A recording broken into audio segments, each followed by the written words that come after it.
Ooh, it is crackable too, isn't it? Oh, yeah. Oh, yeah. Fun. Huh? That looks great. Doesn't it look good? Quenelle. Yeah, baby. That is the best quenelle I've ever seen on MasterChef. What? It looks spectacular. Like, honestly, mate, that looks wonderful. Yeah.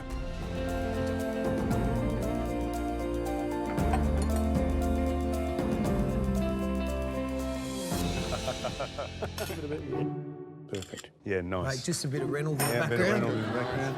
That looks amazing. Reynold, look, you look very handsome. Can you flex the guns a bit more? All right, let's go, boys. I'm going to be making a salted caramel ice cream with some macadamia crumble. The ingredients today, I'm going to be using the quandongs, lemon myrtle, and the macadamia. So I'm just going to keep it simple and just work my way with those 3 ingredients. I just feel like at this point of the competition, you want to do something that you're comfortable with, but also something that we can get you the advantage. So I'm going to do something that's my strength, and that's going to be desserts. To be in the top 3 and taking my dish up to the judges, the only thing I'm worried about is the quandongs.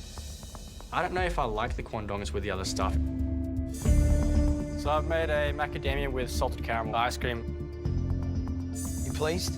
Not really. No. It's the quandongs. I could have left them off. The quandongs? Yeah. Did you doubt them? Yeah. Nice toasty, crumbly things with dark caramel. You're playing into our hands.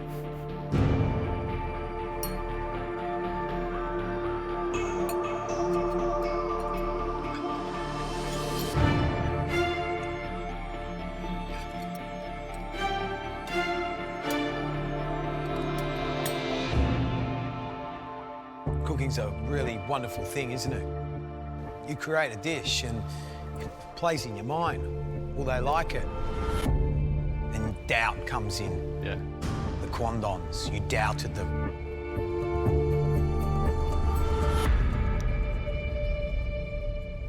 I love them. I love the quandongs. I think they actually make the dish, and I like the dish because it's not sweet. Well done, Reynold. Thank you. Thanks, Reynold.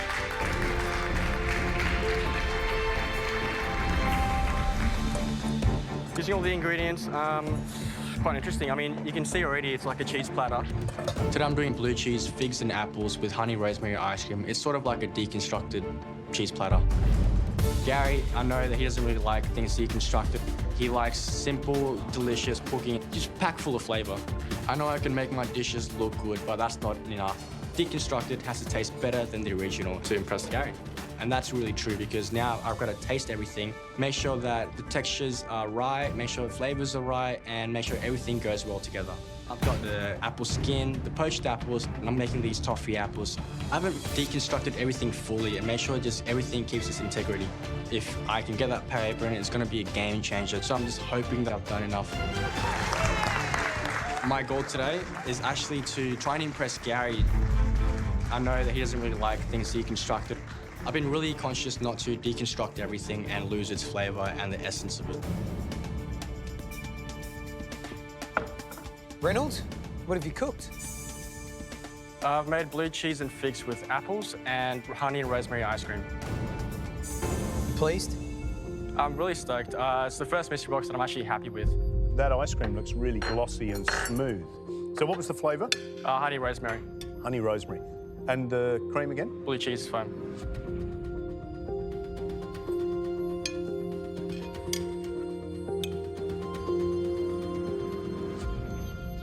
You know I'm going absolutely bonkers with your deconstructed stuff because, you know, sometimes, actually, most of the time for me, it doesn't really hit the mark. And this is another example of you just going bonkers. But this time, it absolutely works. And I love the ice cream. The honey rosemary ice cream is delicious. And it's that mixture of fresh and caramelized and crunchy and crispy and then soft cheese. And of course, the blue cheese foam all just goes together and makes it really interesting. And you're hunting for new flavors in that little tumble of ingredients. Reynolds, this could be a winner. Thank you, guys. Well done.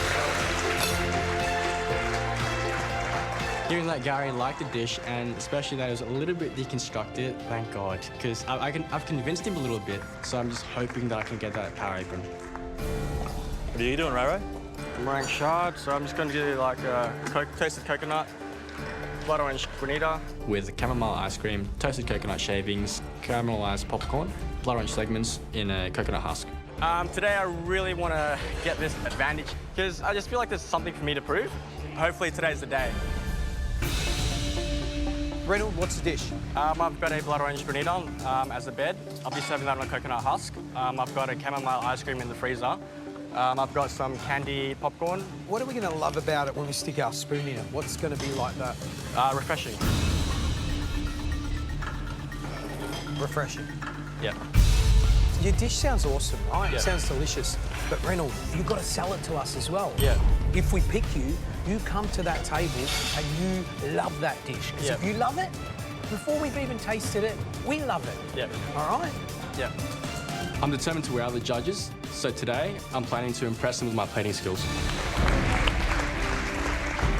The judges really want to see some passion in me, and the way I'm going to sell that to them is through my plating. Love it. Love a little plate up at the pass. Yeah, I like this. Right, off you go, Bit of Reynold. theatre. I've got a blood orange granita with a salted caramelized popcorn, blood orange zest that I've candied, toasted coconut shavings with a chamomile ice cream. Little quenelle. Oh, yeah, baby. That is the best quenelle I've ever seen on MasterChef.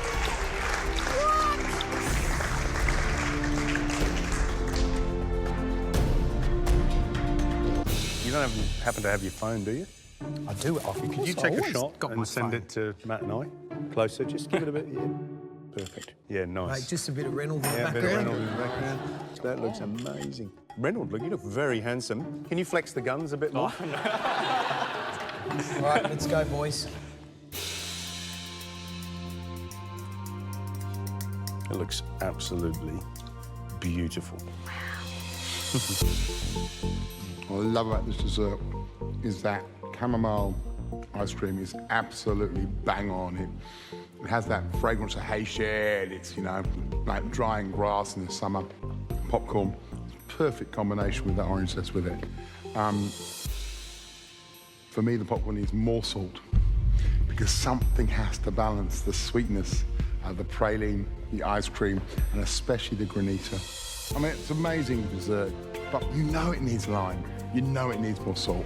I think I've done a really good job with this dish, but there's a few areas for me to work on. However, I'm determined to get better and better. Next round, I really want to blow them away.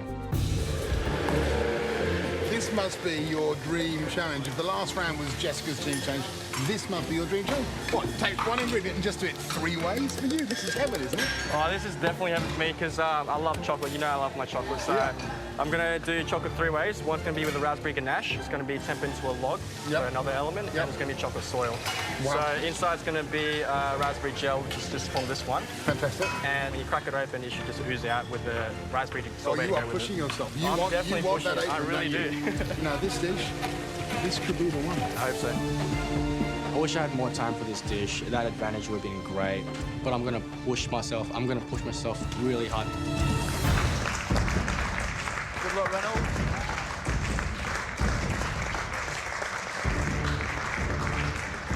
Hey, look at that. Oh, I love that. It looks, interesting but weird. So it's, I've done the chocolate 3 ways. It's a chocolate log with raspberry liquid center, chocolate raspberry ganache, and chocolate soil. Ooh. So is there something in the middle? Do we Yeah, just crack it open. Ooh, it is crackable too, isn't it? Oh, yeah. Oh, yeah. Fun. Huh? That looks great. Doesn't it look good?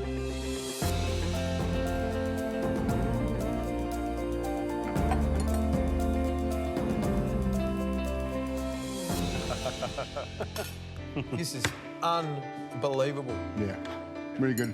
And in terms of interpreting the challenge, 3 ways, 3 stairways to heaven. Yeah. 3 chocolate stairways to heaven. Yeah, even. absolutely.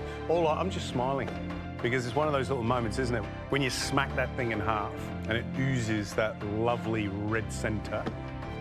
Really gorgeous. You're an amateur cook You're putting up food that is as spectacular and as restaurant quality as this. You could be in the running for the Power Apron and that guaranteed immunity pin. Thanks, guys. I'm really stoked. I'm really surprised. I haven't had this good feedback in a really long time. Oh my God. They finished. Today we've been playing with a new idea that I've had recently. We're gonna be making an apple and caramel dish. I'm gonna cook this dish because I can see this dessert being in my dessert bar later on. I don't really want to copy anyone else's dish. I just want to make something that is different, something that is unique, and something that I can claim to be my own. This dish has 3 caramel elements and 3 apple elements. And I want to be extravagant about it. I want to make it look absolutely beautiful, but also taste really good. With almost 30 minutes gone, I think I'm doing okay. I've got my ice cream churning, my white chocolate melting for the caramel cream, and I'm just starting my caramel sauce. There's a lot going on in here, I can tell. Dessert, yeah? Yeah. You know, I think everybody else is doing dessert. Oh, really? Yeah, look at it. Look, look, look. Sugar, flour, lemons. It's interesting because if I knew you're going to do dessert, I just wouldn't go near it. No, savoury I'd dish. do it and beat him. You have given us desserts that no other contestants ever on MasterChef has given us. Yeah, absolutely. I mean, you've blown us away. So the pressure for you is high. Yeah, right keeping now. up the standards. Yeah. I really want to keep impressing the judges with my desserts, so I'm pushing myself today. I check on the white chocolate in the oven.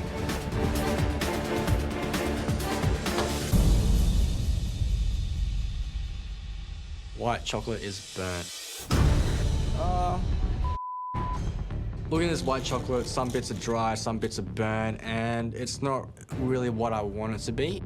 I'm not sure if I'm going to use that one. It's a bit too dark, so I'm going to try it again. And I grab some white chocolate, put it into a little bowl, and put it into the microwave. My most complex element is my twirl. This twirl is nothing like any other twirl. It's not like a disc. It's not like shards. It's a stretched out twirl into a nest. Practice a little patience on this just for a second. I'm interested to see what happens, but you see how you're getting a bit of viscosity now? It's not easy. No, it's not easy. Seeing the judges watching me and just trying to stretch it really carefully, just adding a little bit of pressure. It's clever, isn't it? Oh, I'm sweating out heaps. Is that kind of what you want? Yeah, just kind of like nest it up a little bit. It's all very clever. I love that. And I actually love the taste too. But it's the thing with apples, I'm funny with apples. You know, I know burning things quite cool. Yeah. Yeah. But what does it do for it? The judges are quite concerned about the flavour of that apple, so I'm going to make sure the apple is going to be steeped in that poaching liquid so as to get more appley flavour. And I'm really worried about the balance of sweetness with caramel. Hopefully that's going to add some refreshing notes to it. As I'm plating up all the elements onto the plate, I'm hoping it's going to be a complex, cohesive dish. I put the butterscotch caramel in the middle, some white chocolate crémeux around it, some apple pieces, and then some apple chips. There's a lot of caramel elements, but at the same time, I've got some apple elements as well. I'm feeling pretty happy with my dish.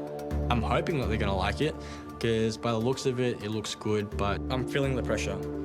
Everyone has made a dessert, and there are high expectations for me to do well. Hey, look at that. Are you happy? Yeah, really happy with it. Yeah, I would be too. It looks spectacular. I love that little kind of wafery twirl on the top. What's the dessert? Apple and caramel. So there's charred apple, butterscotch, caramel and vanilla ice cream, crispy apple bits, and the almond twirl.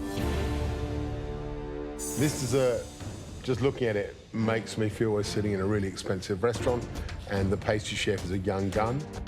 And that's what you are, Reynold. You are a young gun. Now, we have seen stunning desserts already. Yeah. So you're kind of in the box seat. You're kind of the favourite. But I tell you right now that if there's even a minor slip in that dessert, you won't win. But gee, that looks good at this stage. I don't think we should ask too many more Yeah. questions. No, I reckon we should go away and let us see. stuck Come on. in and- Thanks, guys. Enjoy. see you later.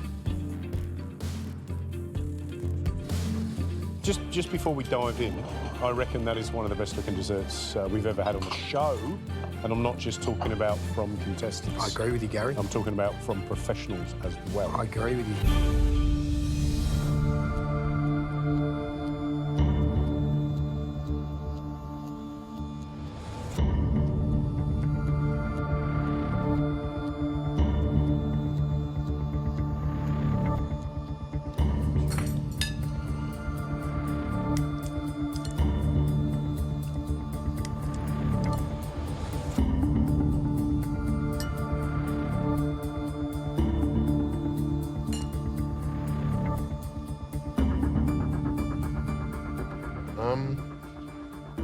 I find the overloaded caramel quite heavy. I find myself. I know. What are you talking about? I find myself. I want some more apple. I want some more apple. I want some more freshness. And I just feel that this is the toffee apple, where the apple is tiny and the toffee is loads. For me, there's not enough freshness. There's not enough acidity to balance all that sugar. I love this candy, this kind of toffee candy floss. That's brilliant. I love the crispy apple skin, but I find it pretty wearing to eat in terms of this endless onslaught of toffee. Look, I get where you're going, and I sort of, for me, the letdown is the apple component, because it could have been fresher, and there's a way to introduce freshness into the apple, even by just shredding fresh apple and putting it on the plate. But let's come to terms with our lives right at this moment, right? That ice cream and that caramel sauce, it's yum. That is technically beautiful. Isn't that a brilliant thing when they put dishes up that you almost think, wow, I'd have trouble coming up with that idea myself in that period of time? Because I've never made a twirl like that before, and now I want to make one. Today, I'm not taking any risk. I'm going to play it safe and cook what I know, and that's desserts. So today I'm going to be cooking a citrus curd with a bit of sablé and meringue. The curd is going to be a frozen citrus curd and act as a centerpiece of my dish. Crack some eggs into a bowl and some lemon juice, butter and sugar into a pot. I'm making the curd the old school way because I want to keep an eye on it. I want to see what stage it's going to be right for me to take off the heat. Feeling pretty confident in my dish. I'm just going to make sure that I've got all the balance right and that it's going to look nice and eat nice as well. What's the dish? So I'm thinking of doing a frozen citrus curd with meringue and sablé crumb. You know, we've seen you do meringue, we've seen you do curd, you know, and I'm not saying don't do it, I'm just saying what else can you do? If I'm going to survive today, I can't just plate up any old dessert. I have to come with some kind of innovative twist to push my dish over the edge and really blow the judges away. If I don't, I'm done for. I'm still trying to come up with a way to make my dish really pop and stand out. I want to take it from just another dessert and turn it into something special, but nothing is coming to mind. Looking at the condiments, there's mustard, there's barbecue sauce, tomato sauce, you know, Tabasco. I can't use any of that. Then I see balsamic vinegar and suddenly it hits me. I can do something with that. You just pop the top off that with a knife, Reynold. That's right, I only need a little bit. I can reduce that down and make that sweet. Then add it to the meringue to make a balsamic meringue, while also streaking reduction across the plate. It will complement the acidity of the frozen citrus curd perfectly and show the judges a little something new at the same time. So I've got the curd over the heat and I've got the balsamic vinegar reducing. I finally have a dish that I think is going to save me today and blow the judges away. Today I'll be making balsamic and citrus. Come on, Jesse.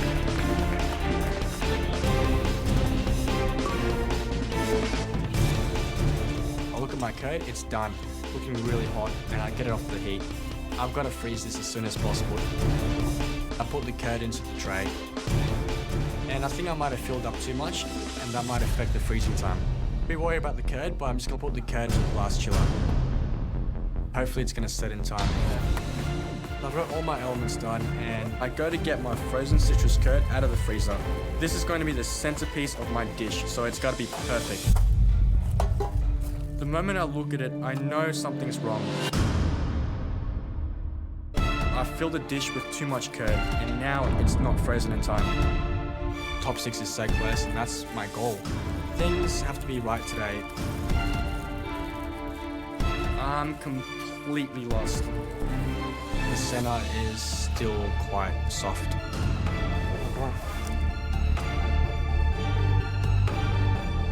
It's not going to work? Nah. It's just semi-frozen. Stupid of me. I'm just trying to figure out what can I do. Should I still go with the original plan or just change it up? Hey, how's it looking, Reynold? I just didn't get it frozen enough. Yeah. Taste the frozen outside, taste the inside, understand the difference what cold makes. Okay. Yeah, it's really acidic. Crap. The curd not freezing has totally thrown the balance of the acidity my dish needed. It's far more acidic than I wanted, and I don't have time to freeze anymore. I can't believe I've done this. I've let myself down so close to the end. It's tiny mistakes like that sends you home at this stage in the competition, and I've still got so much more to prove. Keep it going, Reynold. Come on, Reynolds. You know how to cook. I'm not ready to go home. I'm not ready to give up. I do want to keep fighting. I do want to keep pushing. The curd not freezing, there's nothing I can do about it, so I'm just going to have to pipe it onto the plate as is and hope my other elements are enough to save me, especially that balsamic meringue.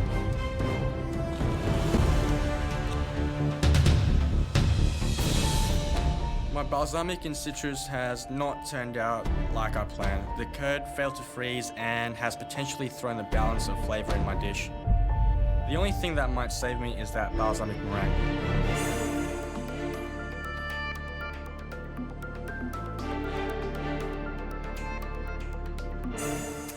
Reynold, 30 out of 31 day, disaster the next. Where are you with this dish? Are you back up the top or are you still down in that trough? Honestly, I don't know. Today was a different type of cook because you're putting yourself on the plate here. And there's consequences, which is even more. I don't know. It means a lot for me to do this week because it's what I want to do. If it's not good enough, and if I go home, it's tough. That curd. Is it thrown the dish?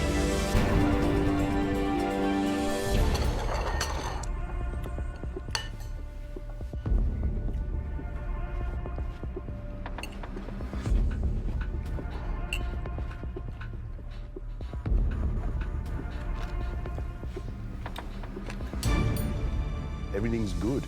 Everything plays into the other ingredients' hands. I love the balsamic, and I think that's what ties this dish together. You know, I eat that and I keep thinking lemon meringue pie. You know, that meringue, citrus. I think the curd lets it down, though. Everything else is good. But the balsamic just kind of gives a little tap to the curd back into line. I think it's a really good dish, and I think we were concerned, you know, 30 out of 30, probably the weakest dish yesterday, where Reynold was going to go next. And for me, he's nudging up towards the top of the scale rather than way down the bottom. Yeah. I love Reynold because he's young and he thinks outside of the box, and he's really pushing his boundaries, which is great. And when you think about how old he is and the fact that he hasn't had any professional training, he's really, really good at what he does. And I think this guy is going to be an amazing pastry chef, and we're going to watch him, aren't we? Because we know that in the future, he's going to be doing some stuff.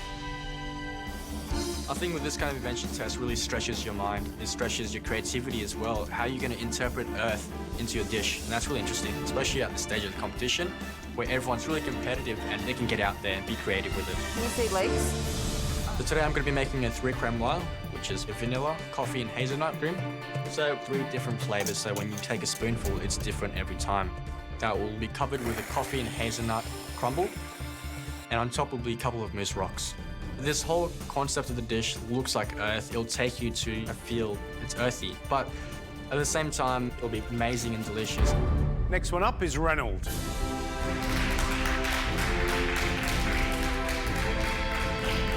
So, Reynold, what did you make? A pile of dirt and a couple of rocks. Brilliant. Love it. So what flavour is your pile of dirt and couple of rocks? So it's chocolate hazelnut, coffee, and vanilla. I've got that as a crème on the bottom, and I've got hazelnut and coffee crumble on top, and a frozen chocolate mousse. Cool.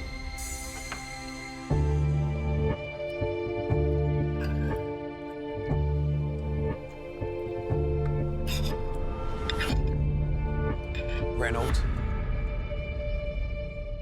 I love it. I really love it. I felt like I was in a little, pile of dirt. Yeah, it's wonderful. Gee, he's done well again, hasn't he? It's good. Come on, Jesse. Come on, Reynold. Keep it going. I'm making a frozen sphere, which is made of white chocolate and passion fruit. The sphere will sit on top of a bed of coconut granita. I really want to be creative with this dessert. So I'm going to present all these elements inside a coconut shell. And I'll make a hot coconut sauce to be poured inside so that I have hot and cold elements together. I want to present this dish in the coconut shell. I want to have a bed of coconut granita, like a little snow. And in the middle will be the passion fruit sphere, which is like white and with a tinge of yellow. I really want the sphere to be intense in passion fruit flavour. I siphon the white chocolate and passion fruit mixture into the silicone mould. Keep it moving, Reynold. And then into the blast chiller to set. Hopefully the two halves are going to freeze in time, otherwise it's going to be really difficult to assemble them to a perfect sphere. Come on, guys. Come on, guys. 25 minutes ago and I check on my coconut granita. I should have started scraping that earlier because right now it's just rock solid. Scrape, Reynold. Scrape.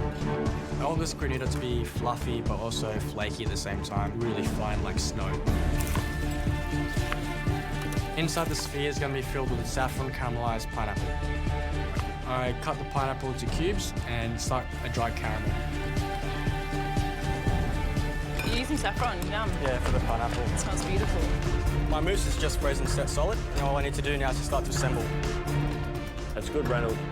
With less than 15 minutes to go, I start working to finish off the passion fruit sphere. Good. I'm just going to scoop out the middle. I have to work fast, if not the mixture's going to melt while I'm working on it. After I place the pineapple into the middle, I put it back into the blast chiller to freeze again before I put the two halves together. To plate up, I grab the bottom half of the coconut and fill up the coconut granita. Putting the final touches on, a bit of lime zest, a bit of fresh mint and some dehydrated pineapple. In the middle of the granita will be the passion fruit white chocolate sphere. I check the two halves in the blast chiller and they're not as frozen as I hope it to be. I don't want to risk melting them, so I put the two halves together in the blast chiller. But I'm really nervous it's going to lose its shape. So I'm going to leave it in there for as long as possible before I plate up. Time's ticking and I can't wait for the sphere any longer. It's slightly melted. The bottom half is melting fast. Beautiful. Get it back in the freezer. Hurry up, Reynold. I'm just hoping when the judges eat it that they will love the flavours and that they don't notice any presentation issues once the hot coconut cream is poured over. I'm so relieved that I've managed to put this dish up. I took a risk. I'm hoping they love the hot and cold elements together. There's a bit of fun. Coconut with passion fruit and pineapple.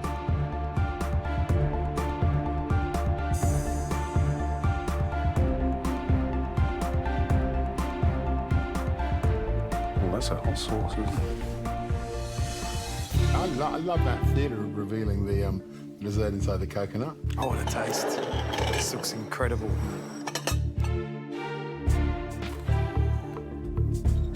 There's lots going on in there as well. Yeah. Oh, wow.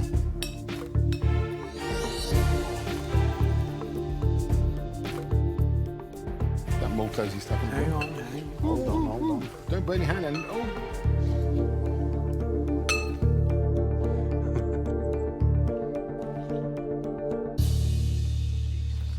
Steam coming off it.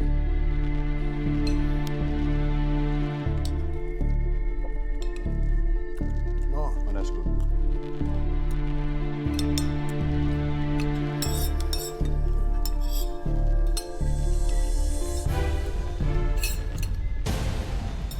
enjoying that?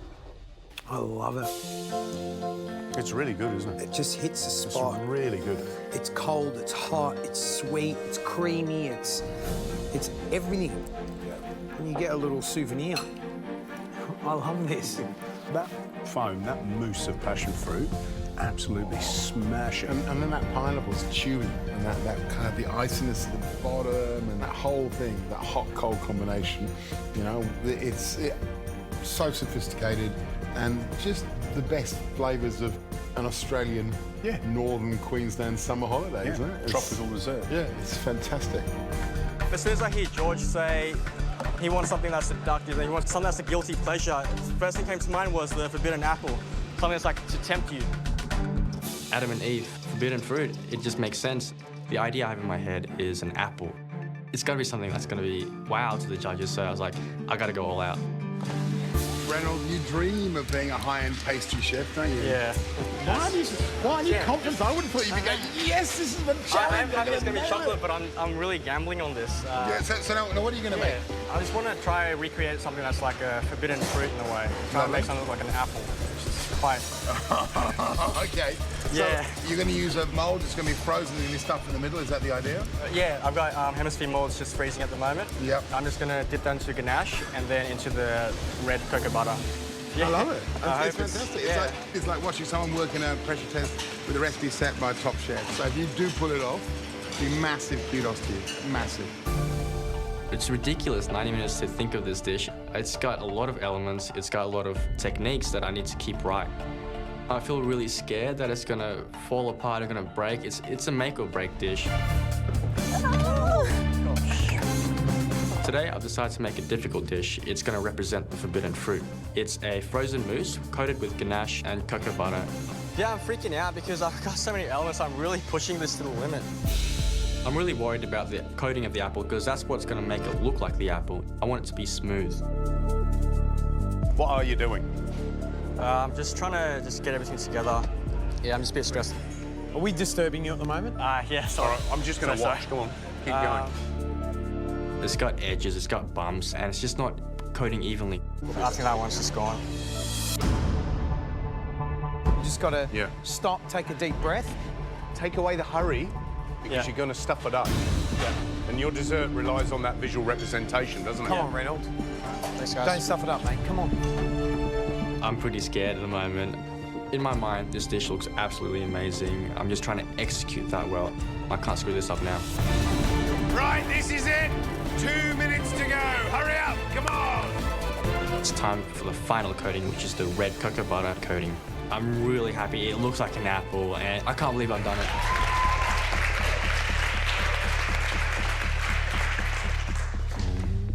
Good, isn't it? Looks really good.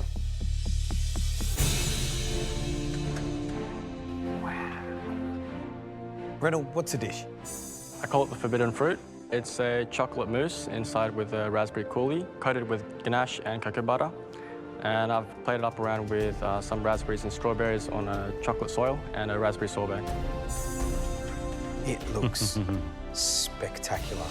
Like, honestly, mate, that looks wonderful. Yeah. You done it before? No. No, I was hoping to make it look more like an apple. I tried my best. Yes. Yeah, I'm quite happy with it, though. Quite. Smash it open because I can't wait.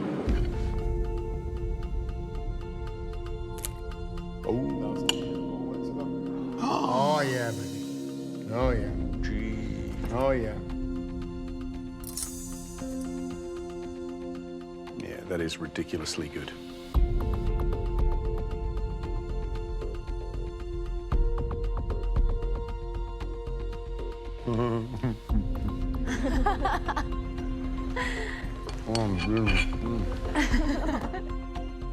Start of week 2. Not finals week next week, the beginning of week 2, and you're putting up food like this.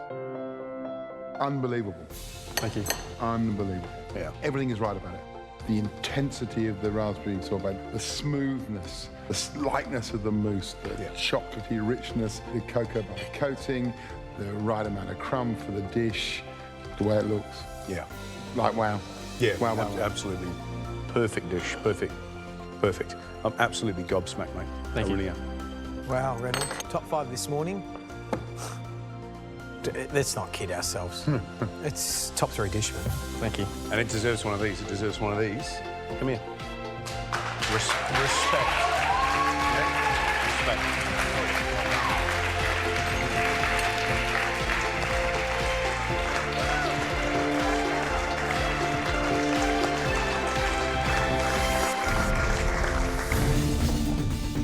So I'm thinking to do something with chocolate. And with me growing up with cooking, I kind of grew up by myself reading cookbooks and stuff like that. I've never really had my mum like there for me as much. We came to Australia when I was about 5 years old. Mum had been a chef in Indonesia, but she had to start at the bottom again and work her way up. She was working really hard, so I was home alone a lot with my brother. We used to find Mum's cookbooks that were lying around the house, and we just flicked through them and started making stuff. And what really caught my eyes was this dish. It's pliable chocolate ganache, so it's quite soft and it's also flexible. And that really excited me because I've never seen anything like it, but I've never really had the idea to complete it until now. I've just got a picture in my head. Doing a pastry dish, by any chance? So chocolate. So I'm adding little things that I love to eat as well. Yep. Honeycomb and orange as well, and rosemary ice cream. So I'm just hoping that it'll go together as well. Because your parents were working so hard, you grew up in a different environment, don't you? That's everybody does, you know. It's amazing what references we do have. So if I can do it today in the MasterChef kitchen, it will be very special to me because I know my mum will just be proud of me. I'm feeling a bit of pressure. Check my honeycomb. It's cooled down, but it's just not setting. And it's just so soft. What happened to the honeycomb? I didn't take the sugar far enough, so it's really soft. I gotta start that again. You've got 30 minutes to go. Yeah. Will you be ready? Hopefully, I've just gotta... Hopefully? Yeah, I will. Yeah. I hope so too. I've only got 30 minutes to get this right. This is a dish, pretty much what I love to cook, and it's... So I don't want to fail today. I'm gonna try again until I get it right. Second batch of honeycomb. I'm gonna be using a thermometer this time. I'm gonna make sure it comes up to the right temperature. Pour out my second lot of honeycomb, and it looks good, so I'm pretty happy about it. I know I've bitten off a lot than what I could chew, but I want to keep pushing. I want to just get things done. It's not over until it's over. So I'm going to add another chocolate element. I'm going to try and temper chocolate because I remember the first time when I got it wrong over and over and over again. Really made me really frustrated. And there's one point when I got it right, and that was probably one of the best days of my life. Today's elimination day. There's consequences. One of us could be going home. But no, this is childhood. I'm evoking my memories, so I want to temper chocolate. I take out the chocolate and I pour it over the acetate and I spread it very thinly, and I'm hoping it's going to set. The chocolate seems to be working. Check on my honeycomb. Oh, that's all right. Snap it. And it works. It's looking like what I want it to look like. This is finally in the MasterChef kitchen that I've got honeycomb down. Finally, everything's slowly coming together. I'm just hoping that I can just keep it together. Less than 10 minutes to go, and I've got to start plating up. Cut a circle out of the ganache and a hole in the middle. Cube up the orange jelly and put that in the center. Next thing to do is put the chocolate crumb on top.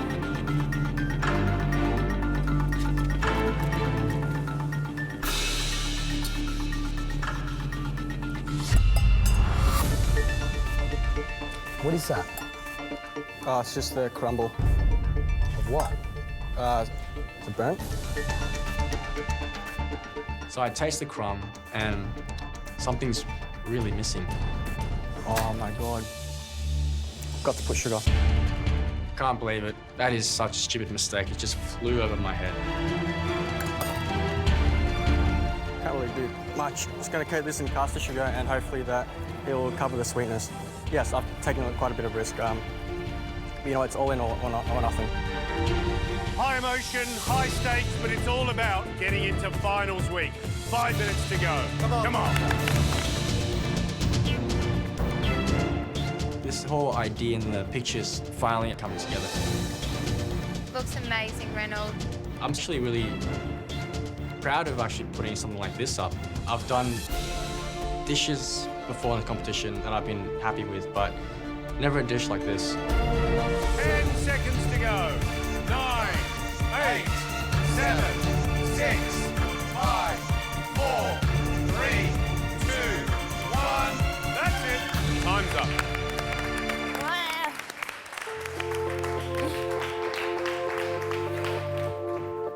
I think I've done more than justice to my childhood memory. I think my mum and Arnold, my brother, would be very surprised that I could pull this dish off. If I pull this dish in front of them, I know my mum will go, you know, wow, I'm so proud of you.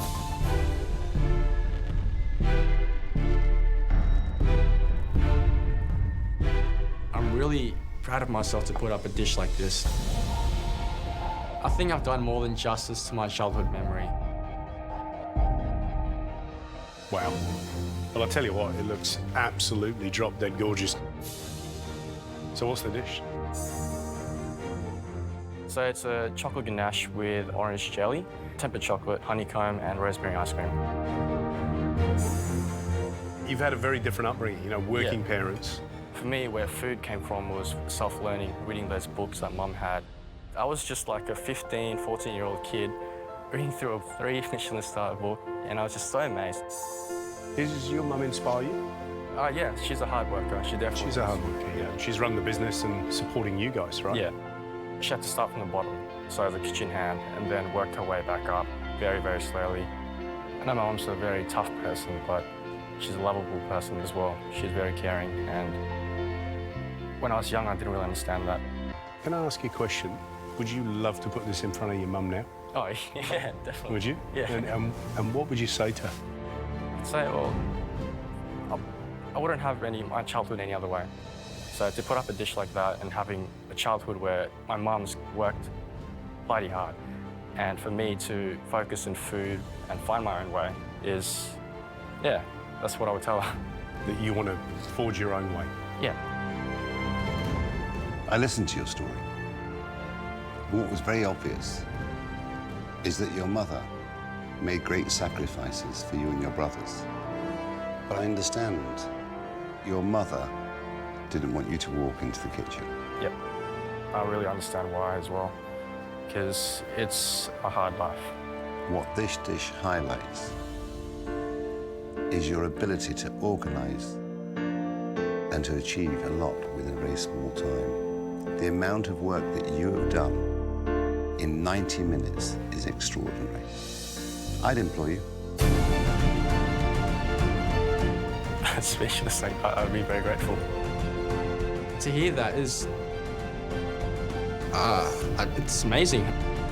I've never expected to achieve this much. I've always been so shy about serving food to people because I don't know how good it is or how bad it is. And to put food in front of you guys, and especially to Marco, it's just amazing to hear those comments. I feel stunned, but proud as well. I'm proud of myself. We're proud of you, Thank you. but now it's time for us to taste. Thanks, Marco. Success.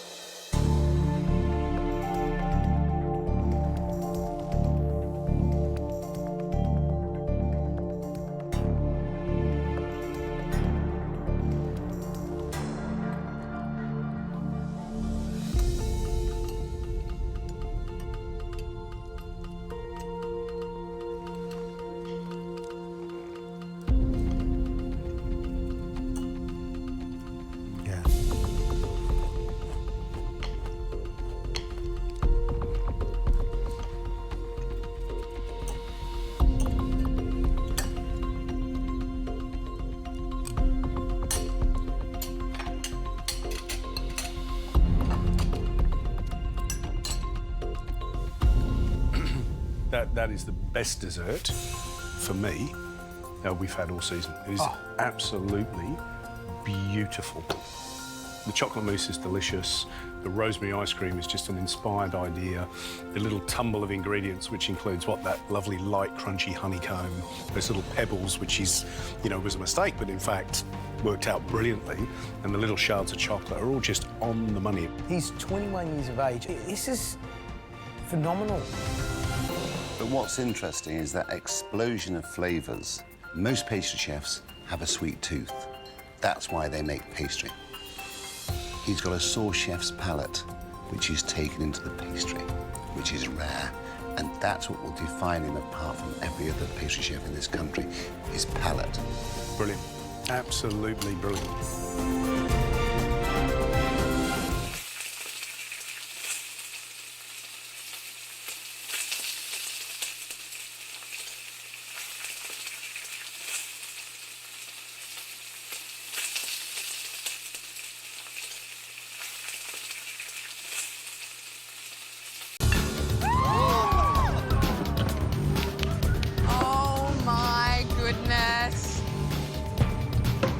It's just bizarre. It's just such a strange combination of foods.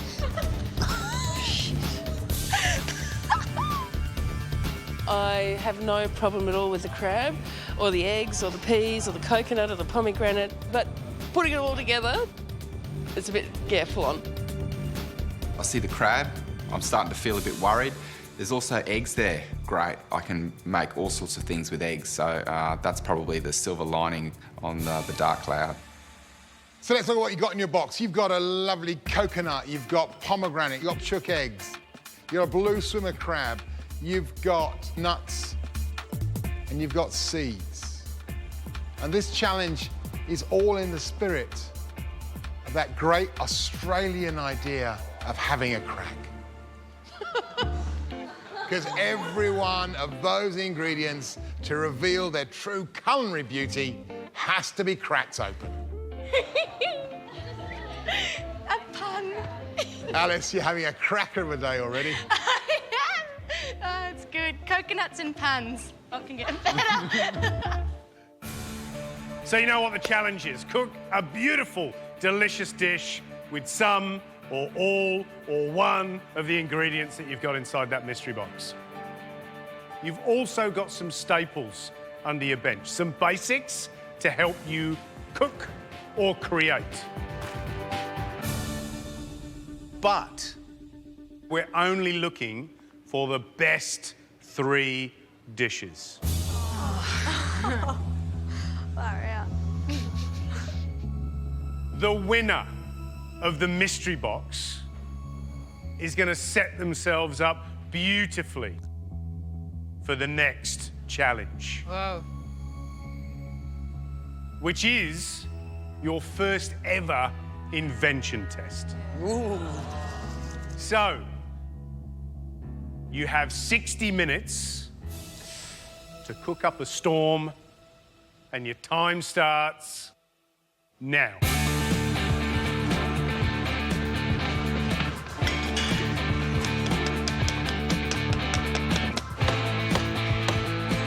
Crack open, baby.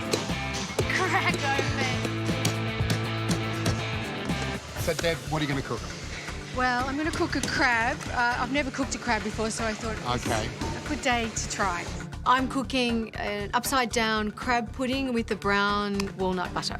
So lots of technique, lots of ideas, and lots of new experiences with the crab. Completely. Yeah? Great, good stuff. Thanks, Liz. I've never cooked with blue swimmer crab, and I've never eaten it. This is a challenge.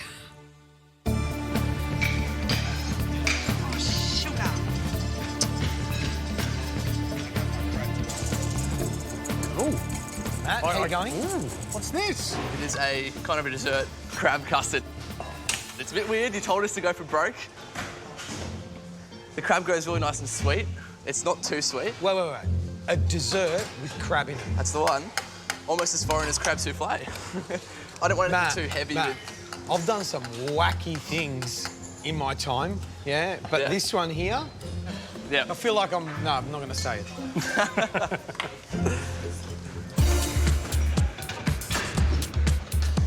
So, Kath, was crab got you into the top 50? Crab that got me into the top 50, yeah.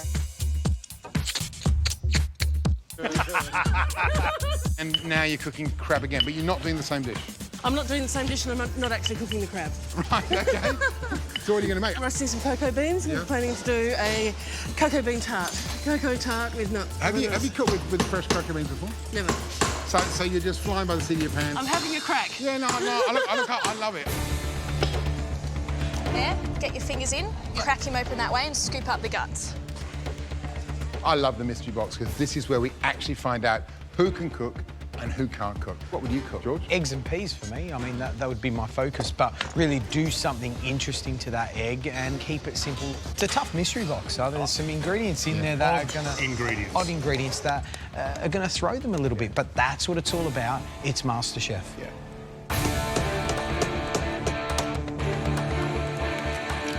It's extremely important for me to make a great dish that's going to get me that advantage. As soon as I saw the lemon and the self-raising flour, straight away pops into my head one of my mother's recipes. It's a lemon jambella cake. It's a very, very simple, basic cake. So I'm going to have to execute it perfectly. Are you using your lemons? I don't know, mate. Okay, that's all right.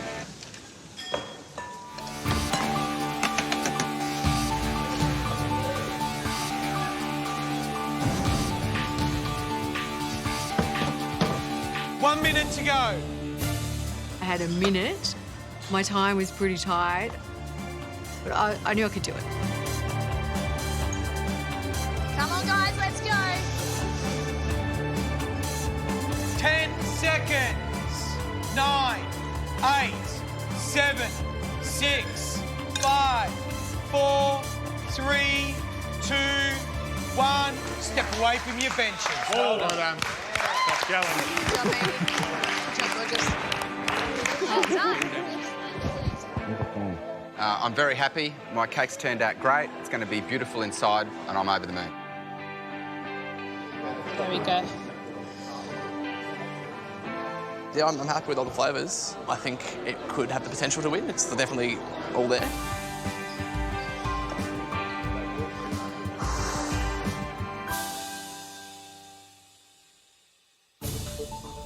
Now, we're only looking for the best 3 dishes. The 3 cooks that we think have done an outstanding job in this mystery box challenge.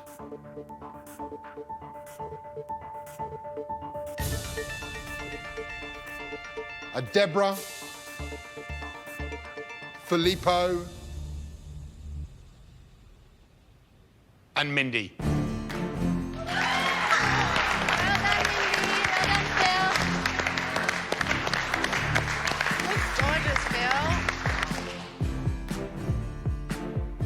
It's so funny, I think, seeing the 3 of you standing there, that you realise what an amazing range of dishes can come out of such simple ingredients. Deb, bring forward your dish. It's a upside-down crab pudding with a brown walnut butter.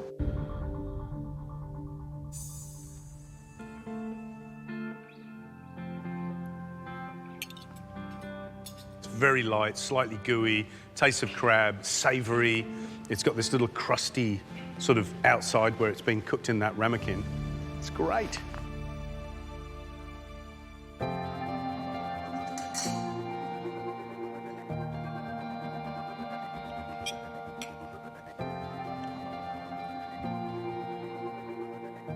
What's so exciting about this dish is it shows us that you have a sense of the food that you think Deborah should be cooking, and it's exactly the right food for you to cook because it's damn fine. So well done. Thank you, Matt. Mindy, do you want to bring it up? Certainly.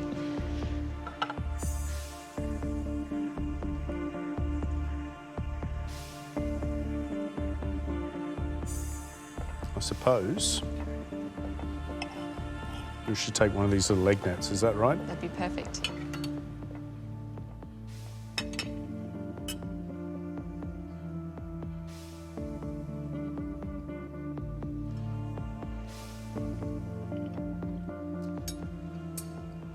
What you've done perfectly here is cook and pick the crab. The little egg nets, very delicate, and they taste nice. Very pretty and very delicate. Thank you.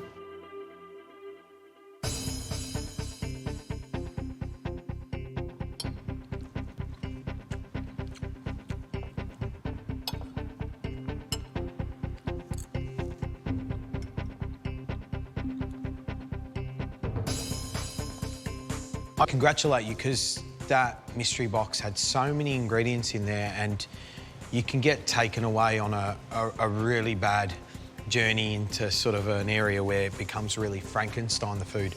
But what you've put up is a really elegant dish with simplicity. Look at that! So nice.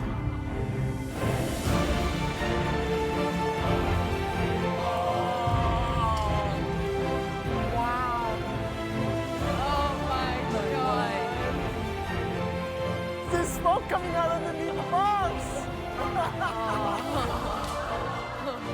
I can see 2 mystery boxes on each bench. One's on fire, and the other one has frost. I don't know what this means. I don't know what to expect.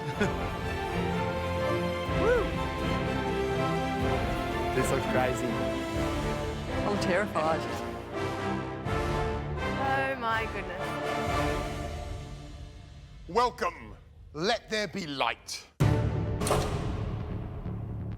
I've always wanted to say that. Last week, we threw you out to the Wild West.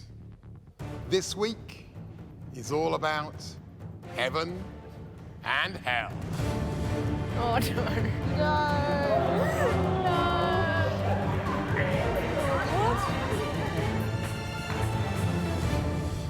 Well, as you can see, today's challenge is a twist on an old favourite. And on each bench, there is a box from heaven and a box from hell. And you'll have to decide which box to choose.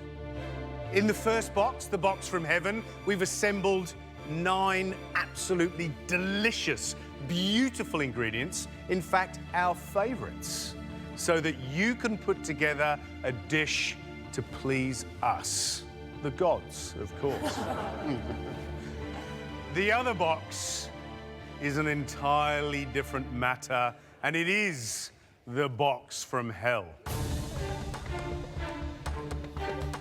It contains all the ingredients necessary to create one of the most diabolical dishes we've ever had on MasterChef. But it also comes with a recipe and 3 long hours in which to make it. Wow. That's twice as much time as those with the heavenly boxes have time to cook their dish. Before you get too carried away, there's one more thing you need to know. Today, you're not cooking as individuals. You're cooking with the person standing right next to you. Thank God I stood next to Samira. We really get on really well. I trust Samira and she trusts me. Wow. It's amazing. I think you just serve it just like that. There is some absolutely ripper stuff there, a lot of it from Victoria. Those scampi from South Australia, that Wagyu, full blood from Alexandria, those figs from Milawa, that white cheese. Oh my goodness, George, just the idea I can hear like waves of saliva washing around. Really, you have got every single chance to make something spectacular. There in front of us is beef, seafood and cheeses. Jules made the right decision. Yeah, I'm feeling a bit better. You? Yeah, it's better. Hell boxes, your turn. Let's see what you've got.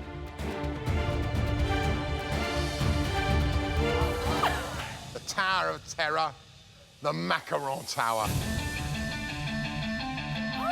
Oh, no. Zumbo's Macaron Tower. No.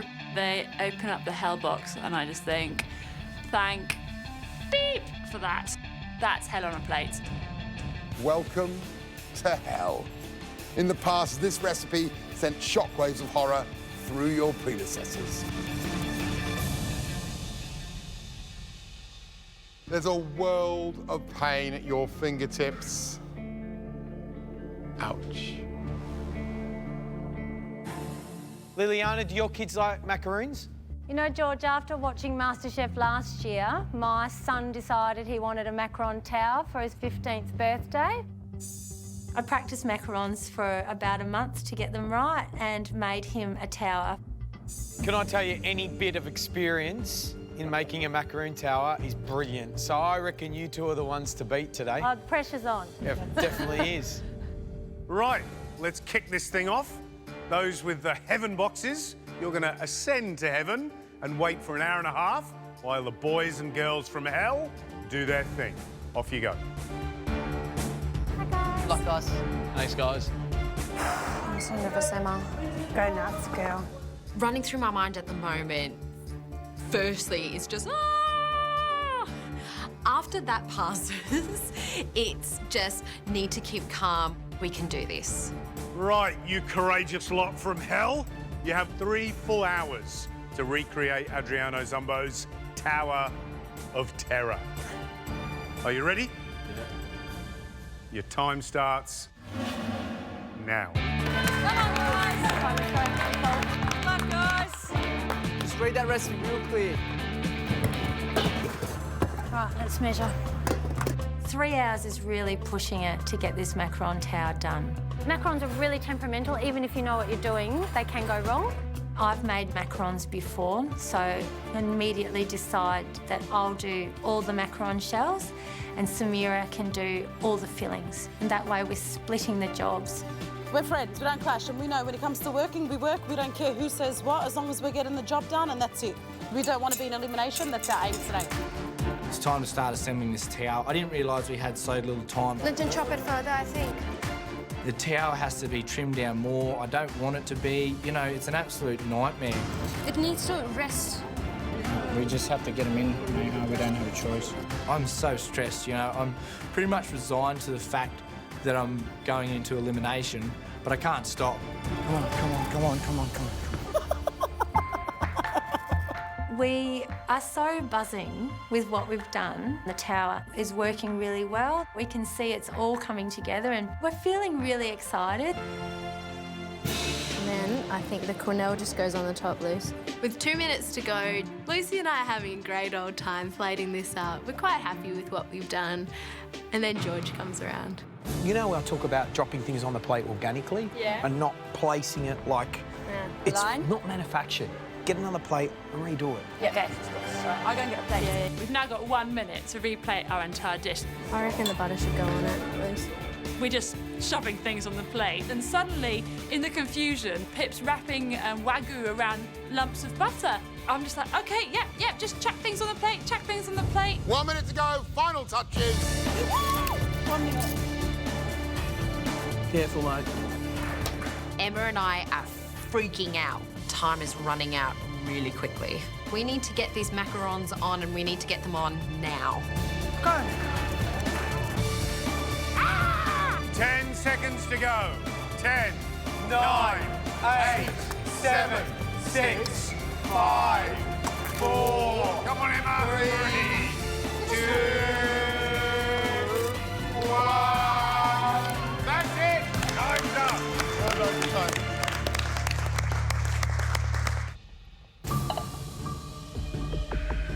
Lucy and Pip.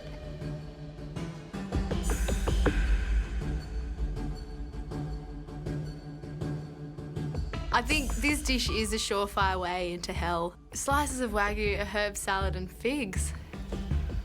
What were we thinking? So, sorry, can I just ask a question? Yeah. So these little blobs of butter? Yes. In our rush to plate up a second time, we didn't know where to put it, but to put the butter, so we sort of wrapped the Wagyu in it, which, you know... We're a little heavy-handed. A bit heavy-handed.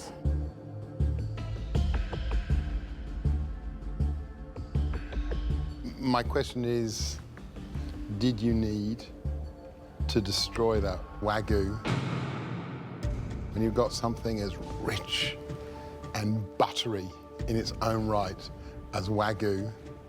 Adding butter is kind of a wee bit mad. I hope that the kind of slight brain freeze you've had with the butter isn't what puts you into the bottom 2 pairs today, because potentially it could be. I think that the butter was such a silly idea for me. which I'm pretty devastated about. So the first of the pairs from hell. Samira and Liliana's macaroon tower. Yeah, look at that. Walking up to the judges with that tower, I'm feeling joyous. And the looks on their faces, they look really happy. Looks spectacular, ladies. Thank you. Nice little pop. How good are they? Oh, they're not good, they're great. Yeah. They're absolutely a macaron should be. They've got a lovely little pop to them. They've got a beautiful crisp outer shell. They're chewy on the inside. I reckon in all the series of MasterChef, we've never had a contestant do macarons as good as that. Wow. That is rip up.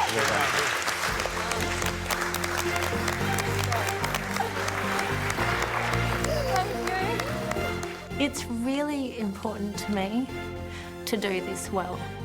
Thank you so much. Wow. And to hear that from the judges was just amazing. We like them sweet or savoury. But today, they must be sweet. Yeah! You may lift the lids now.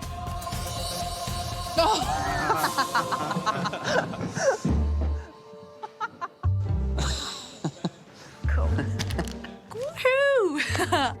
Flour, eggs, butter, sugar.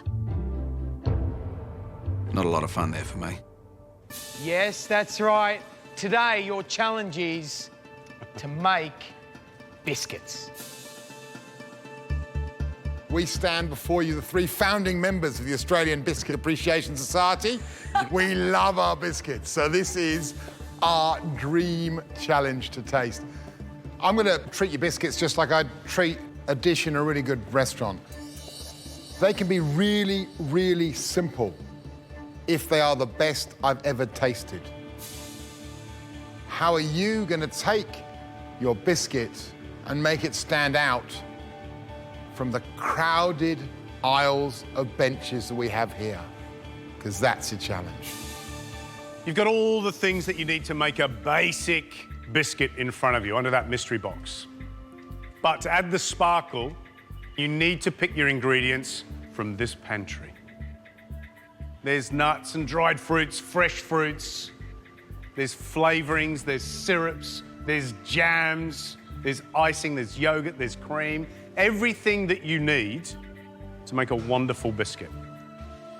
But remember, we are only looking for the best 3 biscuits. If you win, you get to choose the core ingredient later on today in the invention test. You have 60 minutes on the clock, and your time starts now. Let's go, team. Straight for the good stuff.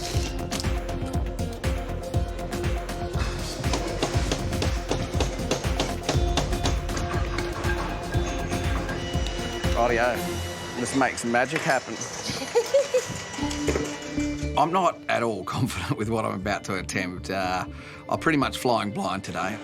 I'm making a Monte Carlo with a bit of a twist. So a bit of rhubarb, a bit of custard, see how it goes. I certainly look for help from anyone around at the start of the challenge. The icing sugar turn up in there? I haven't seen it. Okay. Do I put eggs in? Do I put cream in? I don't really know.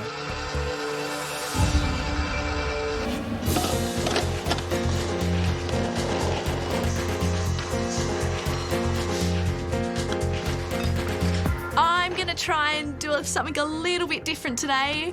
I will try and risk it for a biscuit. Today I'm cooking a choux. It's a lime choux with a white chocolate ganache and candied lime zest. I need to have it cooked just perfectly. Whoops.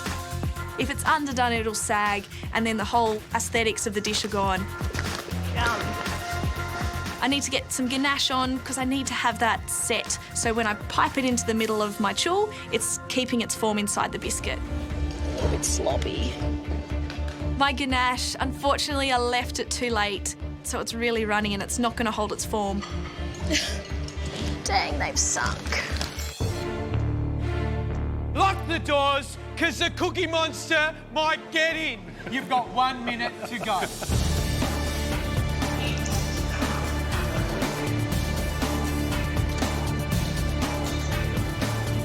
"30 seconds.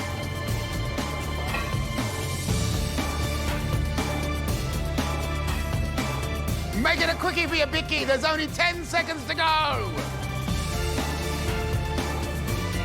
5, 4, 3, 2, 1. Time's up. Time's up, and I'm looking down at a dish that I didn't think I'd be looking down at an hour ago. I'm a little bit disappointed my ganache is a little bit runnier than what I would have wanted, but I'm happy with how it looks and it tastes pretty good as well, so pretty pleased with myself. I'm feeling pretty happy, actually. The only thing is they're still warm, so the icing sugar's got to start sticking to it now, but hopefully, yay, a winner. The first biscuit we'd like to taste belongs to Amina. Amina, booyah! I am happy. Put me out of my misery, announce my name, I want you to eat my biscuit. Julia.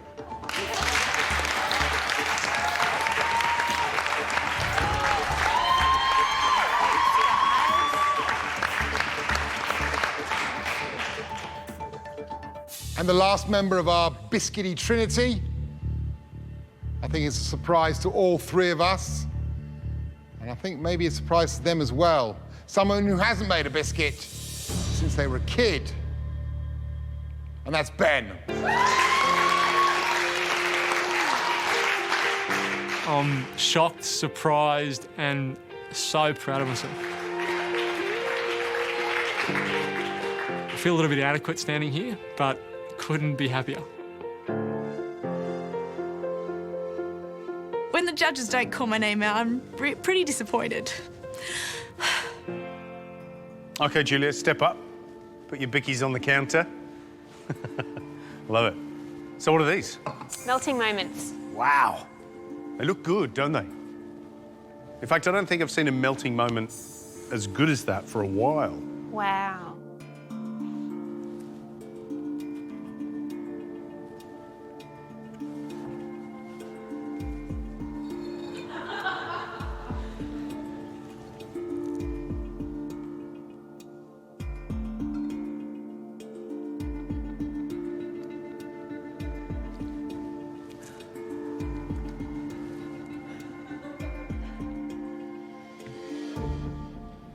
Wow. I don't know if I speak on behalf of these guys, but if I don't, I'll be utterly gobsmacked because they are absolutely dead set delicious. Melting moments, they do exactly that. They just, boom, disappear in your mouth. It's delicious. And then you've got that fresh raspberry jam, you know, it's punchy, slightly acidic, and then it's all backed up with a hefty wadge of that vanilla buttercream. Amazing. Absolutely beautiful. Well done, Julia. Thank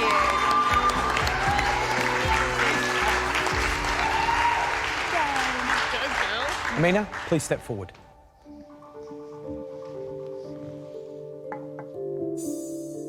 Today I've made marmul, which is filled with pistachios and Turkish delight.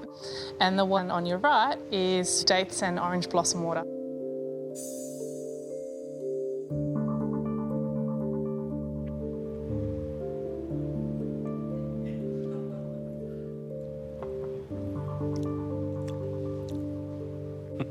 You all right over there, George?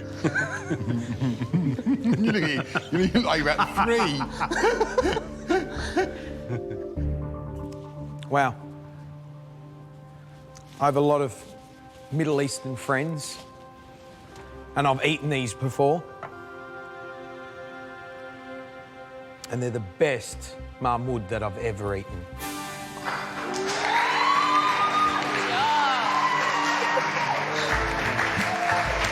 Thank you.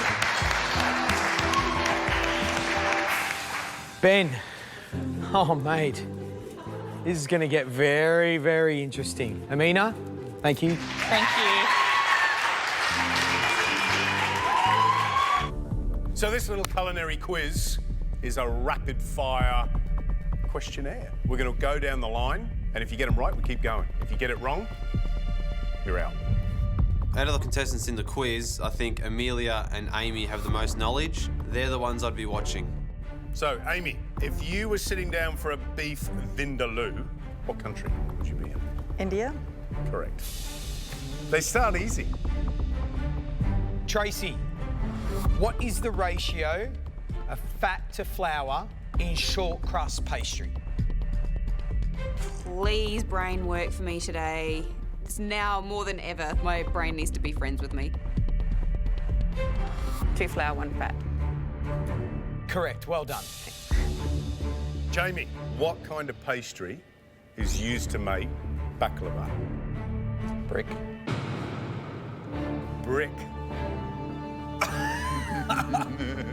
George, brick pastry.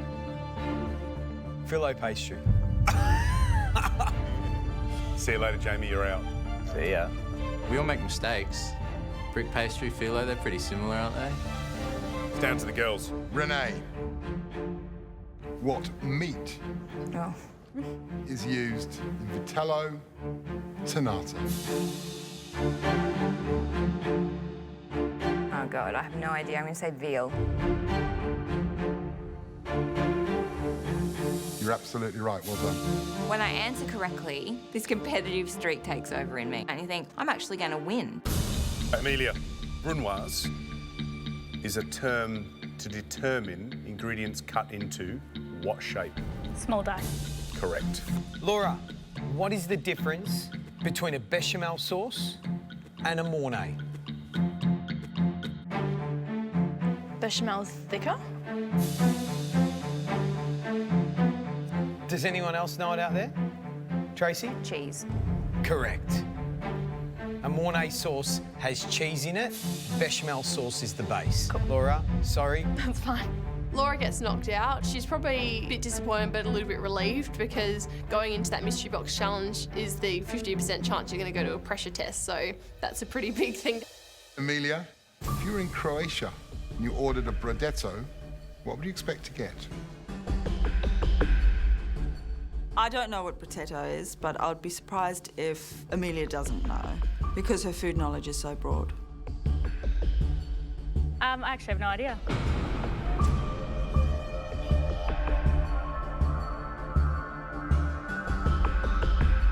The correct answer would have been a fish stew or a fish soup. Thank you, Amelia. I'm not surprised with Amelia getting knocked out on her question. I mean, it's a tough one. Ooh. So it comes down to Renee, Tracy and me. I'm very nervous. I'm starting to question why I took this risk, but I'm prepared to back myself today. Renee, what ingredient defines a bisque? Shellfish? You unsure? Yeah. He's trying to keep attention. It's a good guess, well done. Tracy. Yes. What is a squab? A pigeon? Yes. Well done. Amy, what is injera?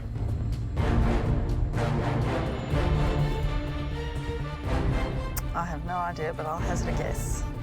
It's a spice. Amy, injera is a type of Ethiopian bread or pancake. I'm sorry, you're incorrect. That means you head upstairs to the balcony. Thank you. Good luck, girls. I've pushed myself as far as I can go. I've taken the risk, I've backed myself, but it hasn't worked out. But I'm also a bit disappointed. Yay! I'm so excited. How do you feel about it now that you're facing off against each other? I know I love a mystery box. I think it's my absolute favourite. So I'm not nervous at all about being able to cook something. I know I'll be able to cook something good. It's just whether she cooks something better, I guess. What have I done? Renee is so good at mystery boxes, and I've only had one good mystery box.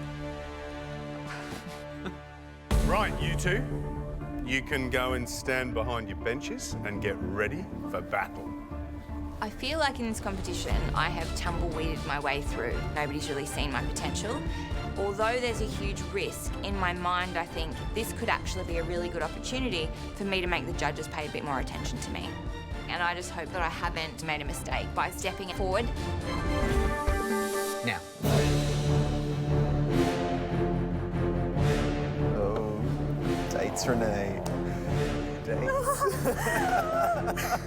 As soon as I see dates, I think Renee's got this. She's been waiting to use them so much. I can't wait to see what she does. Why are you so excited, Renee?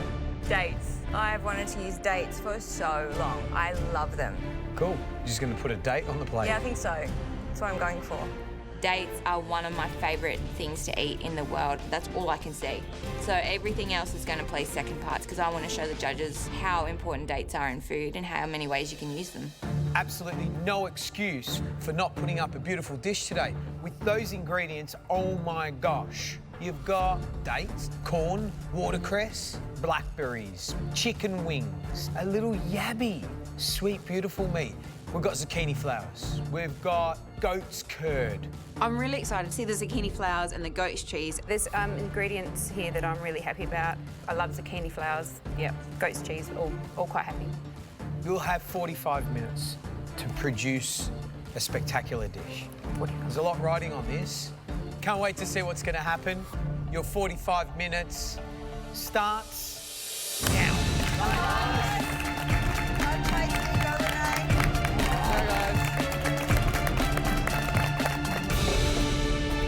I want to be really clear about what I'm doing. I just need to stick to my guns, stay really clear-headed, and just nail this. Come on, Trace, come on!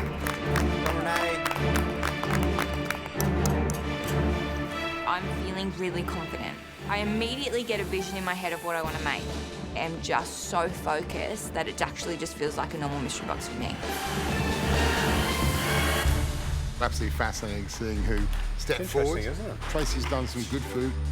Renee's been a bit more consistent, but she's never quite reached the heights that Tracy has with that cook for immunity. It's a beautiful mystery box, though. Some gorgeous ingredients, you know, watercress, yabbies in them. Just those two ingredients, you can make wonderful dishes out of. Interesting to see what they come up with and how different they are, whether or not they're drawn to the same ingredients. I'm going to do a stuffed zucchini flower with the goat's cheese and maybe some date puree, and then a watercress salad with a berry vinaigrette. Water's boiling over. Come on, Tracy, let's go. I'm plating up and I've got George over my shoulder going, come on, Tracy, come on. That always adds more pressure and I can feel the adrenaline. Come on, guys. Come on, Renee. This is the dish that's going to save you for the week or put you in elimination. 10 seconds. 9, 8, 7, 6, 5, 4, 3, 2, 1. That's it. Time's up. Well done, you two. Well done, guys. Good job, well done. I'm so happy with my dish. It looks like a masterpiece. It's a salad, but it's just so much more than a salad. I think this competition is about getting noticed, and I wanted to prove that when I am pushed to fight, that I can do it and that I can win. So hopefully that's true. I'm feeling really great. I'm happy with my dish. I'm really happy about my zucchini flowers. I think they're the star of this dish. 45 minutes to cook us a delicious dish. But there's a lot to be gained and a lot to lose from this tasting. Tracy.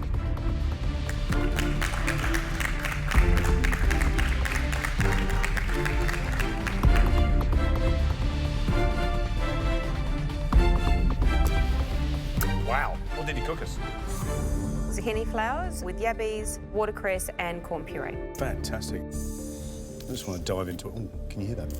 Yeah, fantastic. Really good. We were so impressed to see you aerate water and using the old-fashioned as a soda siphon in order to get that lightness of batter. Really smart thinking.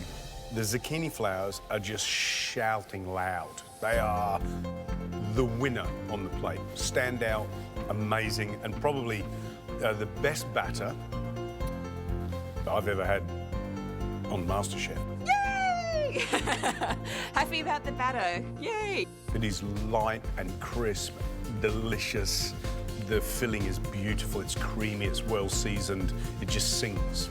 The ghost cheese inside the zucchini flowers and black peppers, it's a really great flavour combination. It's the yabbies and the corn go beautifully together. The problem is there's so much going on that sometimes we're getting conflicts. Like for me, I'm not a big fan of the yabbies with the goat's cheese, for example. These prized little jewels, these yabbies, are being sort of squashed down by dominant ghost cheese. I should have gone with my instinct and not used them. I definitely regret putting the yabbies on. Once again, I've gone against my instinct of what I should do, fearing that it's not going to be good enough, but I've got to listen to it. It's all about coherence. And sometimes it's easier to be coherent with 4 ingredients rather than 8 ingredients. I could easily be going into this pressure test. I am getting really nervous now. Renee. Tracy got a few bad comments. I'm feeling quite confident, and I think that, you know, this could be good for me. It's very pretty. Looks like is it Jackson Pollock, is it? How do you feel about your zucchini flowers? Good. I don't like thick batter on my zucchini flowers. I don't like tempura. I cook it the way I like it. It looks fantastic, and I love this date leather. Is it going to be very sweet? Well, the acidic berry vinaigrette, that's going to balance it out because it's still quite tangy. The vinaigrette is so tart that I think, although the salad might be too sweet on its own, if you mix that vinaigrette with it, it's going to be balanced, so I'm not too concerned.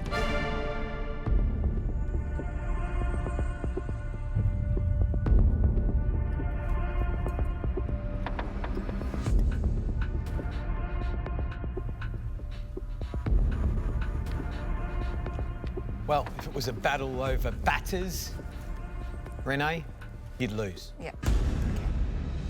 But in terms of the use of all the ingredients, fabulous. Really good. I think it looks pretty as a picture. But I find it really sweet. Because you've got date leather, date puree. When I eat a mouthful with the yabby, that beautiful product is completely lost, and when I close my eyes, it tastes like pudding. Okay. The sweetness of this dish doesn't bother me. What I love about this dish is that by using the date and the blackberry, the acidity and the sweetness, you provide some balance. For me, it would have been a better dish if you'd maybe just chopped the zucchini flower off, because that flour isn't great in the mouth. Thanks, Renee. He says he doesn't like the zucchini flowers and I should have chopped them up. Yeah, maybe I should have. They were done in a way that I like them, and if I could take back time, I would take their advice. So, what do we have? For sweet, muscat wine and dates. I feel so relieved when I see the dates and immediately have an idea come to mind. I know I can make a really nice dessert out of those. For sour, lemons and yoghurt. For bitter, endive and cumin seeds. For salty,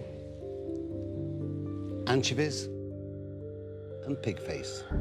It's definitely scary when I see something like pig face. I've never cooked with it before. I don't know what it tastes like. I've never even seen it before. And for umami, pork chop and parmesan. Umami is this kind of crazy definition of savoury is what it's really after. So you get it in, you know, things like cheeses or meats. Yeah, I can work with that. Okay, so here are the rules. There's lots of ingredients. You must use at least one of those, but what we're after is a perfectly balanced dish. You'll have the regular pantry of staples under your bench: sugar, olive oil, butter, cream, milk. The time? You'll have 60 minutes to give us that beautifully balanced dish. And what you also have to know is we're only tasting the top 5 dishes. So if you want to impress Marco, then pull out all the stops. Now, the winner gets the advantage in the invention test later on today. And you want that advantage. Of all the weeks, this is the most important so far. I need to get a top 5 dish today. One last piece of advice. Thousands and thousands of people wanted to stand where you're standing. You are the chosen ones. Make the most of it. And don't forget what I said about dreams. Are you ready? Yes. You have 1 hour. Your time starts now.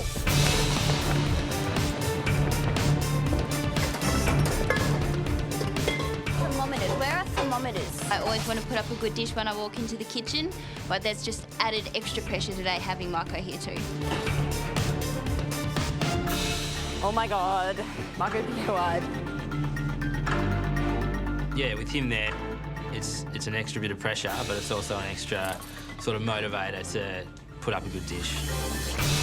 I really, really, really want to get my dish up there. To have Marco taste my food would just be incredible.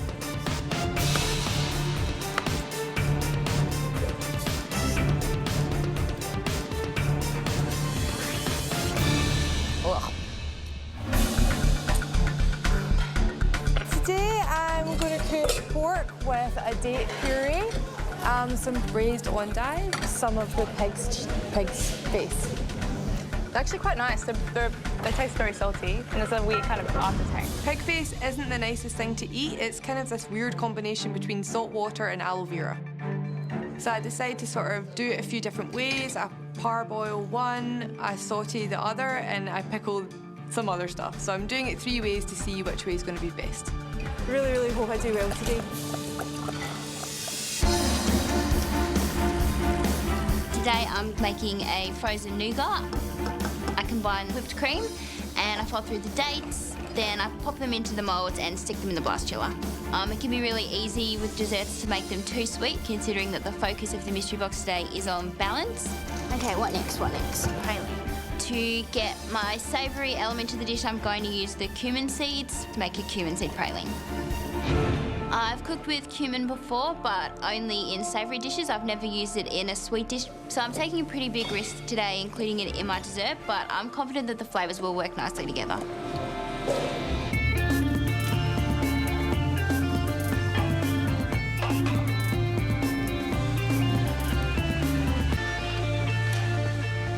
Hello, Sarah. Hello, Marco. How are you? How's it going? Fabulously. You?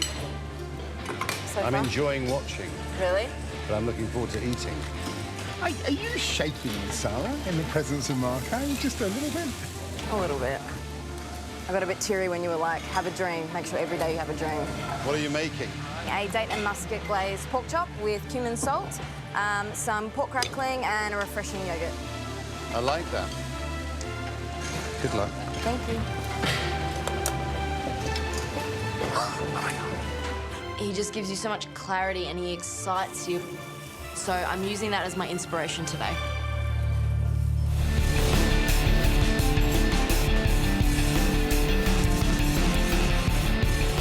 The pork's almost done and I've tossed through the dates. The next thing to do is add some muscat. My crackling comes out of the oven and I tap it with a knife. And it is sensational. So delicious. I'm running out of time. I need to plate something up. A bit frantic at the moment.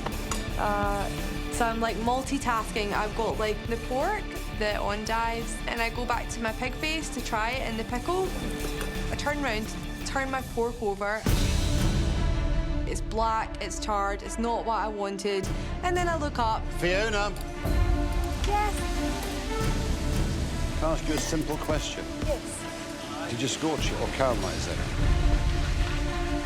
Caramelised it. What am I saying? He knows it's charred. I know it's charred. Good luck. Thank you. My pork could be ruined. I'm totally devastated.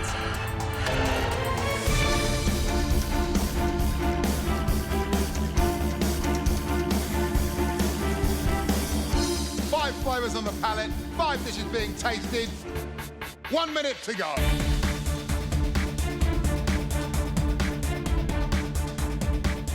I'm plating and I want the plate to look delicate and effortless, I guess. hope that Marco sees it and likes it. Final little touches, 10 seconds to go. 9, 8, 7, 6, 5, 4, 3, 2, 1. That's it. Time's up. Well done. All right, Rosie. Well done. How'd you go, buddy? Oh my God.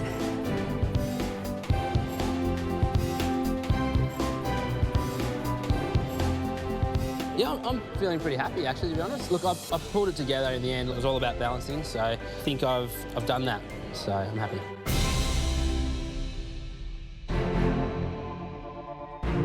I'm sure in the backs of all of your minds today, it was please, Marco, taste my food and notice me.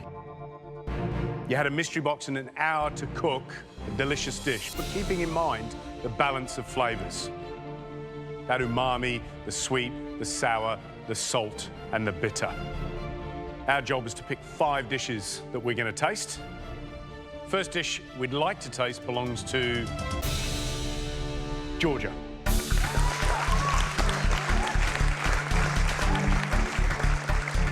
I can't believe I'm about to serve finger food to Marco Pierre White. He's going to taste my endive cups, and I am gobsmacked.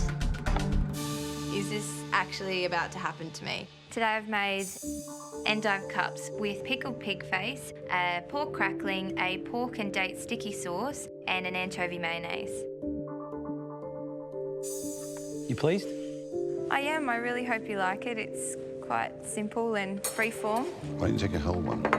Because It's designed to eat with your fingers. Yeah, I know. Is that designed to eat with your Yes, fingers? yeah, There just you to are. pick up Why are you trying to be posh? There's no rules. There's no rules. You're trying to be No way posh. you eat. Well, there is.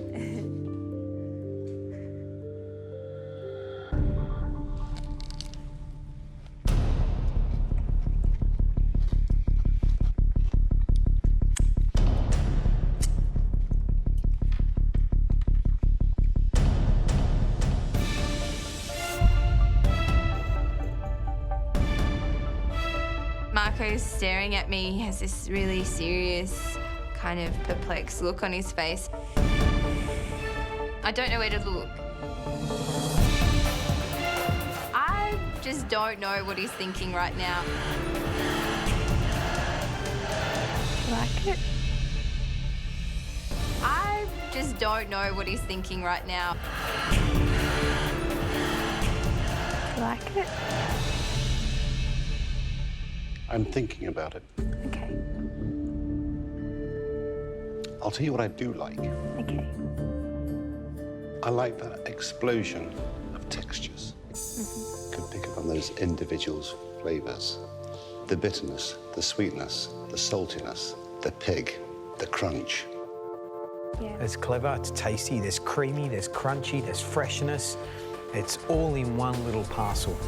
And you know, not many people could have created so many flavours and so many textures in one mouthful like you have. I like that dish. Thank you. What an honour. Thank you so much. I made the top 5 out of 21 cooks, and he loves it. That's pretty amazing. We basically need... Don't stop talking. Keep going. Yep. Gary gives us a bit of a spiel about doing a carbonara. The pennies dropped. It's triggered the fight or flight reaction, and we decide to fight. We crack on. We're just so caught up in our momentum that we don't even think to change it. This is the king of the dish. It's a simple dish. Got to get it right. Got to get it perfect. Carbonara. It should be easy enough to make. Hopefully we've got enough time. How are you guys going? We need more people. More people? I'll get on to rolling this. I'm feeling terrified. This reinforces all of the fears that I've got, but I also feel like we've committed to this dish and we just need to make it happen. Red team, you are I feel so sorry for them. I would never, if I had to do this, choose the fettuccine, because to serve for 40 people, it's crazy. Sure. Oh my. Oh my. I love a team challenge, especially right at the start of the competition. 15 minutes left. You've got 40 guests about to walk through those doors, and you're not really ready. Come on, you've got to go faster. You're not moving fast enough, Marcus. Come on. Get a fire up your butt, babe. We really should be on dessert by now. What am I doing?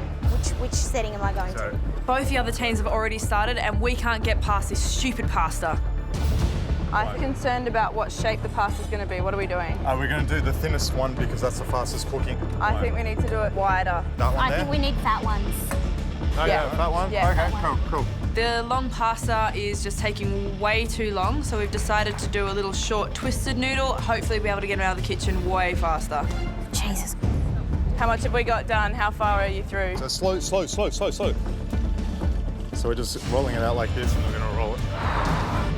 The words of Massimo are haunting me at this stage. We should have pared it back and kept it simple. I kind of get too focused on what can I cook to impress this guy. I've completely forgotten that we've got to impress 40 other people as well. This was pretty much my idea. Silly, we bit off more than we could chew. We'll get something up. I don't think it'll be the best dish, but I'm hoping dessert will save us. Right, guys, you got 10 minutes to go. That means main courses are in 10 minutes. Come on.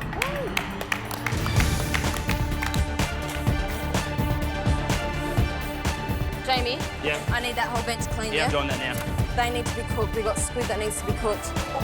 Fine enough? A couple more pulse, and that should be done. These are really, really, really thick. That's just a disaster. We're doing our absolute best to get this pasta finished, but we cannot afford to put off dessert any longer. So Ashley and Reynold are just going to have to go back and start. We've decided to make a mascarpone ice cream with macerated strawberries and olive oil cake. So the first thing that I get onto is making the ice cream, and whilst I'm doing that, Reynold starts on the strawberry gel. That's fine. The custard for the ice cream has chilled in the fridge, so now I can stir in the mascarpone and put the ice cream into the churner. Are you nailing the dessert? Are you looking after it? How many's on the dessert? Doing the dessert. So is that your ice cream? Yeah, we've got some more already. How many batches have you done so far? That's the first one. Ooh, okay. Yeah. This will take a long time. Yeah, I know. And if you've just got one going, Yeah. if you had 5 going, Yeah. that would be a different matter. Yeah. All right, thank you. As I'm looking at the churner, I just don't think we're going to get all of the ice cream set in time. It's not even close to being frozen. So I decided we're going to have to skip the whole churning process and set the ice cream in moulds instead and just get it straight in the blast chiller. Is there any more of those molds? We don't have any other options at this point, so we're just going to go with it. I hope you're ready. Because here come your guests. We've got a team challenge today. We've got to put up a main and a dessert for 40 people plus the judges. I don't think anybody in this room has ever taken on anything of this magnitude before, so that's a really scary task. Guys, we need to start plating this like now. We're trying to plate up nicely, but things are sliding around on the plate and we're trying to get it all out there. It's really manic. I think setting them up is too dangerous. Take those. Yep. Go. The only thing going through my head at this stage is that I wish I'd never even considered this carbonara. Well, look at this. This is the red team. Carbonara fresh pasta with egg yolk, Parmesan black pepper tuile, and prosciutto. You know what? Half an hour ago, we didn't think they were going to get anything up. That's true.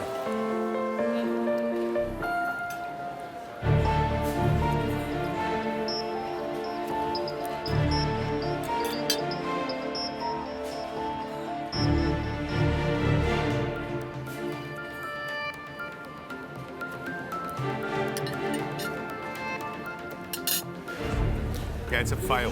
The pasta is too dry, there's not enough sauce. So much work on the pasta for nearly 2 hours, and we end up with something such a shame that we can't eat. Would have got better result from the packet dry pasta. We all know that serving a long pasta, handmade, cooking the broth, serving in the table would be like... Disaster. Disaster. Yeah. You know what? They're going to have to knock it out of the park with their dessert to get out of this one, really. Like, it needs to be amazing, their dessert, to save themselves, because this is no good. Absolutely. It's really important when you're making a panna cotta that it's set just right. If it's got too much gelatin, it'll be really hard and rubbery. And if it hasn't got enough gelatin, then it'll just collapse on the plate. Whoa, lots of gelatin. I know it's the right amount, but it feels like so much. I have never made panna cottas in this quantity before. I'm hoping that we've calculated the gelatin right when we multiplied in such big numbers. Looking okay, I hope. Hopefully it's going to set perfectly. Excellent. There's 80 Italian people coming for lunch. 40 of them are from the Pizzini family and 40 are from the Del Zotto family. The fact that the people who create the wine, they're going to be eating the food today, so it makes it extra special. But the pressure is on. You got 15 minutes to go. Come on. Yes, George. This is the bit we love, yeah? Not the prep stuff. That's the boring stuff. It's this stuff now. It's energy. And if you love this... What a catch. You'll be in this industry for a long time. Let's go. Yes, George. Yeah. You're not coming out. We're desperately trying to get these panna cottas out of the mould. Oh, God. I'm really worried that we might have put too much gelatin in there. Go around the edges. Oh, there we go. Let's go on there. We finally get the panna cotta out of the mould, but we've got to get another 40 desserts ready, and it's going to take a long time. On top? Yeah, on top. Let's do it. Look at how amazing they are. They're amazing. We're finally getting some plates out. I've put all my trust in Ashley and Billy. They've just built this amazing dessert all on their own, and I couldn't be prouder to help them plate up that beautiful dessert. They're perfect. You are my angels. Working in the King Valley today is really an honour. You're running meals, carrying little newborn babies with those plates. I'm really proud for all of our team. So it's a chocolate panna cotta. Today what we have is the Prosecco jelly. How good does that look? We've all just done an amazing job today, so I think everyone's really stoked with how it's turned out. Right, ladies, what do we got? Red team have produced a beautiful chocolate panna cotta with a Sangiovese and plum syrup and a roasted plum.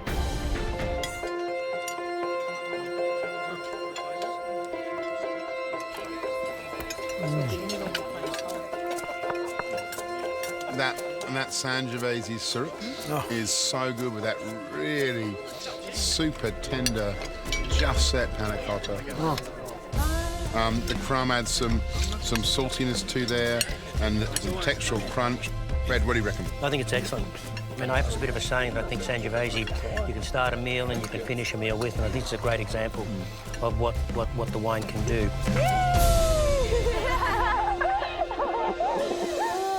We've got a bunch of toppings to get prepped for each pizza, and both are going to need mozzarella, so I go straight onto that. Is that good, Chef? Try this buffalo and this Fiori di latte. Now, I'm going to give you a bit of a tip, right? Yep. So buffalo releases a little bit more liquid. Fiori di latte doesn't. So do you want something that's going to be a little bit more soupy on the pizza, or do you want something that's going to be quite set? Yeah. Right? So you got to work that one out. Yeah. Yeah? Yeah, well, you got the balsamic reduction, so I don't know if you want to use a runny one. So think about your pizza. Yep. Think about your pizza, and then you got to work out which mozzarella you're going to use, yeah? Cool. Yes, okay? thanks, Chef. Which is the other mozzarella? Okay, so the prawns are pretty dry. Yeah. So I reckon we use this one for the prawns and this one for the... Or do you reckon we just use the one? Hey, so your call. We're worried without a soft cheese that the prawn pizza might be too dry. Is that got the caramelised reduction going on top? No, that's with the pancetta. So this is going to be crazy enough without using two different cheeses. We're just going to have to run with that wet cheese and just be really careful not to leave it too long in the oven during service time. Okay, yep, let's do it. Can you get your two pizza makers? Because I'm going to show once how they stretch. Yes. And they're going to have to look right now. Yeah. Be there in Josh, 30 Nicole, move seconds. right now. I can't, you go. Pizza makers, I'll show you one, okay? Yeah. Okay, so you're going to place your dough ball in the flour with your fingers. You're going to push down, right? Being in front of this pizza oven is like getting the keys to Johnny's Ferrari. Seriously, it is the absolute best. You stretch over to your forearm, back down. Stretch, forearm, back down, right? That's the technique. Right. So after Johnny shows us how to operate the oven, we need to test some dough. Oh my gosh, this is hard. First roll out looks good. It's really spongy. It's looking great. We put it in the oven. It's over 400 degrees, so I've got to watch myself, and it comes out awesome. See how it's cooked up? Yep. Very good. With Sam's done a great job. Is it good? Does it taste right? Tastes great. Really crispy base. The oven's awesome. It's really, really hot. So, yep. Josh does a tester pizza, and oh my goodness, it is quite possibly the most delicious thing I have eaten all year. That dough is just perfect. I'm so happy. I'm so proud of you, Red Team. Come on, Red Team, you can do it. Okay, stop. Have a look. We've got 250 diners. 5 minutes to go, guys. 5 minutes. Come on, Red Team. Come on, Red Team. Hustle, Red Team. Let's go. This is it. Time for service. Come on, boys, hurry. It's very real at the moment.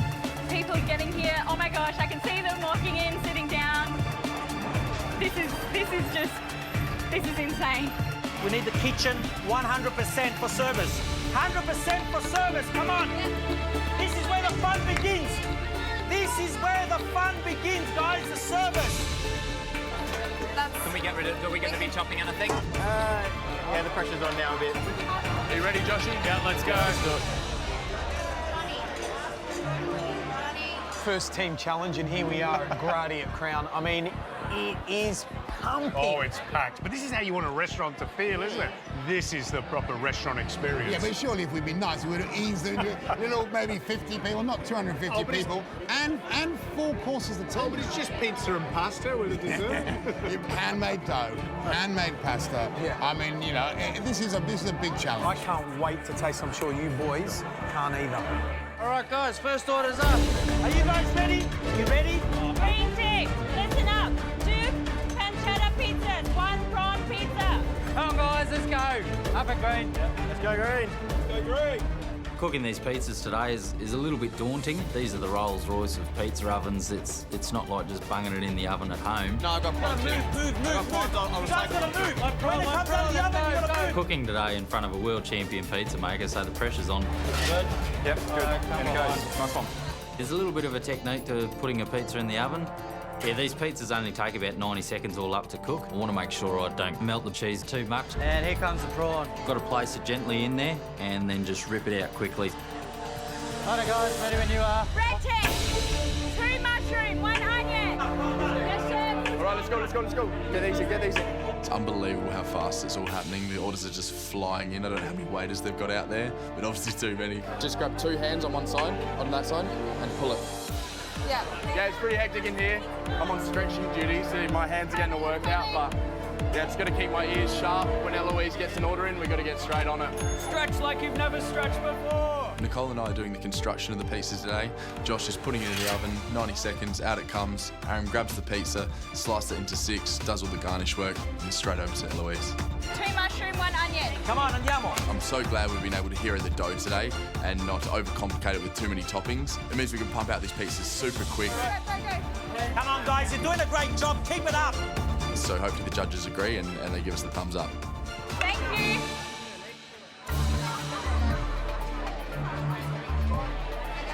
We got the mushroom pizza and we got the onion pizza. Buon appetito. Okay, thank you very much. Grazie mille. But this is the red team, yeah? So red team, yeah. So we've got caramelised onion, taleggio and rocket, and we've got portobello mushroom, olive and espresso.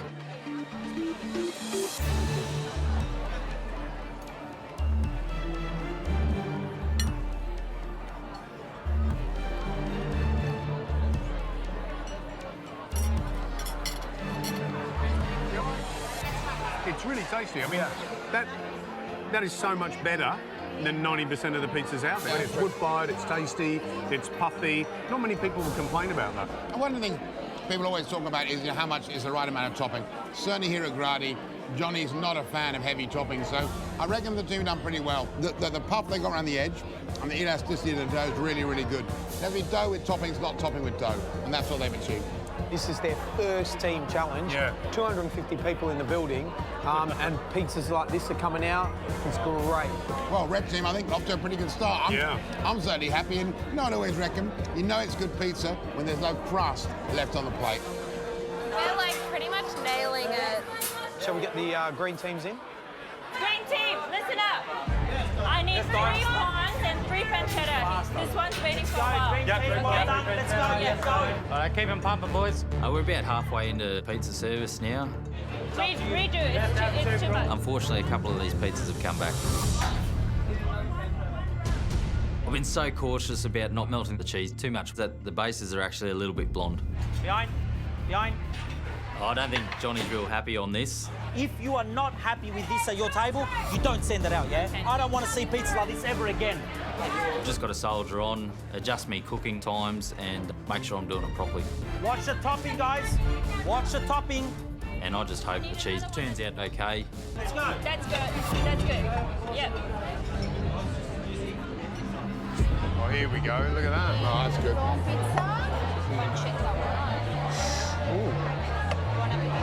Thank you. Brilliant. What do you reckon? Chili and garlic prawn pizza. That was the first one. So the second one is pancetta, mozzarella, rocket, and balsamic. First impressions? Maybe not quite as much puff in the dough as the Red Team got, which is, you know, again, a key thing about the pizzas here at Grady. Actually, now looking at it, it's the only odd thing, isn't it? See how wet it is in the middle there? It's really wet. It's not quite right, is it?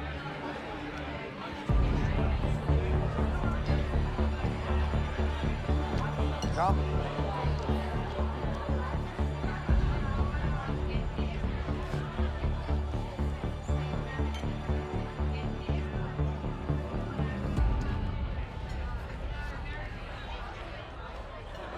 Great flavour, but it's wet. Like, it's really wet. Yeah, look, you know what they've done? They've got 2 ingredients that are wet. They've got the fresh mozzarella, and that by nature it just will, especially if you overcook it too, it just weeps all of that moisture. And then they put balsamic on. So really, I mean, look, that's a big problem for me. Could put the green team in a little bit of trouble if there's any more mistakes on the menu. I feel myself being quite nervous and really conservative about adding stock. So I just add a little bit at a time and let it evaporate and then add some more. Just so you know, everybody, Maestro Marchese cooks his risotto in 20 minutes. You've been cooking for 20 minutes. Really? Holy crap. I honestly am just freaking out. I'm just freaking out. Like, this is scary to me. I don't know why a pot of rice is so scary. At the moment, this is not fun. This is terrifying rice. Unfamiliar territory for me. Out of my comfort zone. I taste my risotto and I feel that I've put too much salt in there. I can taste it, and I'm not sure whether that's going to absorb by the end and taste okay, so I really need to get another batch going. This is my 3rd crack at it, and I hope it turns out okay. Cooking for me is normally something that makes me excited and, you know, I want to taste, I want to be interactive with my food. Today, cooking this risotto, I'm doing it mechanically and I'm doing what I think should be going into it. I know it's a ladle full of stock at a time, but there's no extra thought going into the process, and it's just the strangest sensation. And I look around and everyone else is the same. Bo has 2 pots going at once because he's not sure which one's better.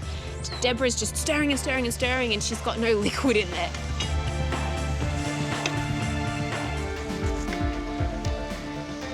This is the big question I think that everybody needs to ask themselves is, at what point is that rice perfectly cooked? Il punto giusto è al dente ma senza essere crudo. Everybody knows the word al dente of for Italian pasta. cuisine for pasta, also for risotto.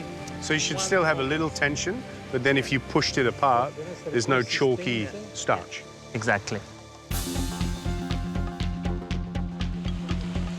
I think I'm going to take it off. It's kind of got a wave there. It's going to keep cooking, so. I've now taken my risotto off the heat. I think it's actually cooked to perfection, and as I let it rest, I actually integrate a touch of parmesan and the acidulated butter just to give it that complexity of flavour at the end. Yeah, I think I'm done. gold leaf is extremely difficult to deal with under the most perfect conditions, and we've got a win to contend with today. Oh, you son of a... How'd you go with gold leaf? Yeah. What do you mean? Ready?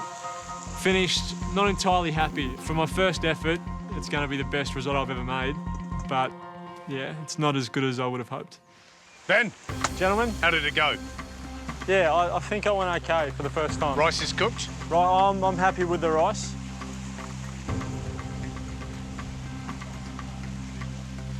Troppo crudo e senza sale. Hand cook and without salt. Poi senza anche il resto per niente. Undercooked, no doubt about it. Yep. And it just needs more salt. Yep. Yeah. At least it's pillowy and flat. Yep. Well done. Thank you.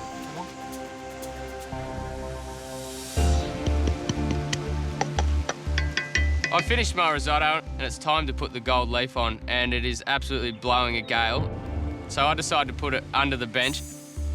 I tip the leaf over onto the top of the plate and peel back the paper, and the gold leaf is sitting perfectly on top. Done.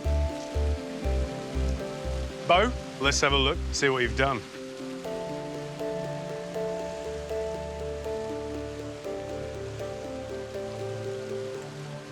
This one is a little bit better.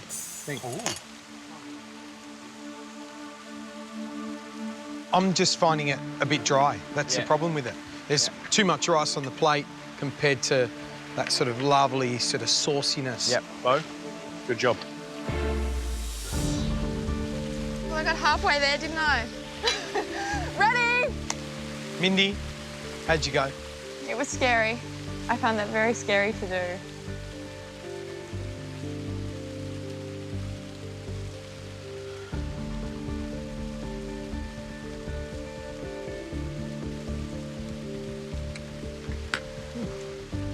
Un po' più di cremosità e poi... Yeah, a little bit more creamy, and that's the right way. I think the flavours are good. Plenty of saffron. I taste the butter. I taste the parmesan. Grazie. I think I know what my risotto is like because it's not soupy. So it's probably a bad risotto. Deb, first of all, lift the lid up. Let's have a look. Come on. Ah, nice.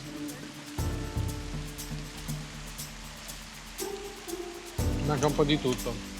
It's missing quite everything, except the gold. Next time. Yeah, I did a bad job. Oh dear. 23 karat gold. Righto. Oh no, come on. No! Bugger. Bugger. I'm building a bit of a fort, a bit of a wind fort. Yeah, let's go under the bench. Great idea. What did that? Turn it over, transfer. Oh, the wind is... You gotta be kidding me. There goes another one. What? There's gold all over the place.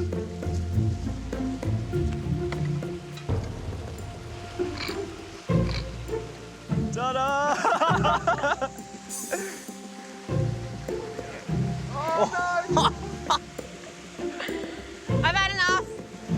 I've had enough. Yep. Ready? Yeah. Overall, I'm pretty happy with it. The gold leaf was a total disaster, but I think I've got enough flavour in there to hit the mark.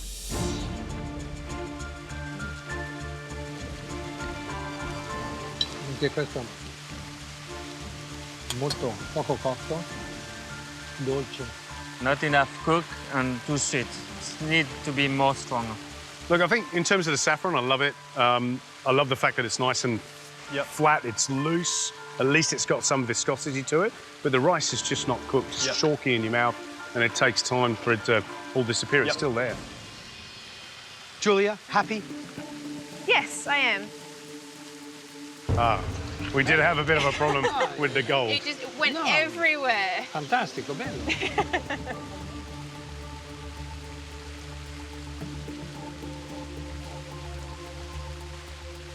Acidità, tutto. It's missing everything. Cooking of the rice, it's okay. So you give some idea to put the gold like this, not as a square. Kylie, are you the next one for the hangman? Oh, I think so.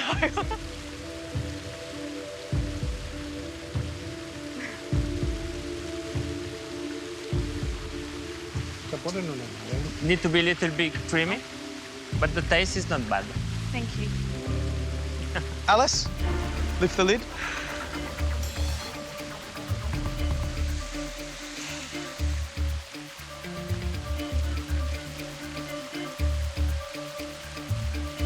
It's chalky, not enough liquid. You know what? The flavour is good. I like the saffron seasoning. You know what to do now. Yeah. Practice. Cool. That's it. Audra? Yeah, just balance of flavours and things like that I found quite challenging. Ah, che bello. Audra looks good. Yeah.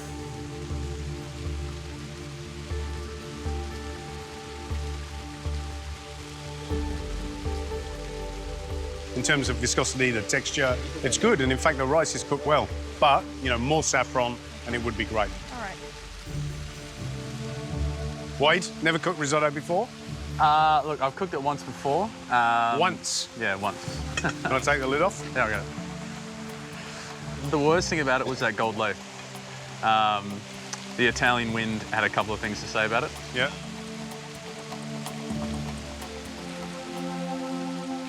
Strong taste. Yeah. Wow. It's good. I'm getting cheese, I'm getting parmesan. And actually, the texture of the rice is probably one of the best on the line. Oh, wow. Out of all the contestants. I reckon that's nearly to the point of being nicely cooked.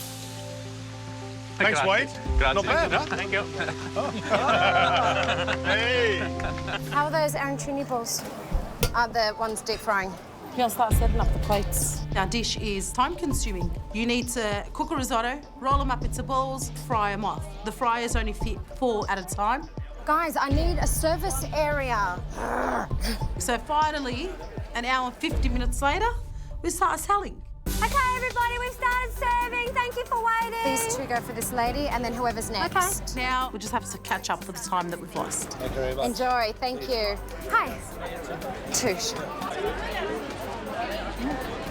Very tasty. The cheese is nice. A nice crunchy batter. Look at that. You can't get better than that. That's just like, delicious. There you go. Enjoy. Hi. I waited 40 minutes for this, and it was absolutely awesome. 2 more or another one? Another one. Make it 2 more as well. 2 more? Just give me a... So today we're cooking arancini. It's Italian week. I'm meant to be good at doing this stuff. We can only do about 4 at a time because they need to be done in single layer. If we put them all on top of each other, they're going to stick to each other, they're going to come out soggy. Promise it'll be worth the wait. Sorry, we need to get them crisp for you. We're selling $6 each, 2 for $10. I'm just getting some more out.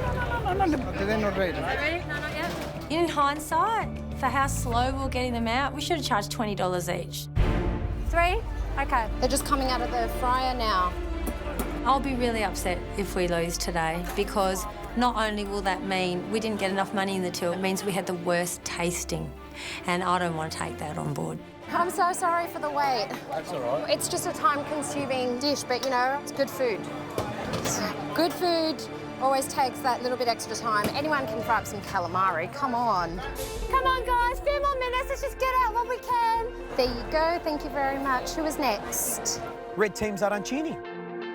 Value, value, value. $6 for 1 or 2 for $10 bucks. That the oil is good, so if it's fried, crispy, it is crispy. Yeah, it's crispy, which is great. Oh, wow. Steamy, cheesy. Look. Look. Oh, look at that. Look at that. Mine is longer. The rice is okay. Could be a little bit more flavoursome. Yeah. The crispness of it is beautiful. Not bad, I would say.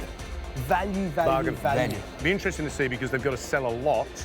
They've got to sell double to, say, the $10 bruschetta to make any money. So today the green team are making a fritta misto with a lemon aioli, and we've been serving for half an hour. There you go, darling. Have a good day. Do you want me to go draw a bit of a crowd? Yeah, that's a good idea. So I decided to check out what the other stalls are doing. Go and come back fast. You got it? Already got it? You guys are awesome. Come on, Daniel, bring the crowd. Guys, who wants some amazing seafood? Green tent. Hey, bring it on. guys waiting for food? Yes. Go to green. Well, why would you wait when it can just come straight to you? I look over at the red team. I can see that they're making arancini ball. There's a lot of work going behind the bench, but nothing in front of it. The customers are there waiting, and they're all very hungry. If the red and blue team don't get something up soon, they're going to be in trouble. What's going on? What's going on? What are we waiting on? We're kicking ass. Do you want one? Hang on a second. What's going on here? We actually made risotto from scratch. How much time are you guys going to wait for? Oh, why does it matter? Don't worry, just go. Oh my God, clearly nothing better to do that, boy. You're just bringing them in with your pretty boy looks. Yeah? I'm almost out of my aioli. That's going to stop everything. Our challenge today is to make fritto misto with beautiful aioli. We've got a queue all the time. We're pushing them out as fast as we can. I'm now making aioli, and I'm just... Well, I screwed it up. Oh, stop! What's wrong? Are we ready? How's service going? You right? I'm just waiting for my aioli. So I just stopped service because it wasn't emulsifying and it wasn't coming together. All right, we need the aioli ASAP. Yep. I'm going to start some as well. Can you do another one? Come on, guys, we've got to keep pushing. We're lagging behind. We were ahead, but now this aioli is starting to cost us time. Can you get some plates out for us? We need aioli for them. I did get perfect aioli the first time, but it's so stressful with, like, hundreds of people watching you. And why is mine not working now either? We've got to get this right. It's not just about how much money we make, but the judges have to taste it as well. How's the aioli coming along? It's good, I'm pumping it out. Good, good. I should do 2 at once. Finally, we've got this aioli back on track. Just let's hope it tastes all right. Thank you so much. Thanks for your patience. Come on, guys, we've got to really push. We're falling behind. We just had 20 minutes of lost service. So this is the green team's fritto misto. What do you think? Fresh fish, first of all. It seems to be cooked well. That aioli, great. It's crispy. My fish is beautifully cooked. I reckon that's cracker. Valuable. For $10 for this, I reckon their till should be bursting at the seams.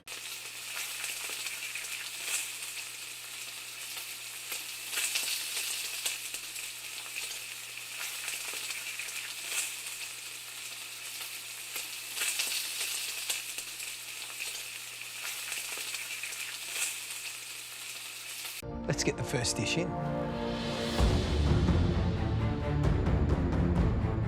We've got only 5 minutes to plate up our dessert. It's going to be really hard to make it look as beautiful as Kylie did, and it's going to be a big challenge to get all of those elements on the plate.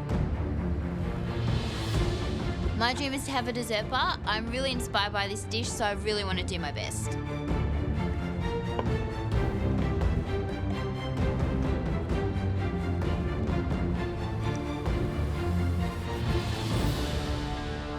Wow.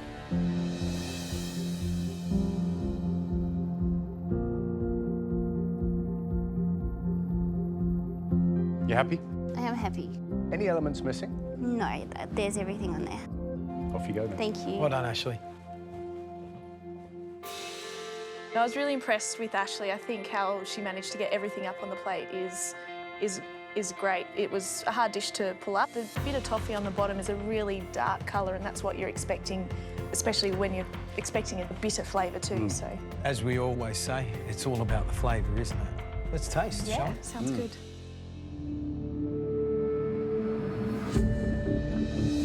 Mousse looks good.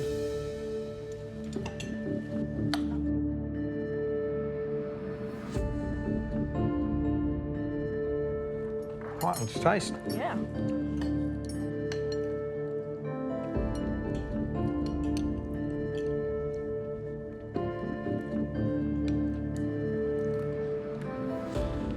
I love the consistency of the mousse. It's absolutely super light, smooth, really beautiful. And I think those spheres, the way she's put them together and smooth them off. Yeah, the mousse looks lovely, nice and even. You know what I'm loving is the apple. Yeah. There's a certain freshness about it. That's wonderful. Interesting, isn't it? Tasting like an amateur's version of your dish, you really see what's essential. And it is this attack of a 50-foot salty caramel woman that, you know, it's all toasty and creamy and salty and sweet. And it's really only edible because of how dark the caramel is and that bitterness and how fresh those apple jellies are. And those two things, they make the dish make sense. And I think that's really the big success for Ashley. Shall we get the next dish in? Yeah, sounds good. Reynold. My goal today is actually to try and impress Gary. I know that he doesn't really like things deconstructed. I've been really conscious not to deconstruct everything and lose its flavour and the essence of it. Reynold, what have you cooked? I've made blue cheese and figs with apples and honey and rosemary ice cream. Pleased? I'm really stoked. It's the first mystery box that I'm actually happy with. That ice cream looks really glossy and smooth. So what was the flavour? Honey rosemary. Honey rosemary. And the cream again? Blue cheese is fun.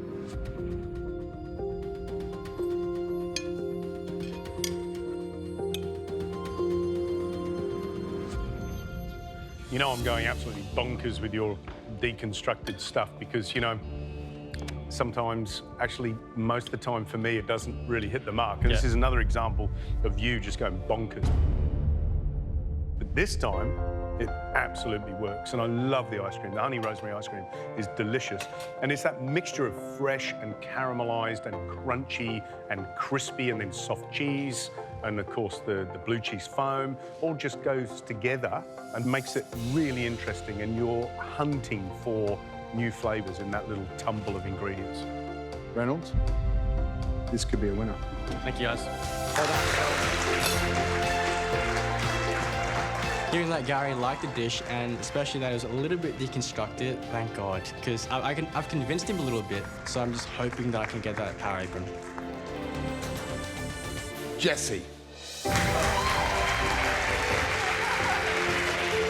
I'm feeling really excited and really lucky to be tasted today. Not only did I make a dessert, but I've also got a chance to win the power apron, which is just amazing.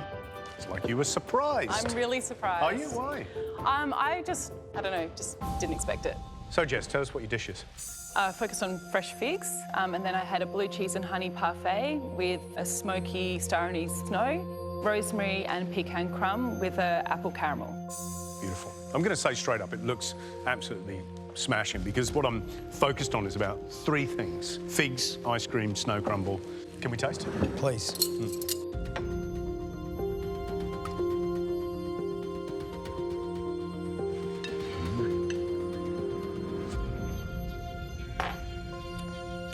It's very savoury, isn't it? No, it's purely for professional reasons. I'm going back in for a second. I was unsure of something. She might have it. She picked red I know. Oh, wow. Oh, it's all right. Licorice, yeah. Absolutely. It's brilliant. It's full of fruit, boys. It's okay.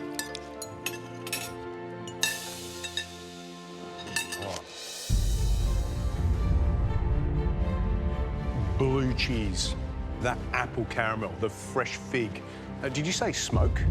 Yeah, I just used the smoky flavour from the bacon to go in the meal. Very subtle in that snow, and it is just absolutely smashing. I don't think I've had a dish like that, certainly not this year, certainly not in the last couple of years in the kitchen. It's so savoury, but so delicious and so quite obviously a dessert. Yum. I'm sort of getting confused. Is it a mystery box challenge or an invention test? Because this is so inventive. You know, I'm tasting licorice all the way. Oh, good. And that beautiful reduced down apple juice is like apple balsamic, and the smoke, then you connect all those flavours together and I get licorice. I love it, it's creative, and it's not too sweet. It's wonderful. Geez, you're good. I love this dish. But the thing I love the most about this dish isn't that this is the best dish you put up in the competition. It's that moment at your bench when you had the realisation that this dish was about beautiful, fresh fig. And that moment of taking one thing that's spectacular and building the most beautiful palace around it, ideal.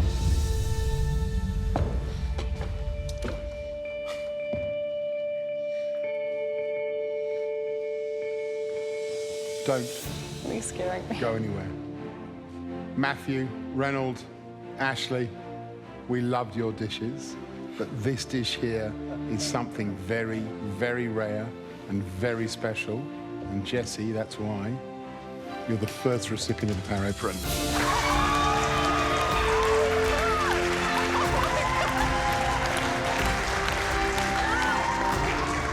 Look at that. It's a bit heavy because of all that gold braid. Wow, thank That you looks... so much. Wow.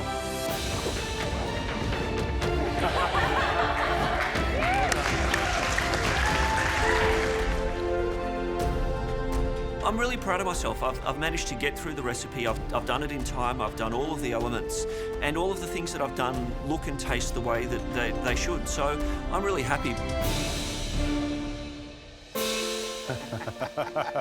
My goodness. Oh, wow. Look at that. You're finding it hard to contain yourself, aren't you? I think that's probably the nicest thing that I've ever cooked in my entire life. And like, it's a beautiful dessert. I mean, tasting Janice's dessert, it's delicious. I'm just really proud of myself that hopefully I've done it a little bit of justice. Looks great. So you're right to be proud. What do you think, your family, your daughter especially, what would you think of that? She'll be waiting for me to get home to make that, I think. We'll have a go at it together, absolutely. Yeah. Janice, what do you think of what Matthew's done? I'm thoroughly impressed. This dessert is very dear to me. To see you recreate that, it's really amazing. Thank you. I cannot wait to taste this. Yeah. Well, do you want to leave us and we'll taste? Thanks a lot, Janice. Thank you. Thanks. Soft. Nice. I hear a crunch. Yeah. Just get it really carefully. Beautifully thin shell. Yeah. Really impressive how thin that shell is.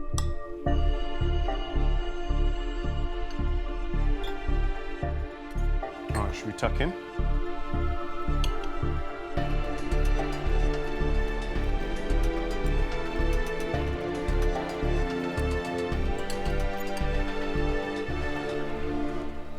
Wow. There's some real positives there. That's a beautiful dessert. Texture and flavour, particularly of that cassis plum, that ball, is just really beautiful. It's very clean, very fresh, very powerful. And the foam, the yogurt foam inside, delicious and light. And then, of course, you find the little pops, the surprises, the crispy rice crackles. I think that's absolutely smashing. It really is. It's beautiful, and the balance of flavours is really good. The yuzu flavour is great. For me, he went beyond expectations. He was very, very daring. I think with the thought of, even going that thin, I think it's very risky at this stage, it's an elimination round. And I will give him, a plus point for that. It's good stuff. What a great start. Brilliant.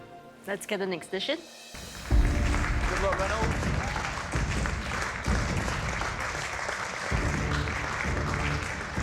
Hey, look at that. I love that. It looks, interesting but weird. So I've done the chocolate three ways. It's a chocolate log with raspberry liquid center, chocolate raspberry ganache, and chocolate soil. Ooh. So is there something in the middle? Yeah, just crack it open. Ooh, it is crackable too, isn't it? Oh, yeah. Oh, yeah. Fun. Huh? That looks great. Doesn't it look good?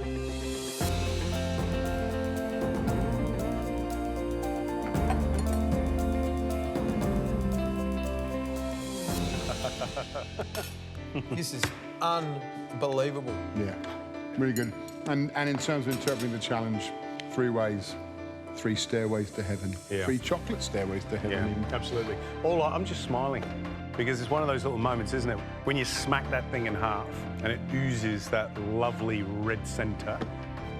Really gorgeous. You're an amateur cook. You're putting up food that is as spectacular and as restaurant quality as this. You could be in the running for the Power Apron and that guaranteed immunity pin. Thanks, guys. I'm really stoked. I'm really surprised. I haven't had this good feedback in a really long time. Oh, my God. They finished. Georgia. I'm really excited about my dish now, and I'm so proud of myself. And I just want to put it down and make them eat it. I'm really excited. This is my strawberry patch. So it's strawberry frozen yogurt with strawberry pomegranate and rhubarb puree, fresh strawberries, fresh pomegranate and a red soil. You know what's really lovely? It's lovely not to see brown earth. It's lovely to see, you know, that ready brown soil. That's an Australian soil. That's a soil from here, the soil from where you're from, and I love that. I don't know whether it's just me, but it reminds me of a strawberry patch picture in a children's book. It's really, it's fun. It's really fun and it looks delicious and the colours are really beautiful. Go.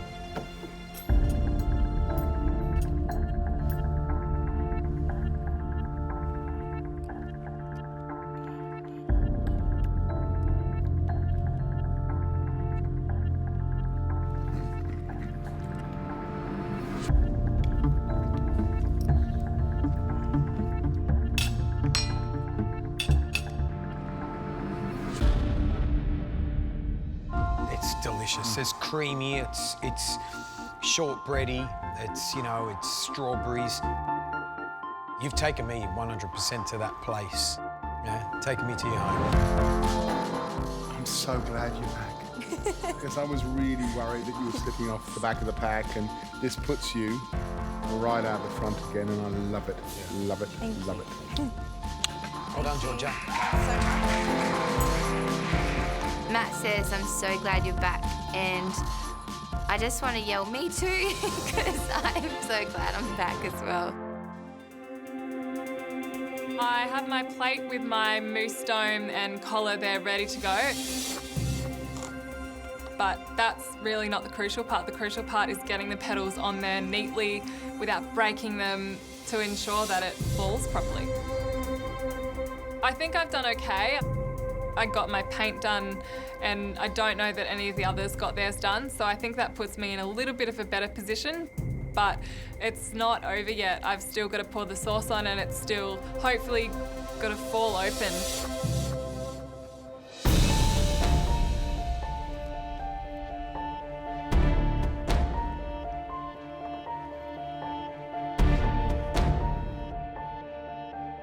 This is the moment of truth. I really want it to work. This is the biggest moment in the pressure test. This is the scary bit. This is the panicky bit. Yeah, God.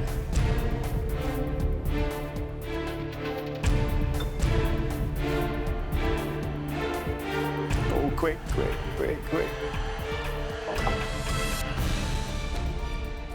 Oh, look at that. Yay, go. It's going. Yay. Beautiful. Well done. That's like a little round of applause there, isn't it? It's so good. All right, then. Off you go. Leave us to taste. Thanks, Darren. Darren, what do you think? I feel really proud that Billy's able to produce such a stunning dessert. You know, visually, it's all there.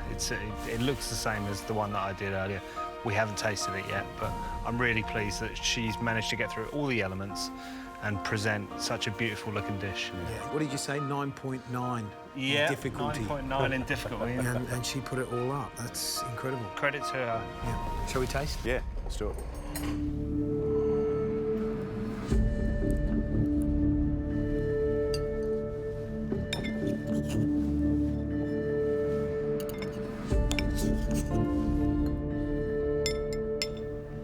Oh, good man. Isn't he great? Yeah, I couldn't have done that.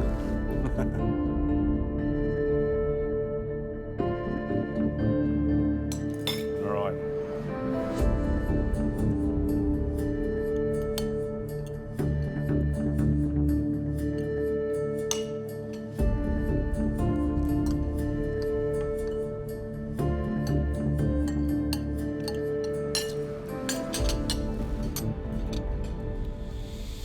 The sugar is nice and crisp, but still fine.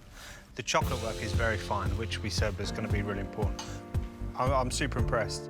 You don't realise how important that mint is for this dessert, because obviously white chocolate can be quite sweet, so that mint is there for a reason. You really need it. You need it. It just makes such a difference. It's delicious. Yeah. And it's rare that a contestant gives us a benchmark dish as the first dish we taste. Yeah. And that's, I think, what Billy's done, judging by the quality of the balance of flavours, the you know, the spectacular reveal, the look of the dish. I think she's probably safe. On that note, let's get the next dish in. I'm feeling really weird about my dish. I just don't know how they're going to understand my dish if I can't even explain it to them. You pleased? I had a really weird cook, a really frazzled cook, but I think the idea that I had wanted to portray is kind of there. I went to cold winter ground, and I kind of wanted to have like a wet plate, if that makes sense, like with the dark sauce, kind of like the wet ground. And to me, the smoky flavour of the yogurt is like fire smoke, like when the winter starts to come in a little bit, walking home from the bus, smelling wood fires, and that's kind of what reminds me of.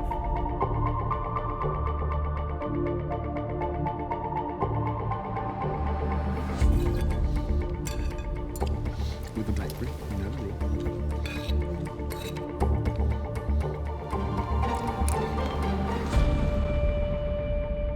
The flavours are great. You know, I'm getting strong beetroot flavours. I'm getting crunch from the cellulose of the vegetable, but then from the crumble that you put on top. And that smoked yogurt is just absolutely spot on. You've given us an absolute flavour picture of a time of year. You've given us that sense you talked about, you know, when the days start to get cold, when the earth starts to smell extra, you know, that humidity smell you get when you walk home, the kind of decaying leaves. I think in terms of balance, you've got everything just right. Jesse. Well done, Thank Jesse. you so much. Big surprise. Thank you. Big surprise. I'm really happy. I feel like the judges got my dish in the end and the flavours worked and they actually liked the idea.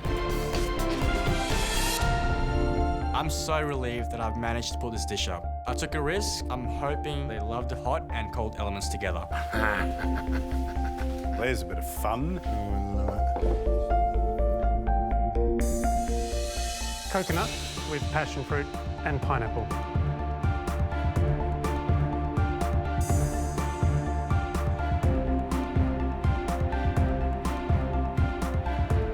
Well, that's a hot sauce, isn't it? I love that theatre of revealing the dessert inside the coconut. I want to taste. This looks incredible.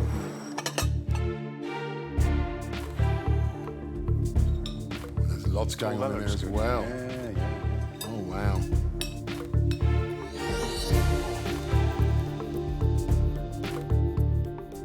That Maltesey stuff. Hang on.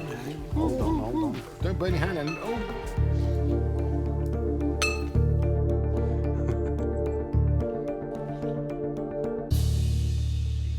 Steam coming off it.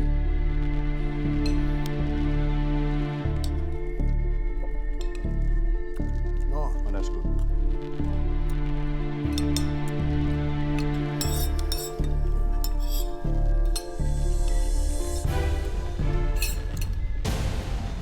You enjoying that?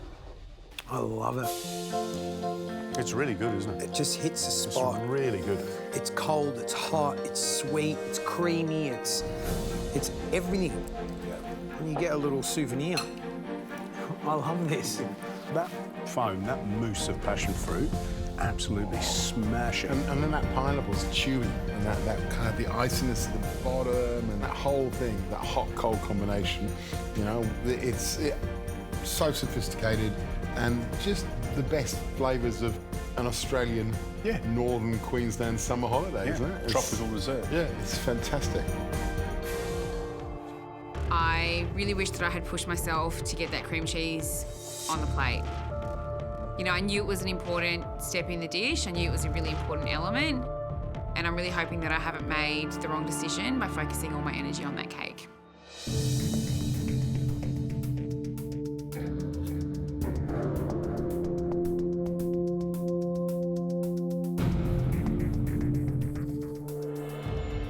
Obviously, you're missing the tempered chocolate. Yes, I'm also missing the cream cheese as well. I didn't quite get that finished in time. I really wanted to just make sure that I focused on getting every element exactly how I remembered it and how I remember tasting it and feeling it in my mouth. That's good. Well, proof's in the pudding, isn't it, Rose? Yeah. And proof's in what we cut open and taste. Rose, thank you. Thank you very much, guys. Thanks, Rose. Rose has to have done a great job with all the elements, because a carrot cake without the icing, is it a carrot cake? Let's find out. Oh, that's good. That's very good. Oh, look at that. Look at that.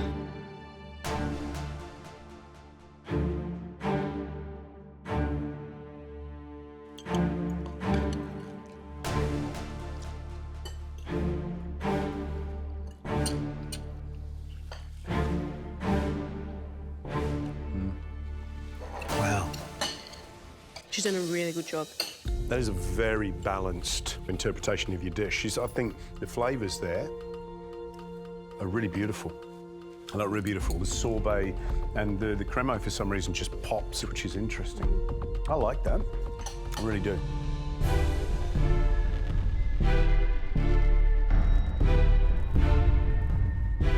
I'm really proud of myself to put up a dish like this. I think I've done more than justice to my childhood memory. Wow. Well, I'll tell you what, it looks absolutely drop-dead gorgeous. So what's the dish? So it's a chocolate ganache with orange jelly, tempered chocolate, honeycomb, and rosemary ice cream. You've had a very different upbringing, you know, working parents. For me, where food came from was self-learning, reading those books that Mum had. I was just like a 15, 14-year-old kid reading through a 3 Michelin-star book, and I was just so amazed. Does your mum inspire you? Yeah, she's a hard worker. She definitely She's a hard worker, yeah. She's run the business and supporting you guys, right? Yeah. She had to start from the bottom, so as a kitchen hand, and then worked her way back up very, very slowly. And my mum's a very tough person, but she's a lovable person as well. She's very caring, and when I was young, I didn't really understand that. Can I ask you a question? Would you love to put this in front of your mum now? Oh, yeah, definitely. Would you? Yeah. And what would you say to her? I'd say, well, I wouldn't have my childhood any other way. So to put up a dish like that and having a childhood where my mum's worked bloody hard, and for me to focus on food and find my own way is, yeah, that's what I would tell her. That you want to forge your own way? Yeah. I listened to your story. What was very obvious is that your mother made great sacrifices for you and your brothers. But I understand your mother didn't want you to walk into the kitchen. Yep. I really understand why as well, because it's a hard life. What this dish highlights is your ability to organize and to achieve a lot within a very small time. The amount of work that you have done in 90 minutes is extraordinary. I'd employ you.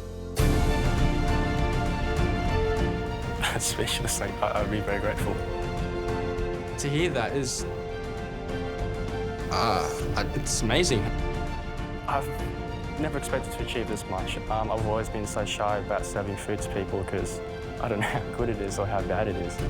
And to put food in front of you guys, and especially to Marco, it's just amazing to hear those comments. I feel stunned, but proud as well. I'm proud of myself. We're proud of you. Thank you. But now it's time for us to taste. Thanks, Marco. Thanks, guys.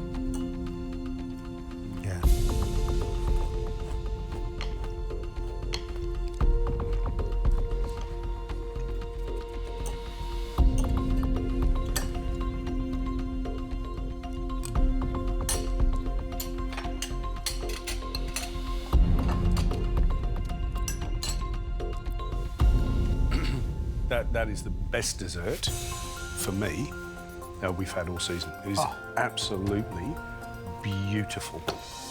The chocolate mousse is delicious. The rosemary ice cream is just an inspired idea. The little tumble of ingredients, which includes that lovely light, crunchy honeycomb, those little pebbles, which is, was a mistake, but in fact worked out brilliantly. And the little shards of chocolate are all just on the money. He's 21 years of age. This is phenomenal. But what's interesting is that explosion of flavours. Most pastry chefs have a sweet tooth. That's why they make pastry.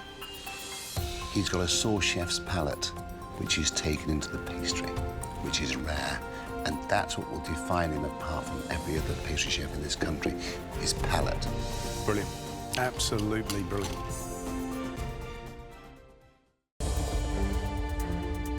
Your challenge is to make the most enjoyable three-course family dinner you can. In teams, you will head to the supermarket, where you will have to approach someone you would like to cook dinner for. Each team will have $100 to cook a beautiful three-course meal for the family and for the judges. So we're from MasterChef, and our challenge today is revolving around the family dinner. So we're just wondering what your family's like. I have 3 kids. 3 kids? Yeah, Toby being the youngest, Lily being 8 and Maxwell being 5. So. This could be a great family to cook for. Our challenge is actually to go into a family's house and cook the family dinner. How would you feel about us coming to do that at your place? Sounds pretty cool. Yeah. So we found our family, a young dad tour. What do you do for a living? I'm a chef by trade. He's a chef. Probably the only chef in Coles at the time. How do we do this? I don't know. If you were cooking a three-course meal for your family, what would you like to see on that meal? Probably start something simple for an entree there, maybe a tartar. For the mains, they love lamb. Yeah. Lamb's their favourite thing there. Desserts would be pretty easy there. Okay. Maybe sort of like either some sort of fruit. After we've had a chat to Tour about what his family would love to eat, it's time to start shopping for our food. We're gonna have enough money for lamb? Let's go have a look. Okay, let's have a look at lamb. Back straps. I mean, if we got 3 of these, that would be okay, maybe. Well, it's still only $24. They definitely did ask what sort of foods we wanted, so wait and see. I'm looking forward to dinner tonight.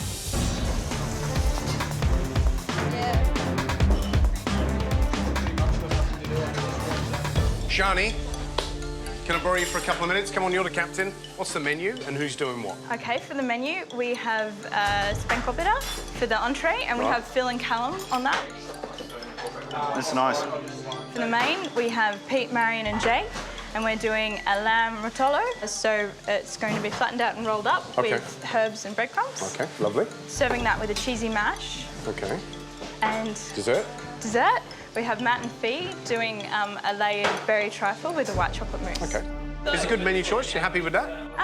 I think for a young family, I think it would be perfect.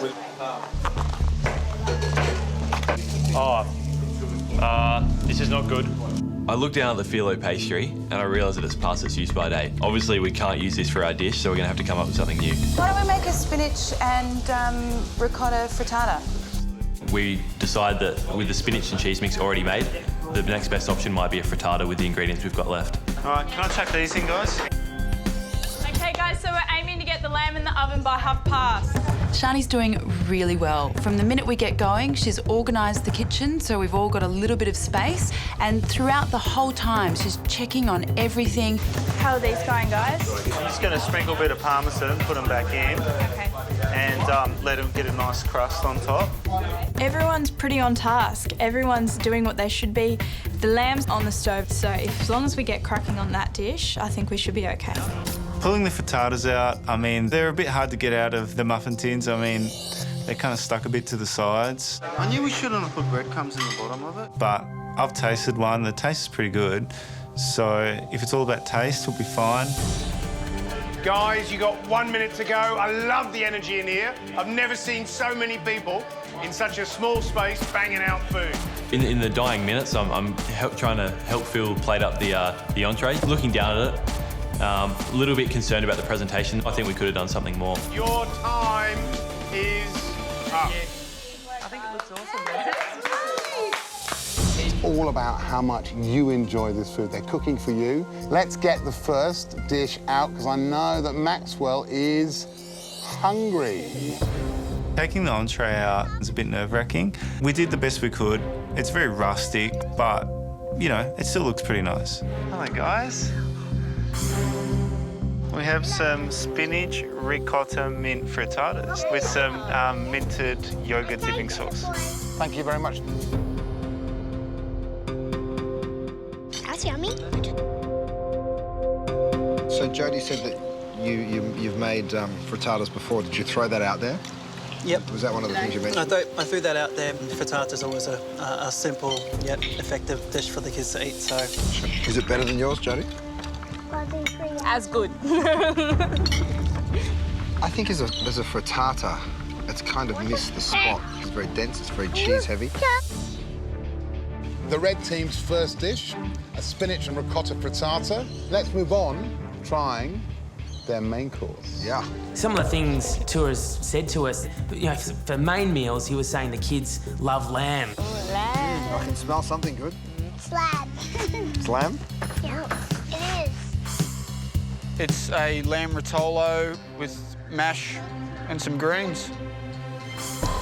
Mashed potato.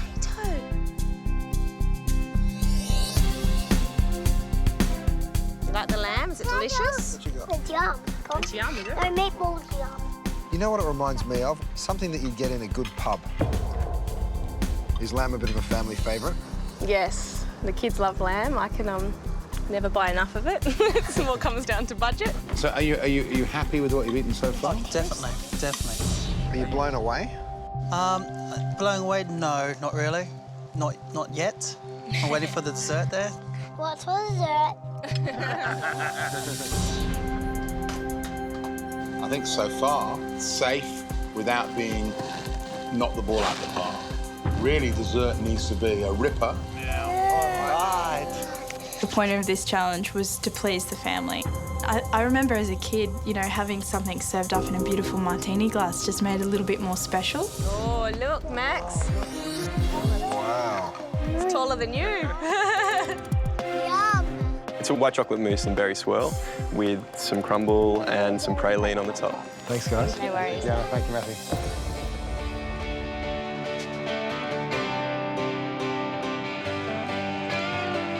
As a dessert, that is rich, that is sweet, that's pretty good. How is it, Toby? Got muscles. Is that from your dessert? Yeah. It's giving you muscles.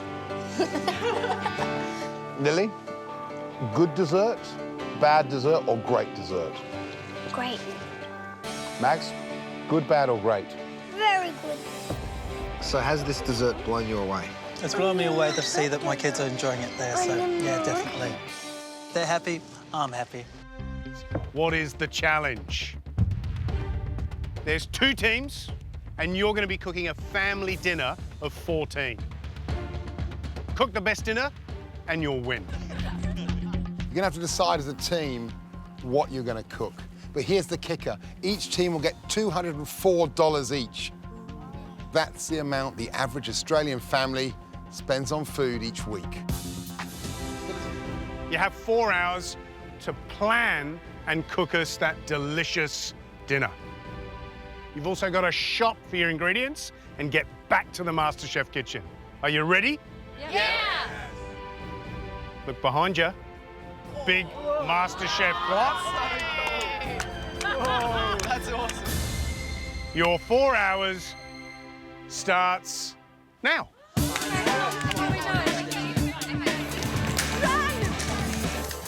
Should we get him? I think we're getting this one. I've got him. All right, let's rock. Ready? Do you want to go down to the front? We have all our ingredients together and we run down to the cash register. Hey, nice work. Woohoo!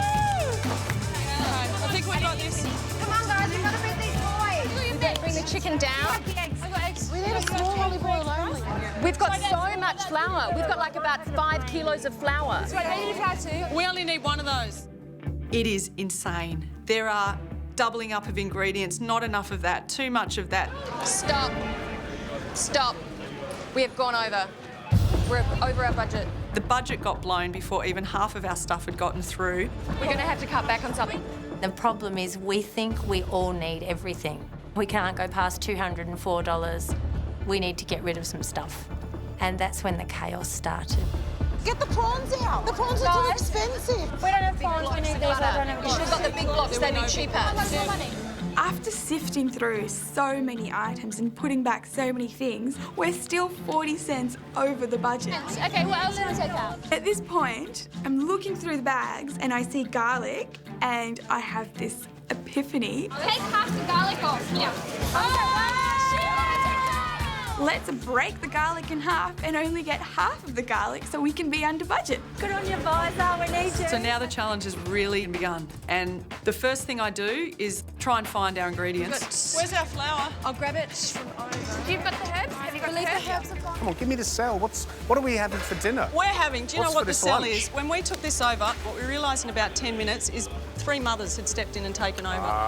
And the 3 mums were cooking the favourite dishes that their kids love. Oh, I love that. And that's what sells it, you know? I'm cooking my kids' wanna come favourite for dinner. dessert. A beautiful traditional lemon tart with a raspberry coulis. For main course, Samira's doing a Middle Eastern dish of chicken, yoghurt and almonds.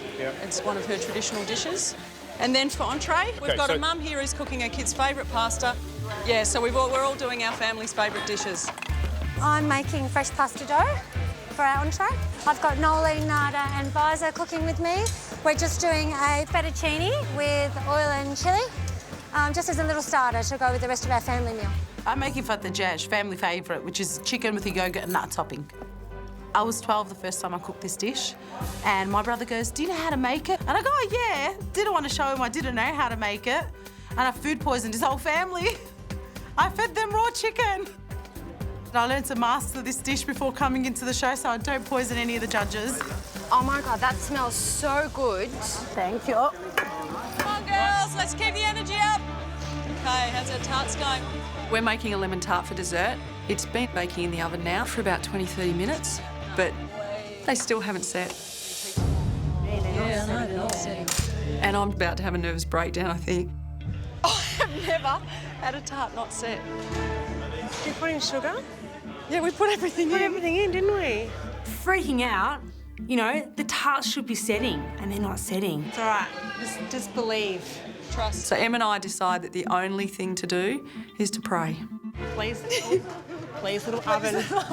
Please, can you please set? They look super organised. The Middle Eastern-inspired dish using the chicken, that could be really, really yummy. We can put the right amount of broth here so they know how much to put instead of making it all soggy. That's great. Dessert, have they cooked the pastry enough? Will that custard set? The fettuccine, I'm interested to see how they're going to actually present that family style. But also, it sounds like the sauce they're making is one of those when you want to do a bit of tossing in the pan, and I wonder whether that pasta is going to stand up to any heavy action in the pan. It's really Yeah, totally. We're just going to have to wait and see. Water's on. Water's on. Water's Crisps are boiled. done. Yes. The entree that we're making is Liliana's creation, and I think she's really struggling. I don't want to burn the garlic, but it needs to have the flavour. She's trying to do too much. I don't want to leave it. I'll let her do it. I'm not good at actually delegating and letting go. Let me say, quick. It's ready. Take it off. Just put a little bit more in that. I have 3 pots of pasta, all cooking for different lengths of time. Get the other one off. Get the other one off. Get the other one off. Get the other one off. Listen to Liliana. This one off. Get Don't that off. listen to me, so I've got no idea. The danger here is that this pasta, it's a delicate, fragile thing, so it's easy to overcook. Pot. Liliana, take it off. Okay. Just go. Hot. We're at the point where the pasta needs to be drained and it needs that oil on it straight away or it's going to stick together. Get there. Let's go. Tong it through for me. And I literally tip the whole pan of garlic oil and I just start tonging it through. Right, and we need to throw that parsley in.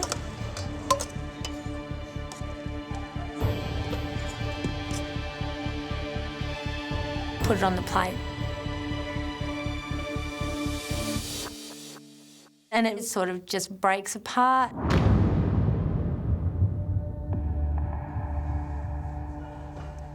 Is it a little bit overcooked?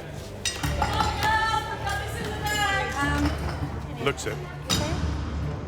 That was always going to be the challenge. It's cooking 14 of them without mushing it all up. And every time you smash those tongs into the pasta, makes it worse. I am feeling like crap. Is it worth me being here if I can't even put up a plate of pasta? Do you want to come and have a look? I'm scared. I'm scared too.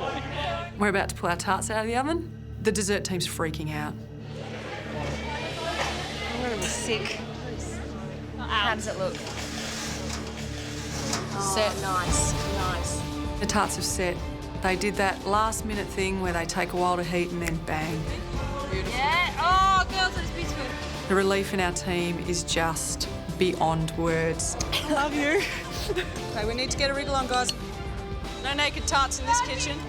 This is your first 10 seconds in the MasterChef kitchen. Come on, boys, finish up. It doesn't need to be perfect. It's your family. 5, 4, 3, 2, 1. That's it. Time's up. All right, done well. We've cooked as a family. We're going to serve it to our family now, boys. Be proud. Be proud. Looking forward to this. Yeah. Gentlemen, enjoy a hand-cut fettuccine with the anchovy, chilli, fresh parsley oil with a parmesan crisp for a little crunch.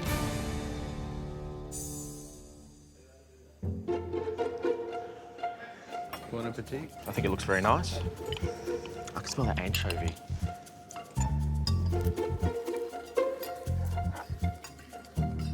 It's super thin and a little bit overcooked.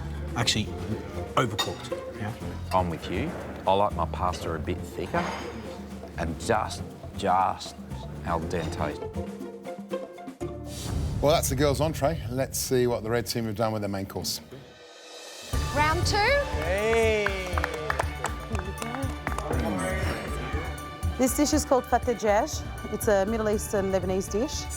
It's basically fried flatbread with fried and boiled chicken with a yogurt topping, a broth and fried off nuts. Okay, see ya. Thank you. That was so nerve-wracking.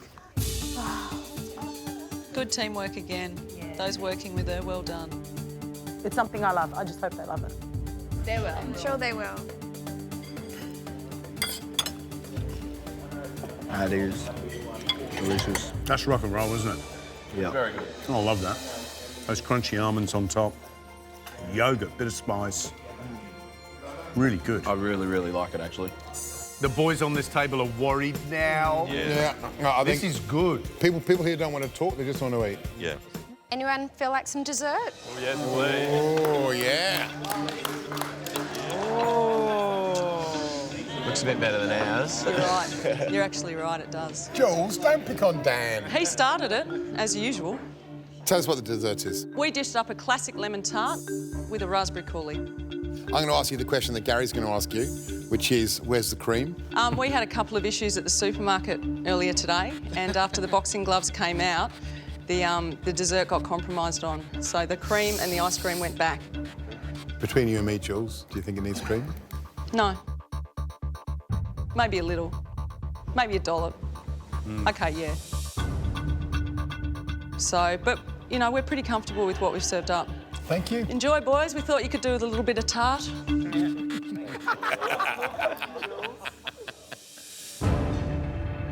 So you guys did such an amazing job with the little ingredients that you had. Thank you. You know, It looked cream, no fantastic. cream. Seriously, it was beautiful, restaurant tasty. quality. It looked fantastic.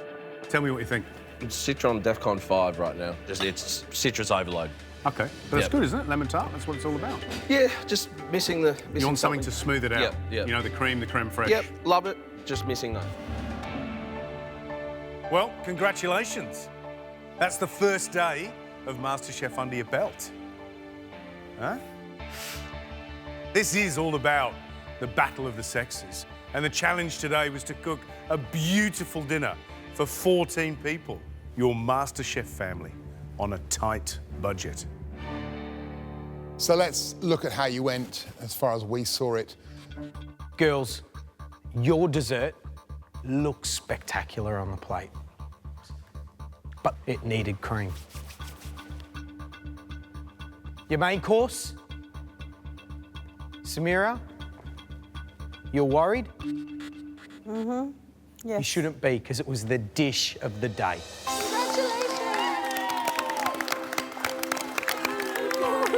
How does that make you feel? Yeah, good. It was a group effort, so it wasn't all just on me. But now I'm wrapped. You're about to make a meal on a very tight budget.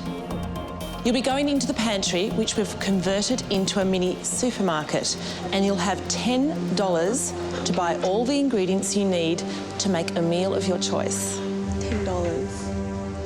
Okay. We have 2 fridges. We have a stand of fresh produce and a stand of groceries. You have $10 and 30 minutes to produce the meal of your choice. Global recession is amongst us. People are being a little bit more smarter in the way they buy, in the way they shop. You need to understand food costs and how much a dish costs to put on a plate. This would help you going into the future if you really want to be a chef. I do realise that I'm the only person that's got one of the proteins, so the fish, the chicken, the meat. I'm not sure how that's going to go for me. Time's up. Got 1 cent left. Whoa, that's what you call shopping. You now have 30 minutes to turn your vision of the perfect budget meal into a reality. Your time starts now. I decided to go with this salmon with cannellini bean puree. I've done a bit of practice with filleting fish. I'm still not perfect at it by any means, but I'm not hacking at it like I probably used to.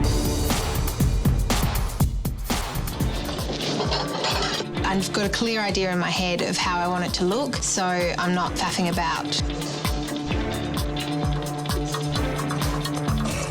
I really felt like I pushed myself. This combination of flavours I've never done before. Yeah, none of the plates concern me, but I still haven't seen Julia's and haven't seen Lucas's either, so don't know what to expect from those two. And they are the two that I'm worried about. You're not playing anymore, you're fighting. Get that thing on the plate.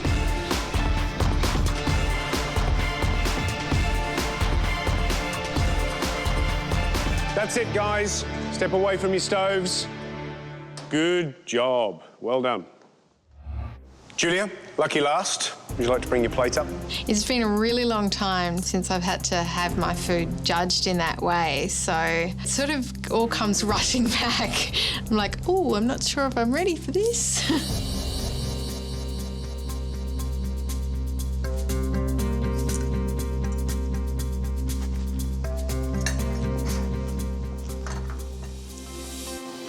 I love that crispy golden skin from the salmon. It's got that lovely sort of roasty caramel flavour, which I love. The white bean puree, it's smooth, you've got a touch of garlic in there, so it's a lovely sort of rounded, you know, luscious flavour. Well done.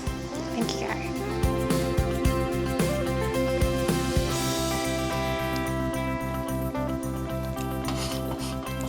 Simplicity, elegance, delicate, delicious. This is why you're a true contender at winning this competition. You should be very proud of yourself.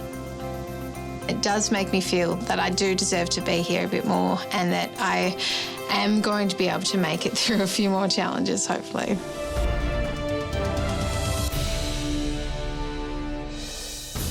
A brand new week in the MasterChef kitchen and a brand new mystery box. The magic of cooking is all about taking simple ingredients to create delicious dishes. We've been telling you, don't overcomplicate things. We're going to show you how less really is more.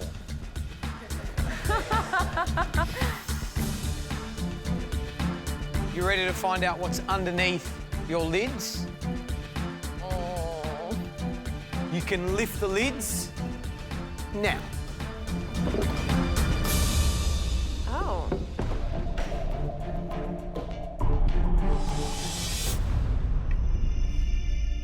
This is the MasterChef Dollar Box. Every ingredient in this box costs $1 or less. Whether it's the $1 chicken wings, the $1 lemon, 75 cents of dry ginger ale, $1 of black olives, 75 cents of pear, the 95 cents of salami, 75 cents of beans, the 85 cents of peanuts, 3 onions for $1, what a bargain, and the pan of cannellini beans for 80 cents. It's a weird bunch of ingredients, but we have to create a high-class meal. That's really amped up the pressure. I'm going to have to work really hard today to make sure I get a great dish up for the judges. It's about doing what all great chefs should do. It's about spinning gold out of straw, proving that amazing food doesn't have to come from amazing high-end ingredients. Are you ready? Yep. Yep. Your time starts now.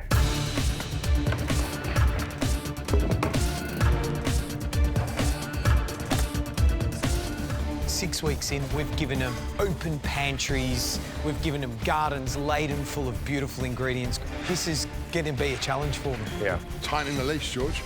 This box is designed to show us who are the everyday cooks and who are the exceptional cooks. Absolutely.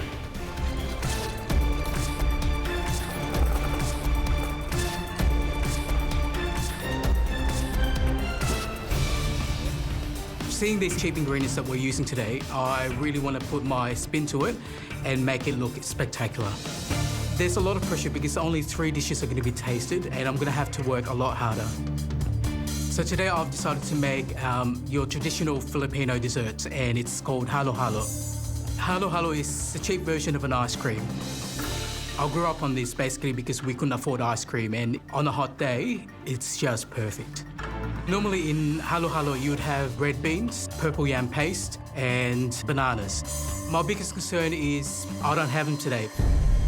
I'm going to be really experimental and use the pear, peanuts, and also the cannellini beans to create the flavour that I grew up with.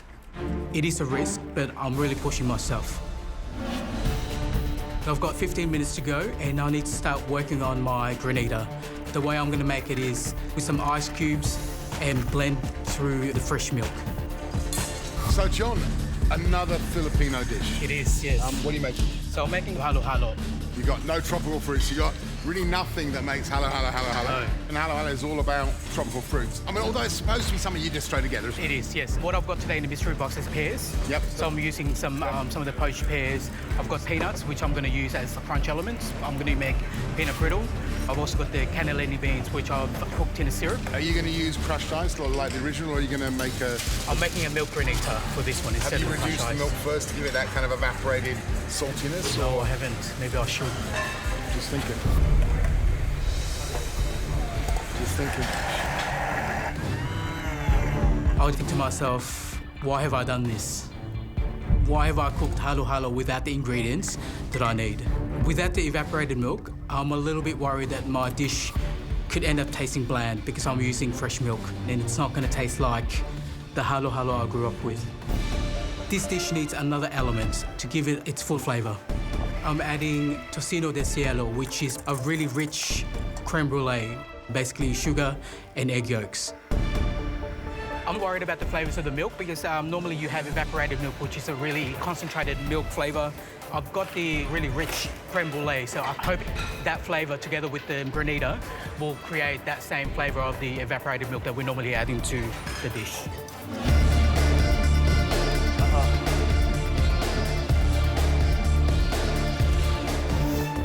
Come on!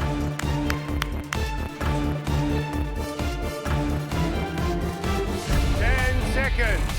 9, 8, 7, 6, 5, 4, 3, 2, 1. Look down. That's it. Looks great. We told you the competition was getting harder. Harder for you to stand out and harder for us to pick which dishes to taste. We could have picked Jackie. You did so much with so little time. However, there was just one dish we couldn't go past who stood up there with Matthew's and George's, and that's John's.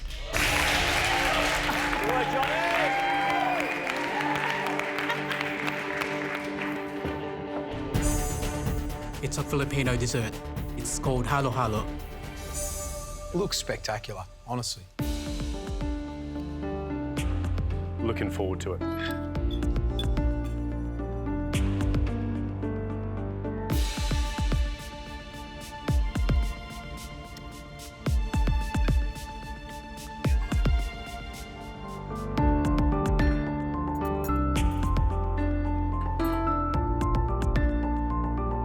You've used, other than the peanuts, nothing that would go in a traditional halo halo.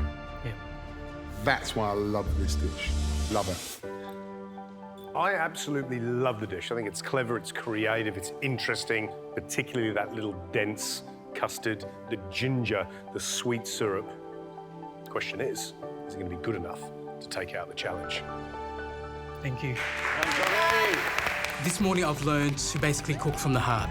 It's food that I've grown up with and the judges love it. And I think moving forward in this competition, I'm just going to cook from my heart, follow my instinct and cook food that I love. The biggest pressure point today is the chocolate petals and getting them to fall down. They have to be tempered properly, otherwise the dish won't work. My tempering's going okay so far. I haven't got it over 40 degrees, which is where it gets dangerous, and I'm now cooling it down. I'm just trying to cool it down just to 27 degrees, so I've added a couple more bits of chocolate and I'm just melting them in. It's moving down now. My chocolate's all melted and smooth, so I need to add the mint oil now. The freshness of the mint really stood out when I was tasting Darren's dish, so I really want to get that burst of flavour right to balance the sweetness of the white chocolate. I've got to work pretty fast with this chocolate because it is starting to set already, which is a good sign. I grab my acetate stencils, lie them out on the bench ready, and then smear the chocolate over. Beautiful, Billy. Billy, that looks amazing. Nice, wow.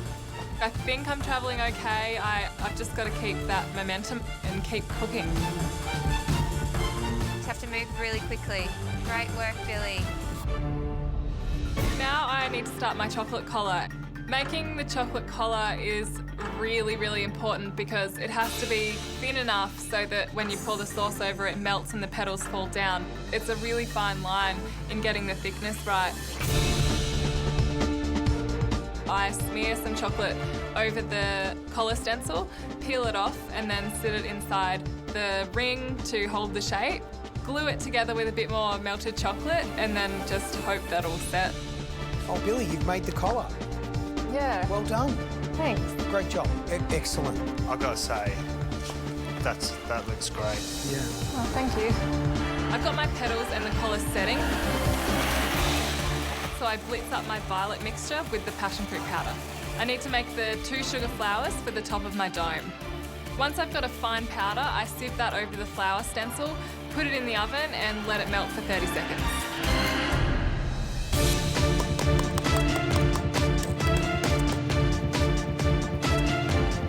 Less than 10 minutes to go. You must have all your elements ready, yes? Come on, guys, let's go! I think I'm going to make it in time. I've still got a few minutes left.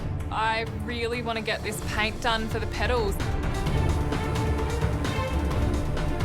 It was something that stood out to me so much in that dessert, that yellow colour. I have a sprayed set of petals, so I'm really happy. So now I need to get everything ready to assemble for when time is up. I put the chocolate collar on the plate, the sponge, the dome. I've got all of my elements. It's crazy. I think they're all there. 10 seconds to go. 9, 8, 7, 6, 5, 4, 3, 2, 1. That's it. Time's up. Oh my God. The cook today was really, really difficult. It was by far the hardest challenge I think we've seen so far in the kitchen. It was a massive challenge for us to tackle. It was a lot of fun though. I have my plate with my mousse dome and collar there ready to go. but that's really not the crucial part. The crucial part is getting the petals on there neatly without breaking them to ensure that it falls properly. I think I've done okay. I got my paint done and I don't know that any of the others got theirs done, so I think that puts me in a little bit of a better position. But it's not over yet. I've still got to pour the sauce on and it's still hopefully got to fall open.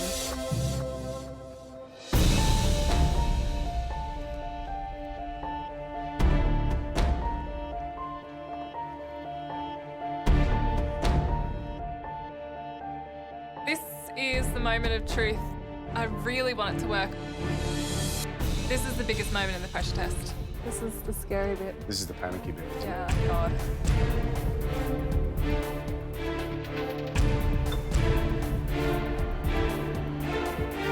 Oh, quick.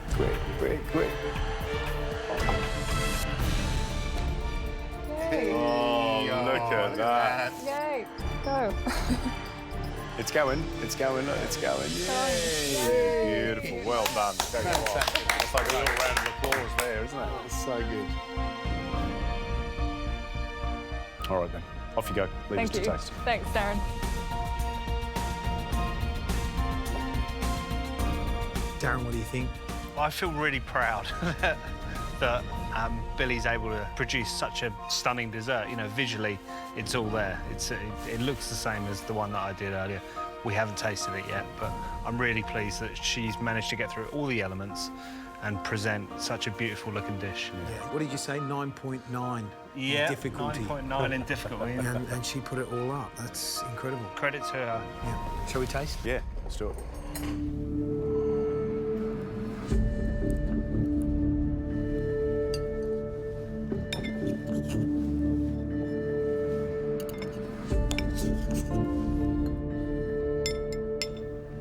Oh, Good man. Isn't he great? Yeah, I couldn't have done that.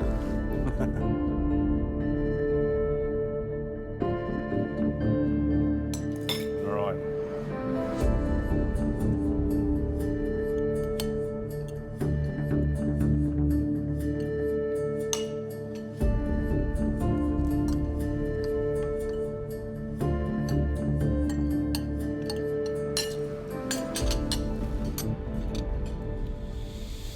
The sugar is nice and crisp, but still fine. The chocolate work is very fine, which we said was going to be really important. I'm super impressed. You don't realise how important that mint is for this dessert, because obviously white chocolate can be quite sweet, so that mint is there for a reason. You really need it. You need it. It just makes such a difference. It's delicious. Yeah. Now, it's rare that a contestant gives us a benchmark dish as the first dish we taste. Yeah. And that's, I think, what Billy's done, judging by the quality, the balance of flavours, the spectacular reveal, the look of the dish. I think she's probably safe.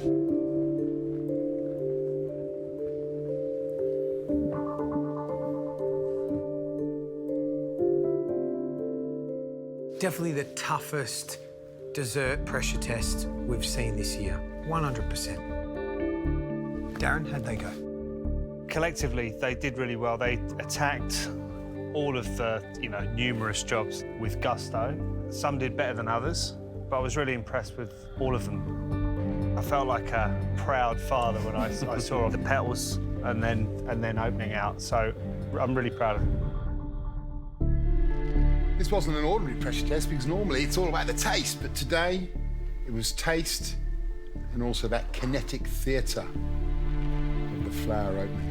Two dishes really impressed us on both those criteria.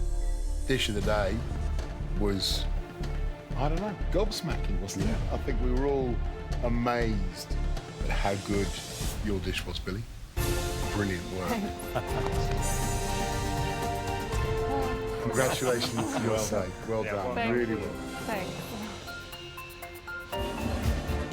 The dish I'm cooking today is a chicken Maryland and make an orange and star anise glaze to put over at the end. Normally this dish would take 2 hours to cook in the oven, but today I've only got half that time, so I'm going to twice cook it instead. Firstly in the pressure cooker and then in the oven to crisp up the skin. This dish rides on the chicken. It's got to be cooked well and it's got to taste really good. I want the meat to be falling off the bones, so having that time in the pressure cooker is really important. My chicken's in the pressure cooker and I need to get onto this orange glaze. So I get some orange juice, some orange flesh, cinnamon, star anise and sugar, and cook that down in a saucepan until it's like a syrup. 15 minutes to go and it's time to get my chicken out of the pressure cooker. I need to get it out so that I can glaze it and have it really brown and sticky, ready for service. This is the second part of twice cooking this chicken, so I have to be really careful not to overcook it. If I serve overcooked chicken to the judges, keep an eye on that glaze, Billy. That'll be my chance gone. Home stretch, 1 minute. Time to get plating. Jesse, make sure you put your broth in a container. Steady hand stretch. Taste everything. Come on, guys. Come on, get it on the plate, girls. Come on, Jesse. Come on, Billy, come on. It's that time again. 10, 9, 8, 7, 6, 5, 4, 3, 2, 1. That's it. Great effort. Great effort. Great effort. Seriously good, guys. Well done. I'm a little bit disappointed about my noodles, but all in all, I'm really happy with my dish. There's a lot at stake with this cook today. I just hope I haven't overcooked the chicken.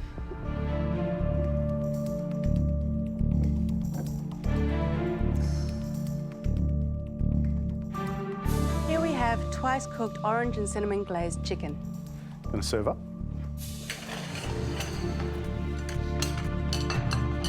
Well, I think the key here will be if it's twice cooked, the risk is always that that could mean dry. So it'll be interesting to see whether it's fall apart and delicious or cooked too much. One of the biggest days in the competition so far, because we know one thing's for sure, we're giving away that apron and we're giving away an immunity pin. Who cooked which dish? I cooked the orange glazed chicken. Okay, so that meant, Jessie, you cooked? At the Haney's chicken soup. So, I might as well go first, shall I? Jessie, your dish, I scored an 8 out of 10.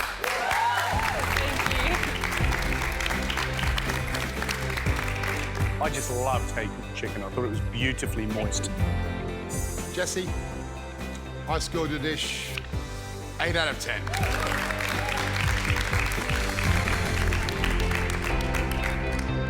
I love the dish a lot.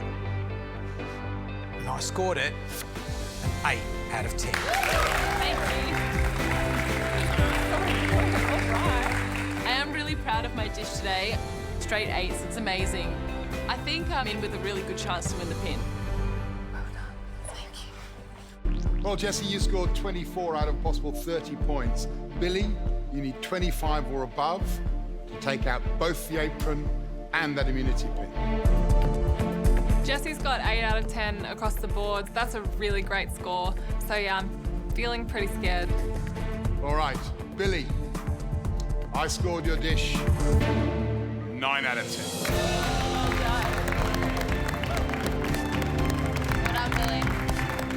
I love that sticky, orangey glaze and that little salty hit chicken skin. Delicious. Billy, I really loved yours. 9 out of 10.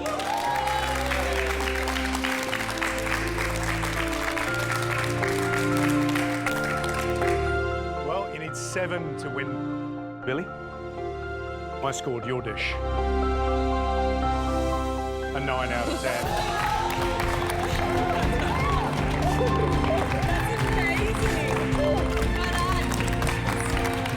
I can't believe I've won an immunity pin and the power apron. It's unbelievable. Shannon, will you do the honours? Well done. much nicer. Wow. Right.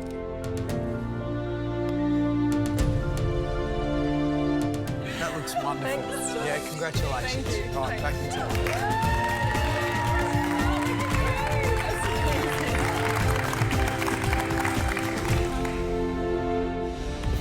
I really love this concept of peel to stem. It suits my style of cooking country-inspired food. Growing up, Mum cooked cauliflower all the time, so I know that every part of that cauliflower can be used. But I'm just not sure what my dish is going to be. Billy. Hi. Clever, clever, clever, clever. Cauliflower. Yeah. Great. Yeah. With mushrooms. I don't really know what it is actually. I'm planning on doing like a toasted cauliflower crumb. Cauliflower is I think the best ingredient you could pick to create a dish for this challenge, right? Yeah. You need to focus in on that and really bring us something that's extraordinary. Okay. This is the food I love to cook. It's finals week and I can't just deliver a simple country dish. I'm going to use everything I've learned to show off this cauliflower in many different ways. I'm happy with the dish in that it's inventive. I'm using pretty much every part of the cauliflower and I'm hoping I can sort of turn that into a new modern dish. I've sliced the stem really thin and it's pickling to add a sour taste. I'm going to crisp up the bacon into salty shards. I'm using the florets with some mushroom and miso to make a zesty puree and some thick cauliflower steaks. I'm really stretching myself in this challenge. I definitely feel like I'm meeting the brief in this challenge. I know the main flavours work really well together, but I'm not really sure about the cauliflower leaves. Hi. This is such a beautiful vegetable. The main thing is to bring out the flavour of that. I mean, I always think they're a bit, almost cabbagey. I mean, how good are they? Yeah, I know. Just raw, they're great. Always remember, the real aim of the challenge is how can you use the stuff you normally discard. You're on the right track for sure, but is there more you can do? Yeah, probably. You know, there are only two places for safety. Yep. And they're hard to get. Thank you. I've come this far and I don't want to fall at this stage, so I really have to push myself. I'm going to blanch the leaves and then cool them down and use them as a garnish on my dish. I just hope it's enough because at this stage it just comes down to the tiniest of things that can send you through to a pressure test. Now, we'll taste Billy's dish. I'm feeling pretty good walking my dish up to the judges. I feel like I've met the brief, which is a huge pressure point in invention tests. It's just the flavour and texture that I'm a little worried about. So I've done a cauliflower puree, which I did from the florets, pickled cauliflower stems, cauliflower crumbs with the scraps that were left over from cutting it up, and cauliflower leaves as well. You know what I think's really clever about it is that you could almost recreate the cauliflower. Yeah. If you did, you know, if you put the greens under there, I think you're really, really onto something here. Yeah. Oh, there's little chunks of roasted cauliflower.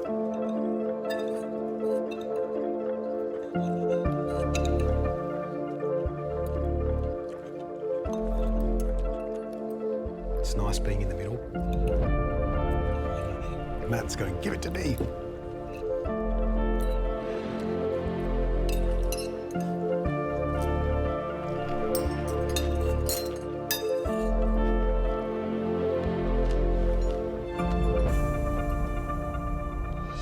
I love it. I really do. I love it dearly because it's a clever vegetable to pick. And you've done so much. You know, it was all about celebrating that vegetable in all its light. And you've done that. You've given us light and shade, zip and zing, and texture, and just everything. It's just an all-round brilliant dish. George. I think it's delicious too. And I think this could be an absolute signature of yours because it is delicious. It's comfortable and yet it's very clever. Thanks. And smart to use miso in the puree, and I love the fact you do show the cauliflower in lots of different ways. You know, sweet, creamy, sour, and also slightly bitter and herbaceous. This is the way to start finals week, I think. Thank you. I feel really good with the feedback I got from the judges, and if that puts me in the top 2, I'll be absolutely stoked. I'd so much rather be on the gantry than being in that pressure test, which is going to be really hard.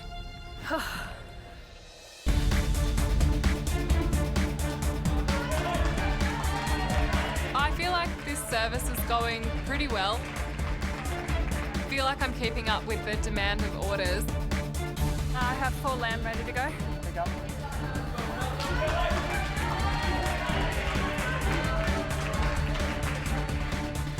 I feel proud of what I've done. I'm happy with everything I've got on there. I think the flavours are pretty good. This is the moment of truth. Wow, so this is Billy's braised lamb and backstrap with peas and pear and mint puree. It looks spectacular. Yeah, it looks fresh, it looks incredibly rich, it looks super meaty. With the eyes shut, it smells like country cooking. You open your eyes and suddenly you're in a great restaurant. This is beautiful, and it's, you know what it is? It is that straightforward country girl on a plate, but I'll tell you what. how far has she come? Amazing.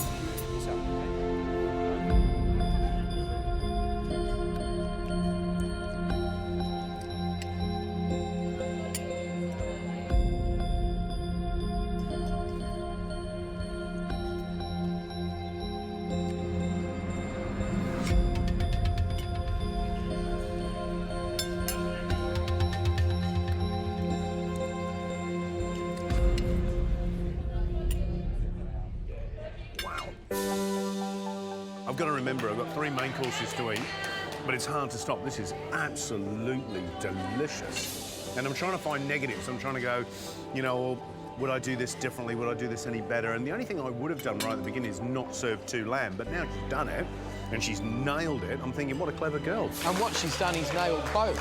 And for me, the highlight on this braised lamb shank is the crustiness, that burnished tan of lamb that's been sitting on the grill getting a lovely crust.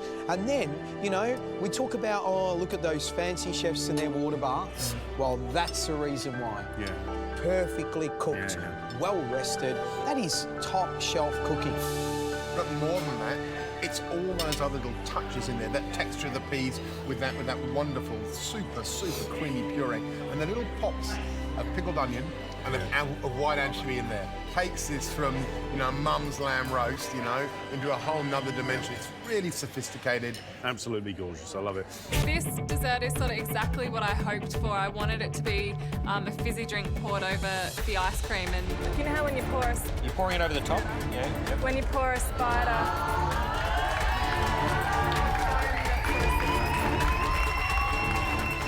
These guys need to get out there. I know. That's sort of... It's really worked out well.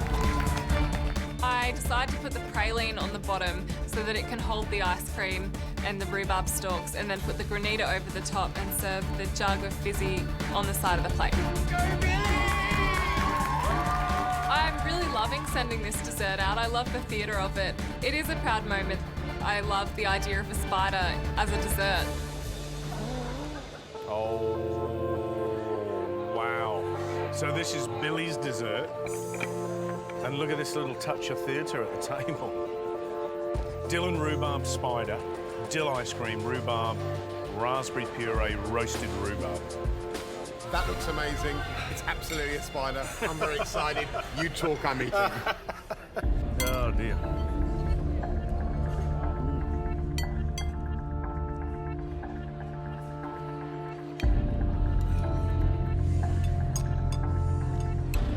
Oh, my gosh. Oh, my goodness. Oh, my goodness. Oh, my goodness. That's so good.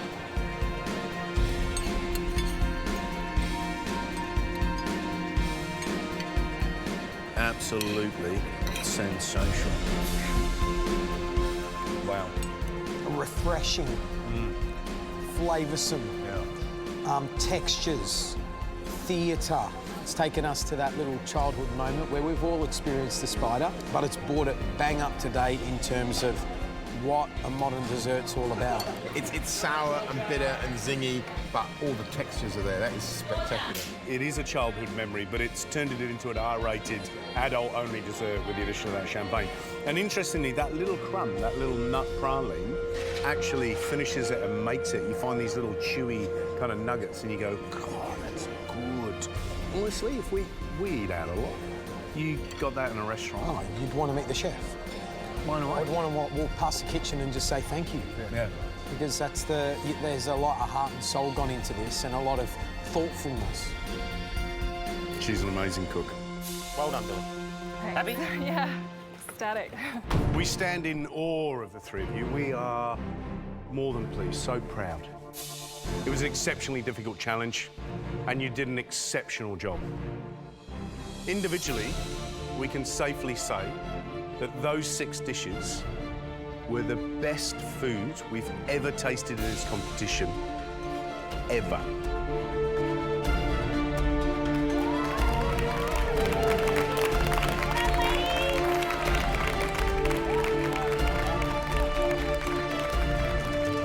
What we know is that you've come so far. It was well conceived, and it was creative, beautiful cooking. It was also absolutely delicious. All 3 of you would be fabulous finalists. Unfortunately, only 2 of you can make it.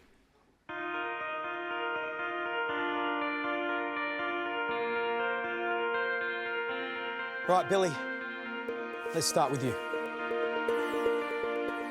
MasterChef is not just about coming in and meeting new friends and cooking great food. It's about the person that you come in, and it's how you carry yourself.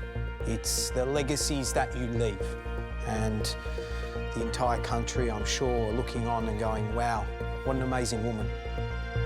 The 4 of us believe in you, and we know that the food that you've been putting up in this competition so far, in the manner and the respectfulness that you've done it in, is a true indication of what an amazing woman you actually are. Thanks, Josh. We've loved watching you grow as a cook.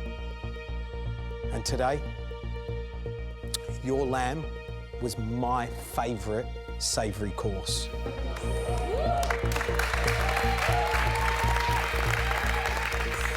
All the memories of a Sunday country roast, but all the technique of a modern-day cook.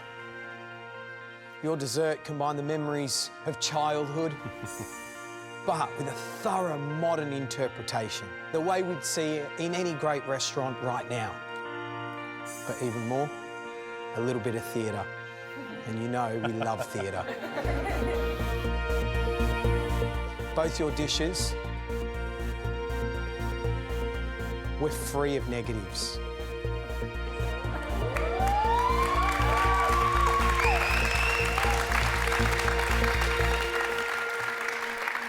And that is why you are in tomorrow's grand finale.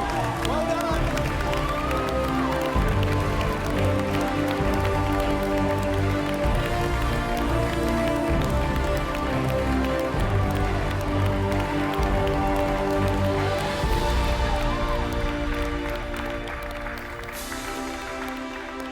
Three months, Billy. It's all come down to this, yeah? It's all come down to the grand final, the grand finale. What does it mean to you? I can't believe it. I really can't believe it. It's just insane. I think they were 2 of my favourite dishes I've cooked so far in the competition. I think because they mean a lot to me, and I've really discovered that that's what I love cooking, is dishes that stem from something, that remind me of sort of where I came from. So, and to, you know, do that with Shannon Bennett and then feed you guys and all those guys, that was just amazing. While you guys were watching. Yeah, it's been such a huge journey, but yeah, I think today for me was, it just felt so real. It felt so real in the kitchen. Unreal, really. Like, it was amazing. So that's, yeah. Goes to show how far you've developed in this competition. Yeah. You know, it's truly remarkable. Thanks. I've spent nearly 40 minutes trying to get one bloody sugar ball and it's not working. Come on, Billy. Up until this point in the cook, I felt okay, but now I feel really frustrated and stressed. Every time I try to pump air into those spheres, they just burst. I want to get it right because it's in the recipe, it's in Heston's dish, and I need to get it right. I start again to try and make another sphere, and all of a sudden... Go, Billy, look at that. It starts sort of pumping into a little circle. We got a bubble. Oh, she's getting one. And I'm sort of twisting it and pumping it, and it's actually looking like it might work. Oh my God. I think she's almost surprised at herself. I don't, I'm so scared. It's kind of working. So if I can get that off. Oh, that's incredible. Oh, dear. Come on, Billy. Keep it under the, keep it like. Oh, it feels awesome to see it actually working, to actually have the feel for it now. Yeah, just cut it. I'm literally holding my future in my hands. Oh. Oh, so close, Billy.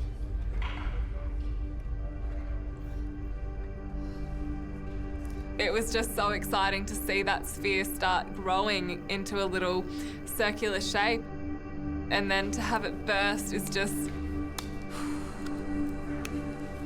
It's so heartbreaking. Come on, Billy. I don't know how I could hold back emotion at this moment.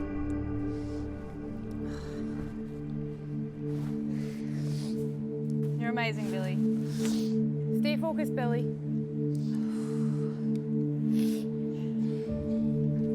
Come on, Billy. Keep pushing.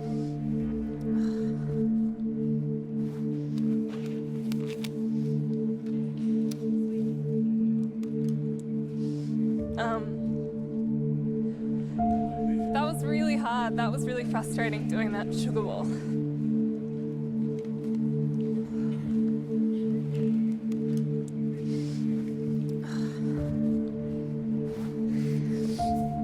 It's just frustrating when you sort of,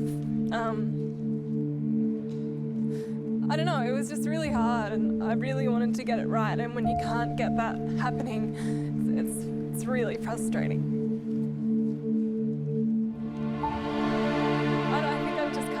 And this is the last sort of hurdle, and I really wanted to get over it. And 4 points behind, and that's going to be really hard to make up, so I don't know where I sit. If it was easy, everyone would be doing it. Yeah. But not everyone can do MasterChef. It's an elite bunch, yeah? And you're part of that elite bunch. At this point in time, I want you to stop for a second and go, Jesus me, I am minutes away from finishing. Done, dusted. Your MasterChef is over. And then the hard work begins. This is the fun bit. There's a lot riding on it, but get over it, start cooking. Keep going, Billy. George is right. That's it, Billy. Come on, Billy. This is my last chance, so I've just got to fight really hard for this. I'm not going to give up. Now try blowing it. Go on, then, put some air into it. That's it, that's it. I start pumping the air into another sphere, and it's actually working again. That's it, that's it, that's it. Oh, nice. Good job. Oh my God. I'm being so careful not to pump too much air into it. Come on, Billy. I really want this one to work. It's so thin. I just need to get that off now. Yeah, let's do this. Do it, Billy. You just got to be bold, right?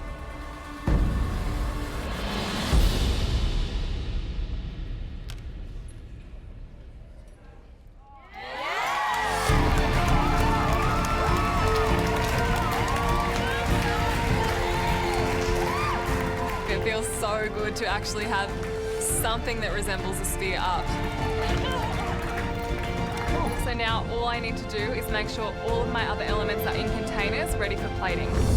Whatever happens in the next 10 minutes will seal your fate. Come on. I've never cooked anything like this before.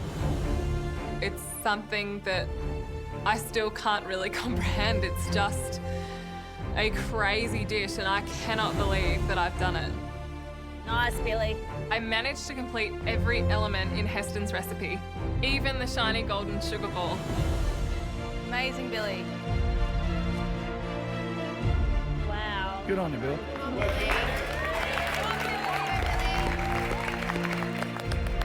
It's sort of come together and it looks really quite pretty on the plate.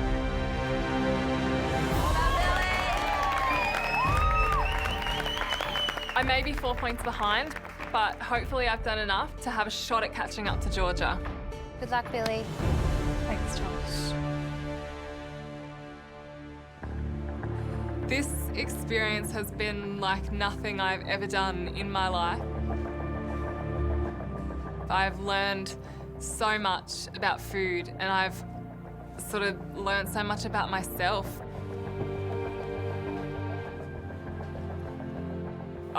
I'll never ever forget it. I'll always remember the experience. It's just priceless.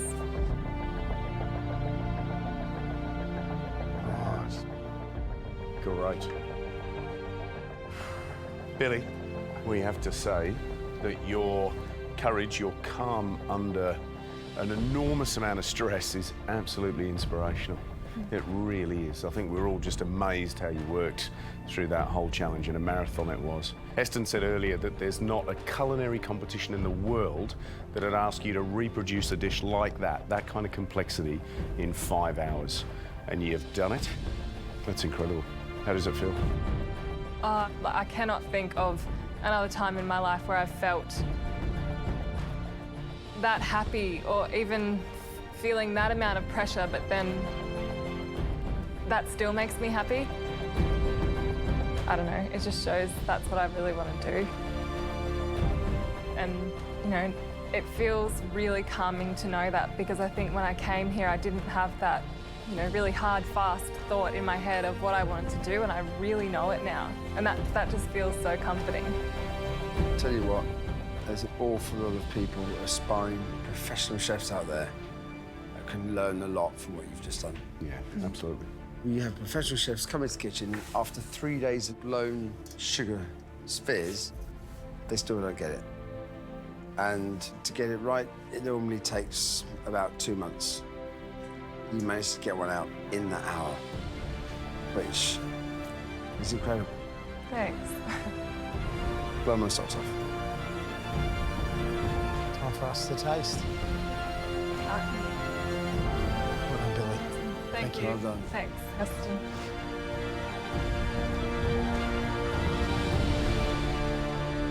Wow, wow, wow, wow, wow. That looks spectacular. So beautiful. Really beautiful. Are you surprised, Heston?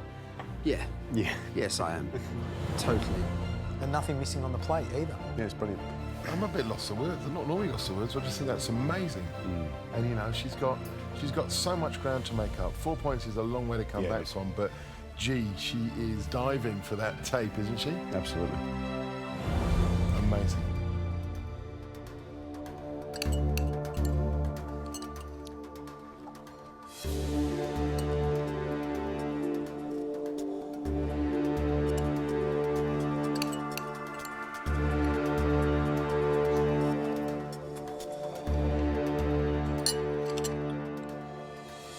I don't really know what to say. You know, with this dish, I knew that, I mean, it was such a big challenge, but for someone who's never seen that dish before, and amateur cook, a little bit gobsmacked. The fluid gels he's done brilliantly. Yeah. Note for note with yours, I think, probably. How's that sugar ball, Heston? I think she's done an amazing job. Yeah, she's some kind of superwoman. It's incredible. whatever happens, she has a big future ahead of her. I think, given the difficulty of the challenge, that may well have been the best individual cook we've ever seen in the MasterChef kitchen. I can't think of something where the heights of the scale have been so high and the end result's been so good. That's put her right back in the hunt for the title, so right back in the hunt.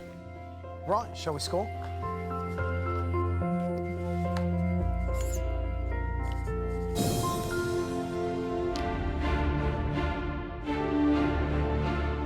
You know what I loved?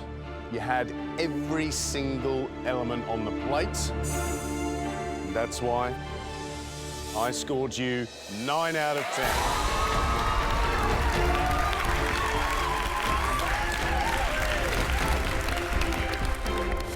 Billy, I scored your dish a 9 out of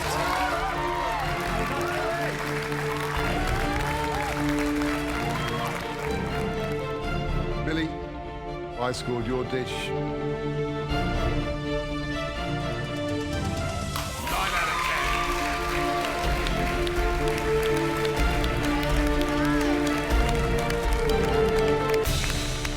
Billy, that gives you 27 points, which means you need 8 or more from Heston to win.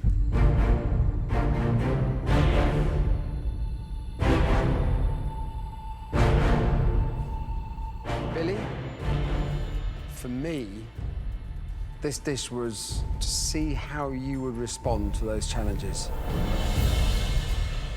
and respond to the pressure. And I have to say, I loved the way you responded to that. And that is why I scored your dish, Billy,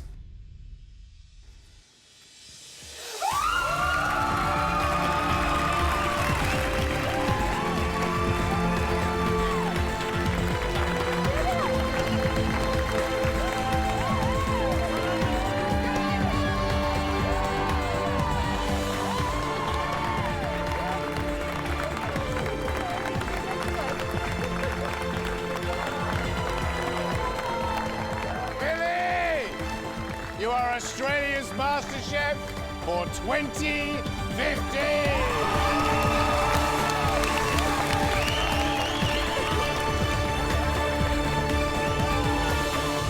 You have won $250,000. A brand new Alfa Romeo Giulietta and a monthly column in Australia's leading premium food magazine, Delicious. We told you that your life would change forever, and it has. I didn't think I would get through judges' auditions, and I think every single challenge and every single dish that I've put up brought me closer to really knowing where I want to be and what I want to do. And I just can't think of a better place to realise that in. This has just been the best time of my life. Billy, that is the greatest comeback in MasterChef history and on the toughest dish. Throughout this competition, you proved yourself again and again. Whether you're cooking sweet or whether you're cooking savoury, whether in a service challenge or in a pressure test, you've shone. You've shown us poise and professionalism that makes you the most complete cook that we've ever seen in this competition.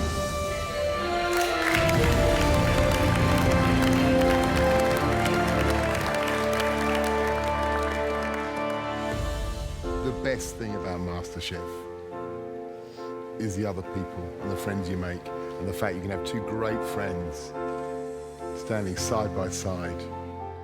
Oh, I couldn't think of a better person to do this with. I know, me too. She has enhanced my experience so much, and I know that you will do so well, so well. You have such a great attitude and such a beautiful personality and a beautiful family behind you too. So there's no doubt in my mind that you will be amazing, more amazing than you already are. So, you are.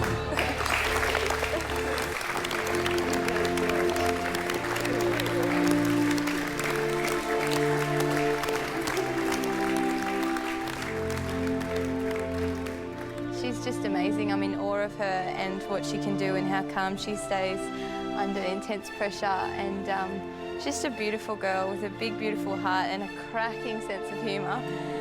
And yeah, I love her to bits, and I'm sure she's going to do amazing things after this. Beautiful.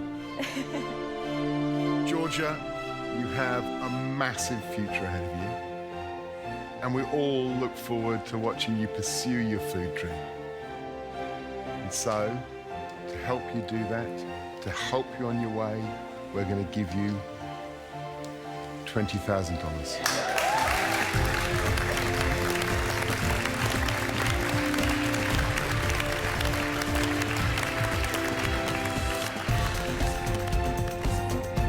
But that's not all we're giving away. Jessica,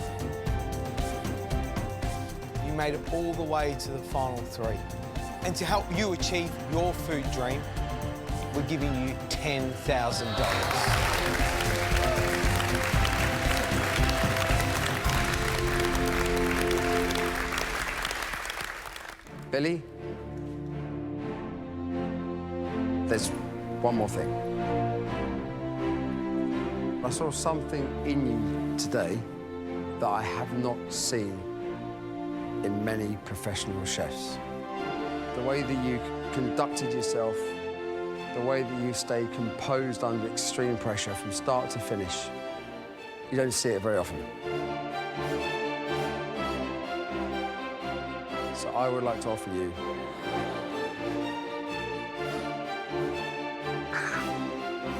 a job at the Fat Duck.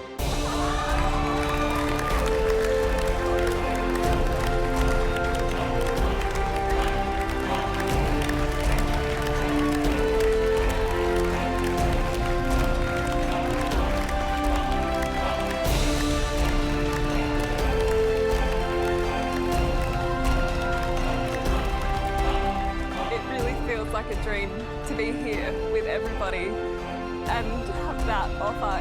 That's just unbelievable. Thank you so much. Billy, only one thing left to do. Come on, grab the trophy. Raise it over your head. Show your family. Come on.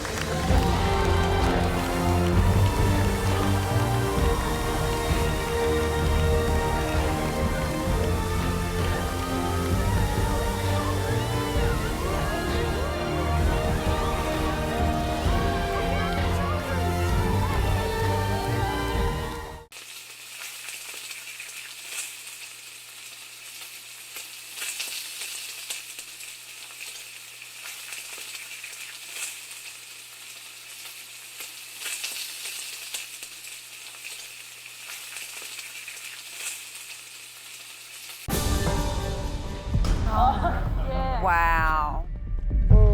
That's a carrot cake.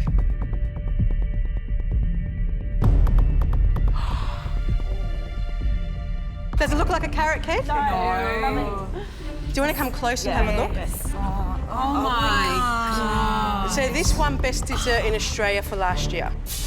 It looks beautiful, delicate, artful, and I'm not sure that I've ever done something that looks quite so beautiful, so yeah, I'm worried.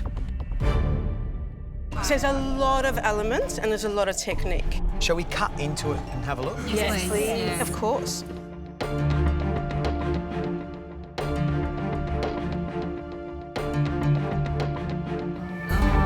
Oh, that's amazing.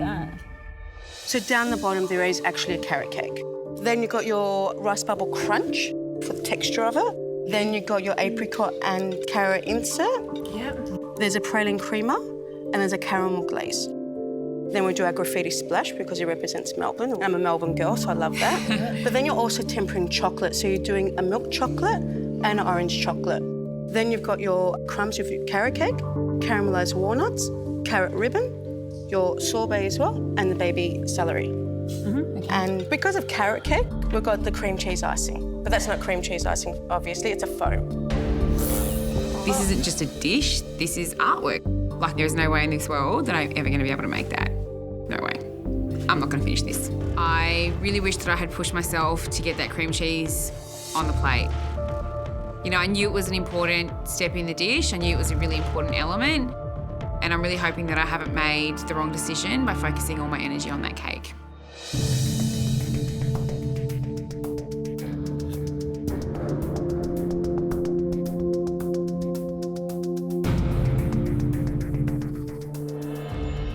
Obviously, you're missing the tempered chocolate. Yes, I'm also missing the cream cheese as well. I didn't quite get that finished in time. I really wanted to just make sure that I focused on getting every element exactly how I remembered it and how I remember tasting it and feeling it in my mouth. That's good. Well, proof's in the pudding, isn't it, Rose? Yeah, yeah. And proof's in what we cut open and taste. Rose, thank you. Thank you very much, guys. Thanks, Rose. Rose has to have done a great job with all the elements, because a carrot cake without the icing, is it a carrot cake? Let's find out. Oh, that's good. That's very good. Oh, look at that. Look at that.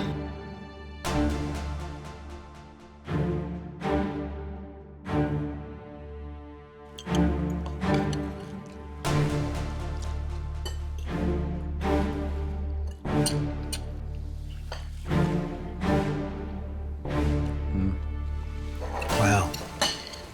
She's done a really good job. That is a very balanced interpretation of your dish. I think the flavours there are really beautiful. I look really beautiful. The sorbet and the crémeux for some reason just pops, which is interesting. I like that. I really do. Good crunch on the crumb as well. Yeah. For me, what's a standout is that sorbet. It's bright, it's vibrant, it's fresh. Texture's lovely. I think she took the longest, didn't she, making the sorbet? But obviously you can see Well, why. you can see, look how bright it is. Yeah, it's beautiful.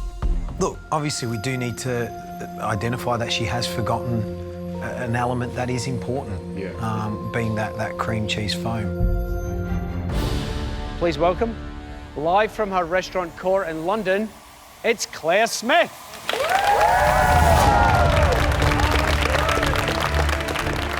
Claire Smith pops up on screen. I am pumped.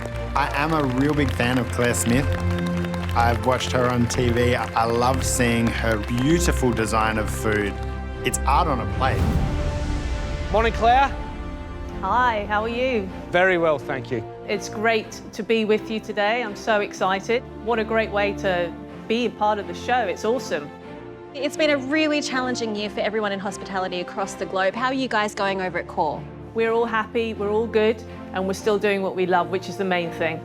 Now, we have a few contestants here who are keen to become chefs. Why did you want to become a chef? Quite simply, it's the best profession in the world. I started cooking when I was 16 years old. I worked under some incredible chefs. I learned from the very best, and I love it. Sure, I work very, very hard, but literally you can come from zero to hero in this profession.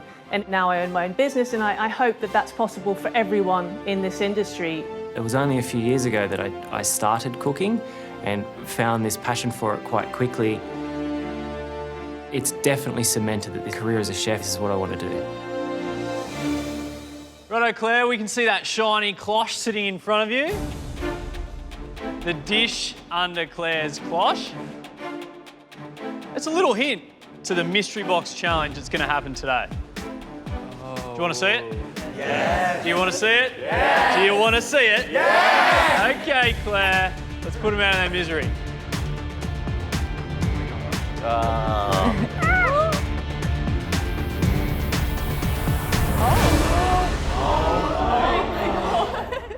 So this is my butter poached scampi with wasabi, peas, and rose geranium. Wow. How good does that look? It's the most exquisite thing I think any of us have ever seen. The detail she's put into this plate of food is just like insane. And I'm just a little bit worried about what might be under the mystery box lids. Okay, you can lift your lids now. Ooh. So pretty. Wow. Oh, wow. It's beautiful. If you haven't worked it out yet, the ingredients in your box are the same ingredients in Claire's Michelin star dish. Yeah, so there's scampi, there's peas, fresh wasabi, there's brandy, there's lemon, they've got chives, tomatoes, also rose geranium, which is absolutely delicious if used well, but it can be quite overpowering if it's not. The rose geranium I feel is risky. My mum has it in her garden and I know the smell, it's very strong. But I can see the scampi front and center and I'm starting to form an idea. Wasabi flowers, the white ones. That's wasabi flowers. Fresh wasabi. Oh my gosh, I haven't cooked with fresh wasabi in so long. It is, you know, it's just such a good ingredient to use and it's just a really, really good mystery box. I think it's a really exciting box of ingredients to cook with and I'm really looking forward to see what you guys are going to come out with. Now here are the rules. You need to use at least one of the ingredients in the box and the pantry staples under your bench to bring us a delicious dish. You will have 75 minutes to cook and we will be tasting all of your dishes. But only the top 5 dishes today will move on to the immunity challenge, where they will battle it out for immunity from Sunday's elimination. Okay, contestants, good luck. Your 75 minutes starts now.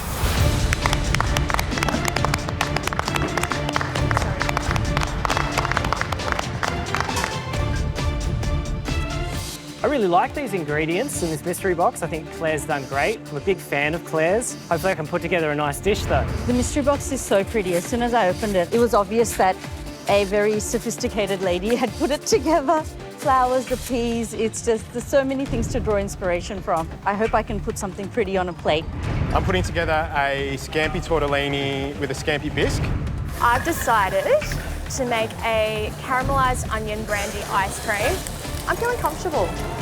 Today I'm making lasagna. Would love a top 5 dish today. Means that I can have a cook for immunity and potentially sit out the elimination for once. Claire, I love your dish. I think it's fantastic and the ingredients that you've picked in the box here are fantastic. Yeah, I think for me, I reckon I love it how it's like really humble ingredients on one end and then a couple of really high-end ingredients, i.e. wasabi and scampi. Yeah, so judges, you all know what I've done with those ingredients. I'd love to know what you would cook with those. I'd go all in on a smoked tomato broth, use the scampi, throw them straight over the coals, and then use the heads for a sauce just to coat over the scampi.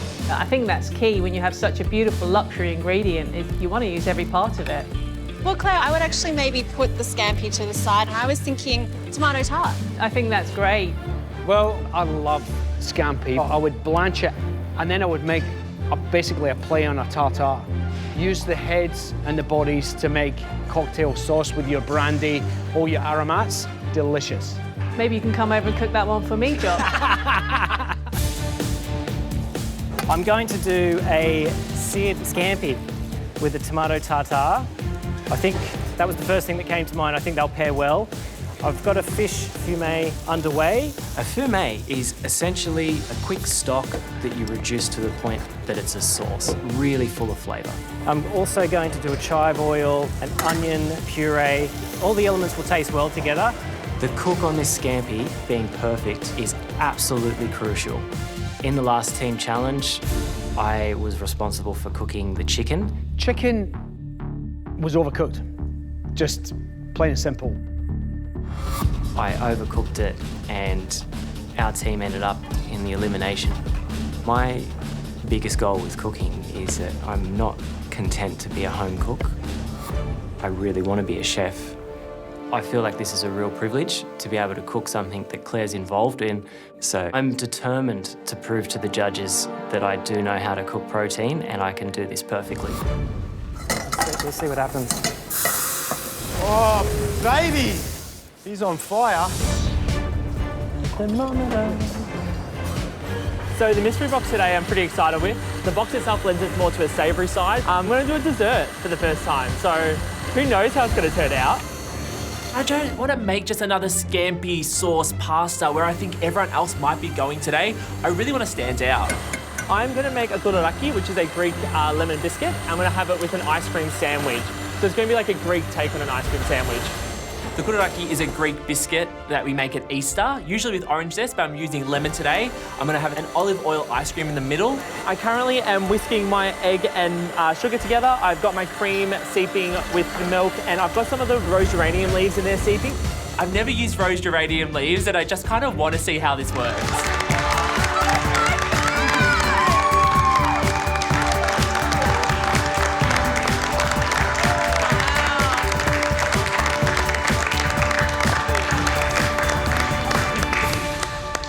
Hello. How are you? Lovely to see you again. You too. When it comes down to it, you've got some pretty mad kitchen skills. You've been cooking for how long? Oh, gosh. 38 years. Wow. 38 years. So there's knowledge, there's palate, and there's technique in those fingers there. So I suppose you want to know what you're going to do today? Yes. Might be good. Today consists of 2 rounds, 2 elimination rounds. The first round is about keeping up with Kylie. Kylie's going to cook a signature dish, and you have to match it. Oh, my God. This first round is all about speed. There is no clock on this one. Kylie sets the pace. Quick pace. When she finishes, you must too, regardless of what point you're at. Today's challenge is very different. I don't think I've seen anything like it. Kylie's going to be cooking her dish in front of us, and we have to match everything she does at our own bench and put up a dish that is exactly like Kylie's in the same time that she cooks it. Out of this round, 2 safe, 3 are not. They'll go into the second and final round. So the key here is keep up with the professional. Oh, jeez. Audra? I'm just shaking right now. I mean, I'm your biggest fan, honestly. I just love what you represent. The fact that you've just gone back to your roots, but you've put your flair on it as well. And you know what? Today, it's a dream come true for me. Thank you. I can't wait to see what you cook as well. The pressure's I'm looking forward to your cooking. Bo, I'm just watching your Adam's apple, and you're swallowing dryly in your throat there. Are you worried? No, I'm not scared at all. Food's not scary.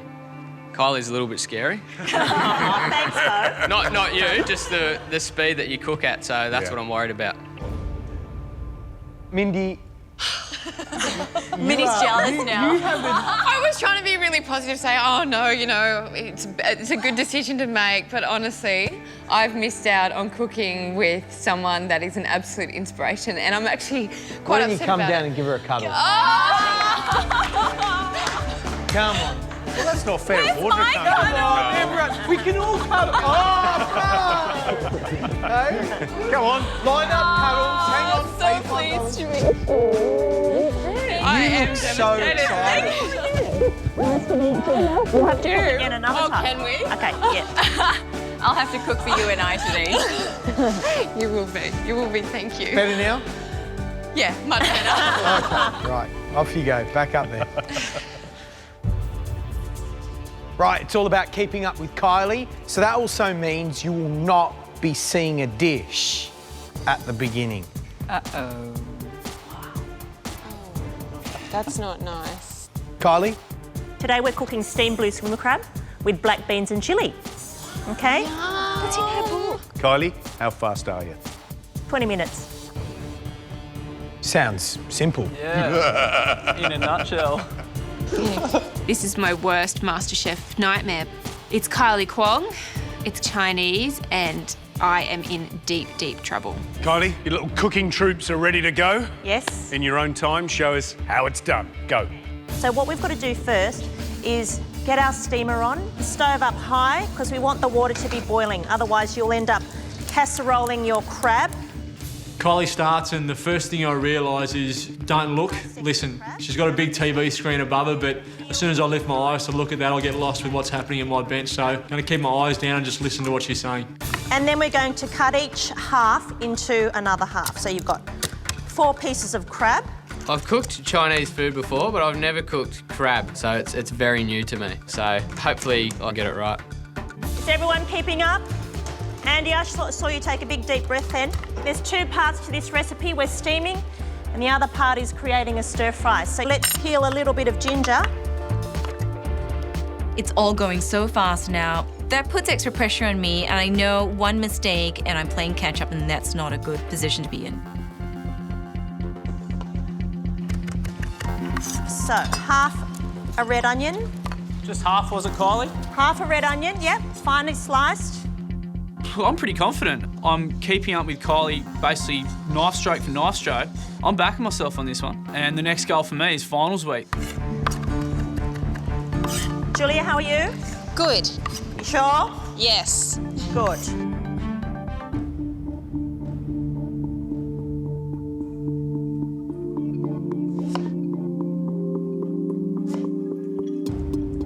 Worried about Ben. He's only just sort of keeping up with Kylie. Okay, let's trim these 4 shallots. Just trim the end off. I've fallen behind, so I need to cut a few corners to try and catch back up to where she is. Okay, guys, so we're halfway through. Get your second wok out and let's start the stir fry. And when we start the stir fry, we're going to put the crab in the boiling steamer. All of the crab? All of the crab.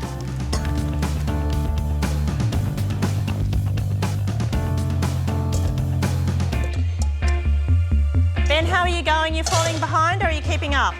I'm going okay. Okay, good. What about you, Audra? You'd be right at home with this, wouldn't you? Oh, yeah, you're too fast for me. Oh, I don't believe it. I think the pressure's on me today. But this is your style of cooking. You should be able to do this with your eyes closed. The pressure's on. The expectation from everyone will be that Audra does it today, she nails it today. And I can see the finish line, and I'm so determined to get through all these eliminations and just get to finals week.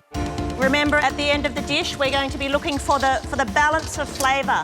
In particular, I don't want these crabs to be too salty, because the salted black beans are extremely salty. How you travelling, Betty?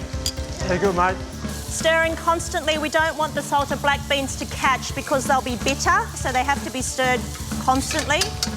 Not knowing what her flavours taste like, I am hoping the sauce and the balance of the sauce is right. Make sure you're tasting your dishes so you know what you're dealing with here. Half a teaspoon of sesame oil.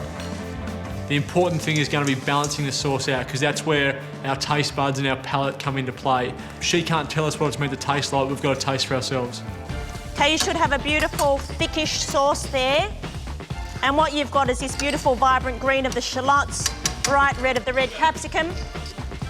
Crabs in, make sure they're drained straight in the wok like that.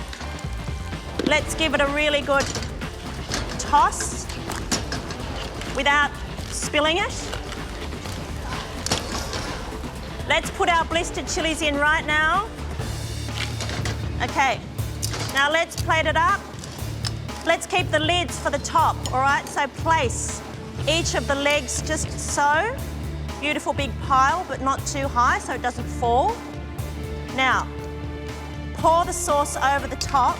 Use one of the lids as a sort of shovel, if you like, a spoon like that, and pour all that beautiful sauce right over the top. As soon as I'm done, which is in 10 seconds, you guys need to be done. Okay, so let's put the lids on top. Right, that's it. Final 5 seconds. Kylie's nearly done. 3, 2, 1. And that's there we have it. Good job. Good job, guys. Wow. I'm Chris Manfield. I'm the owner and executive chef of Universal here at Darlinghurst. My philosophy has always been based around the pursuit of excellence. I'm not interested in doing anything that's ordinary. It's always about striving for the extraordinary and perfection. I'm jumping out of my skin to be cooking one of Christine's dishes today. It's a dream come true. I love Christine's cooking. Hi there. Christine Manfield's food is a little bit spicy, it's got some flavours in it. Fingers crossed, this is a spicy dish. Christine, welcome to the MasterChef kitchen. Thank you. It's an absolute pleasure to have you here. Are you ready to show us what's under that cloche? You betcha. Okay, the dish that you're cooking today, spice roasted squab with a steamed turnip cake and star anise broth.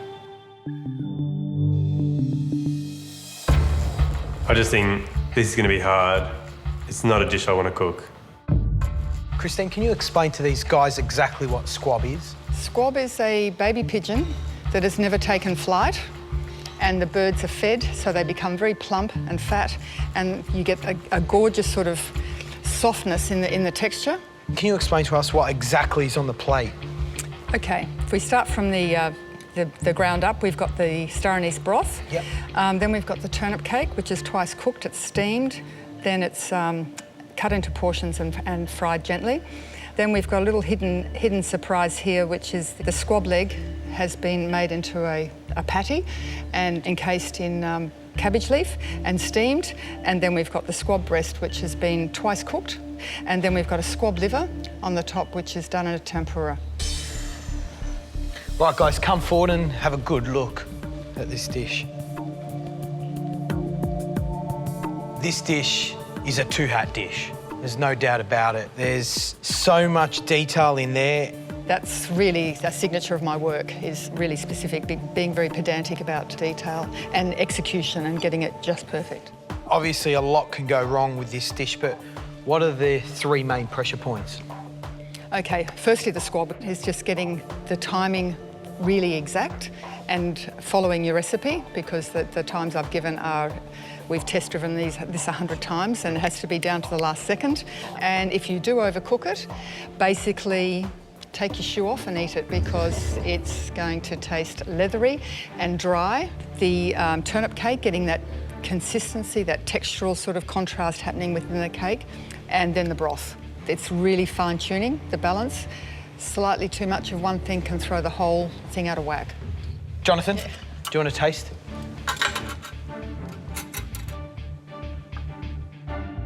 As I'm tasting the dish, I'm really just sort of trying to separate the flavours so I can taste what the turnip cake's like, what the cabbage dumpling like, what the squab on top's like, the tempura liver, so that mine tastes the same.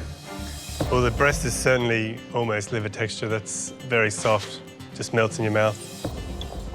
First thing I taste is the broth. I've made a few broths in my time.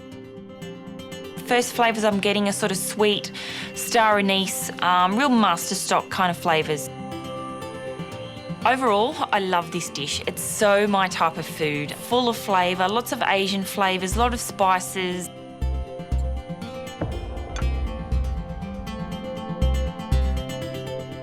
I would rather make this dish any time of the week than any cake, pastry, anything else that's been put up in this competition. This is definitely a dish I want to do well at.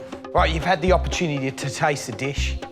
Now you need a roadmap, something to guide you. And can I just let everyone know that we've never had a recipe in a pressure test where it's so long. The whole first page of the recipe card is just a list of ingredients. That is huge. But on top of that, I think what you need to know is that you only get one squab. You overcook that squab, goodbye, Charlie. Christine, any final words of advice for our competitors? Don't panic. Work methodically. Nothing good comes out of chaos. So there's one more crucial little bit of information that you need to know. How long you've got to cook this dish. 2 hours and 10 minutes. Okay, Jonathan, just go back to the squab. Yes. And the recipe. Yes. And after you take the leg and thigh meat off. Yep. Have I read the recipe? I'm thinking, I think so. What have I done? I want you to refer back to what was said. Cut this here, cut the leg. Yeah, cut the leg. Set aside. Oh, shit. I was meant to leave the breast on the crown, and I've read the carving in the wrong section.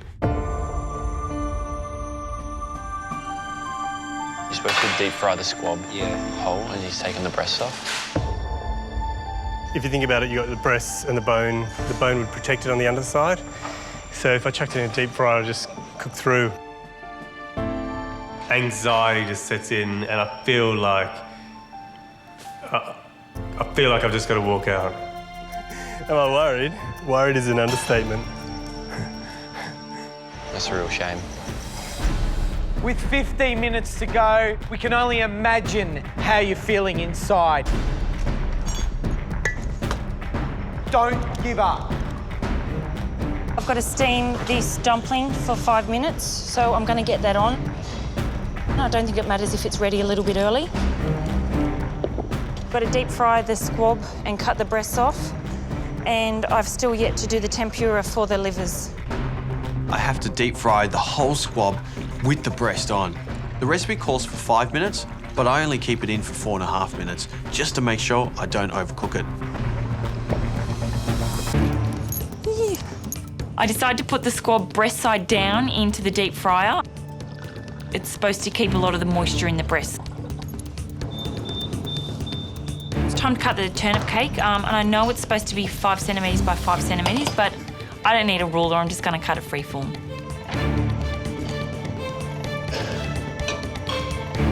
No, she'll be fine. She got plenty of time. 5 minutes to go, got to calm down. I still have a chance to stay in the competition.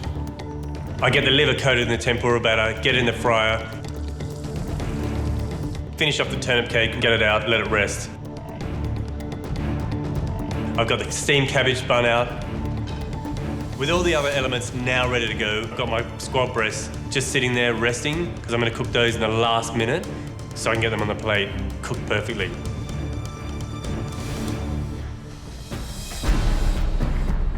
Your focus on this dish now is paramount, and the pain you're feeling is universal. I decided to get the squab out 2 minutes early. To me, it looks cooked enough. The liver's got to go into the deep fryer for about a minute. I test my star anise broth pour seasoning, decide to strain it off and get it into the serving jug.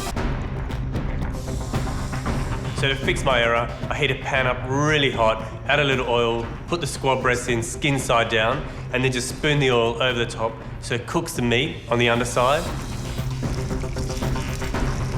If he can get the same result as the deep frying that Jimmy and Courtney have done, he may be okay. I dip the livers into the tempura batter, lift it up, and there's just no batter left on this liver.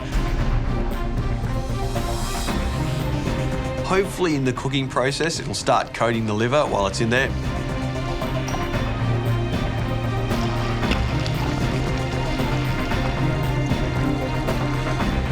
I'm looking down at the liver and it's just liver. I don't even look at it. I don't have enough time to even think about what I've got to do. Start plating the cake. Yeah, I am. It's time for the pigeons to come home to roost. 30 seconds to go. Come on. I think it's cooked really well. That skin is mega crispy. I'm pretty confident that I've made up on my error. 10 seconds to go. I could clean down now.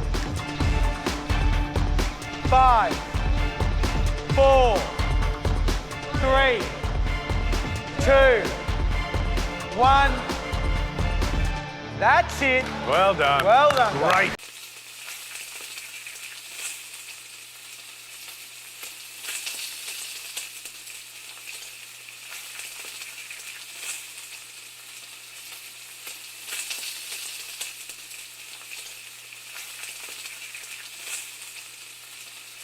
I've never cooked anything like this before. It's something that I still can't really comprehend. It's just a crazy dish and I cannot believe that I've done it. Nice, Billy. I managed to complete every element in Heston's recipe, even the shiny golden sugar ball. Amazing, Billy. Wow. Good on you, Bill.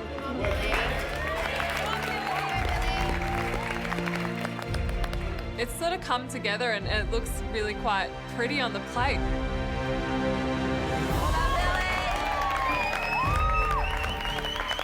I may be 4 points behind, but hopefully I've done enough to have a shot at catching up to Georgia. Good luck, Billy. Thanks, Josh. This experience has been like nothing I've ever done in my life. I've learned so much about food, and I've sort of learned so much about myself.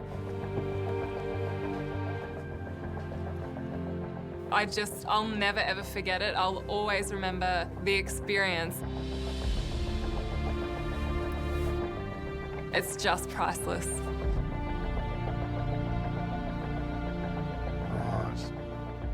Great.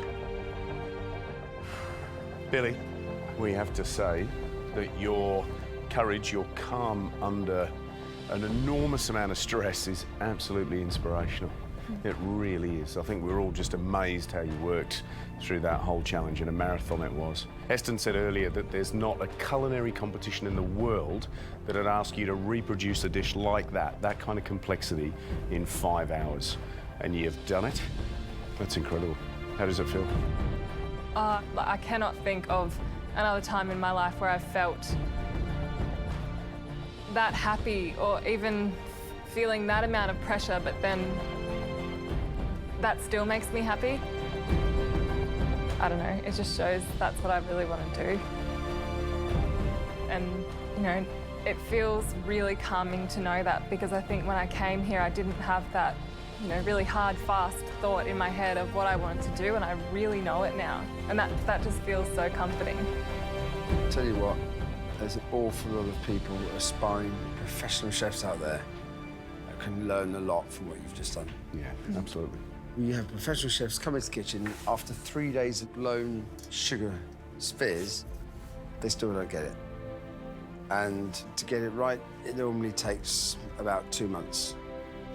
You managed to get one out in that hour, which is incredible. Thanks. Blow my socks off. Time for us to taste. Well done, Billy. Thank you. Well done. Thanks, Heston.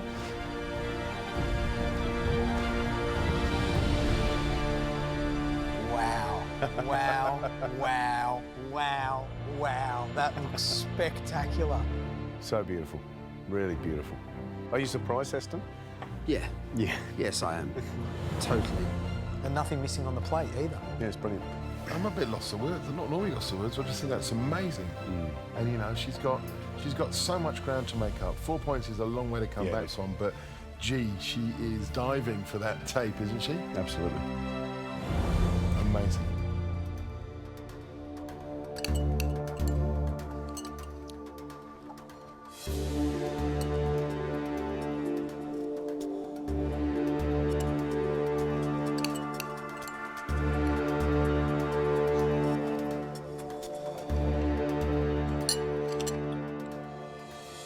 I don't really know what to say.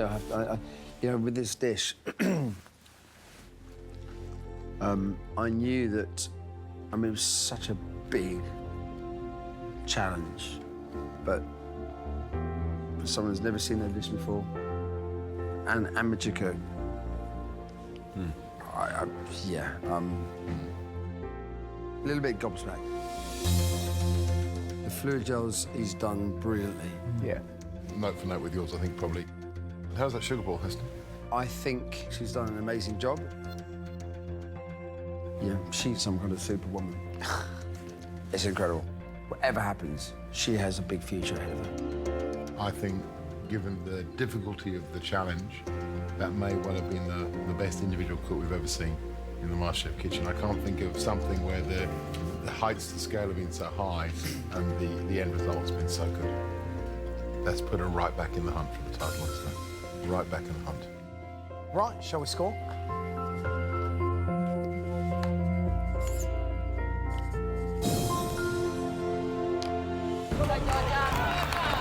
I'm really proud of what I've done today.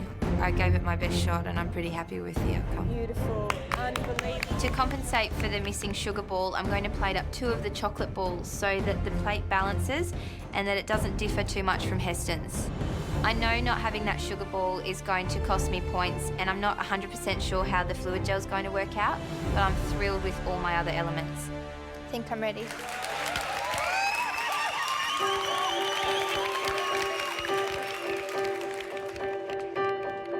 This is the last time that I'm going to walk into the tasting room, and it's sad, but it's exciting. 5 hours and 15 minutes it took to create this one plate of food, and that's a big sum in your head when you think about it. How are they looking? All right? Good. Great. It was all worth it. It was blood, sweat and tears, literally, but it was worth it. Oh, Georgia, that was insane. It's so painful. That was really hard. That moment where we had the issue with the fluid gel and then it really got to you. At one point, I wasn't sure if you were going to finish. Yeah, I didn't think I was either. What you did was you pulled yourself out. That quality you don't see very often in chefs, in professional chefs. And it came shining through today. That was the thing that really, really wowed me. Thank you, Heston. It means a lot. It's amazing. How important was it for you to share today with your family? They've always believed in me, my family, and I love them to bits. I wouldn't be the person that I am without them. Good things and bad, and I think that I've always had a dream in my family and never given up on that. They've always said that you can do anything, and it was me that said I couldn't do it. And now they're saying, like, well, we knew you could do this. And all I had to do was believe in myself, and I did it. And it's unbelievable. Whatever happens, what you've done is, I think, is just fantastic. Thank you. It's amazing. Amazing. Georgia, time for us to taste. Thank you. Thank you, Georgia.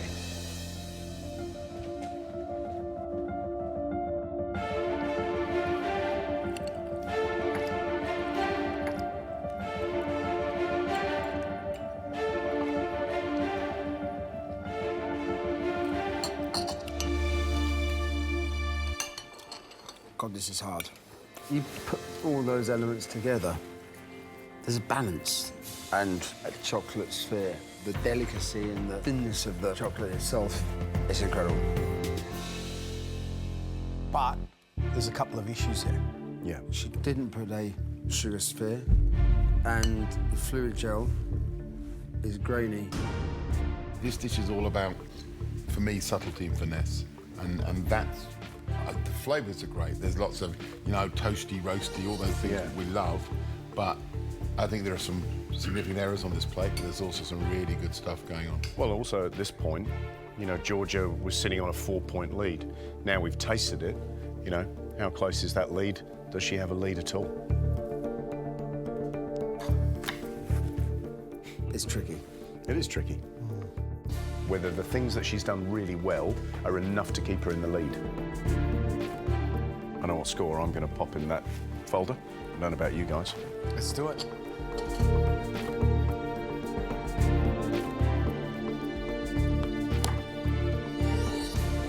Toughest pressure test ever.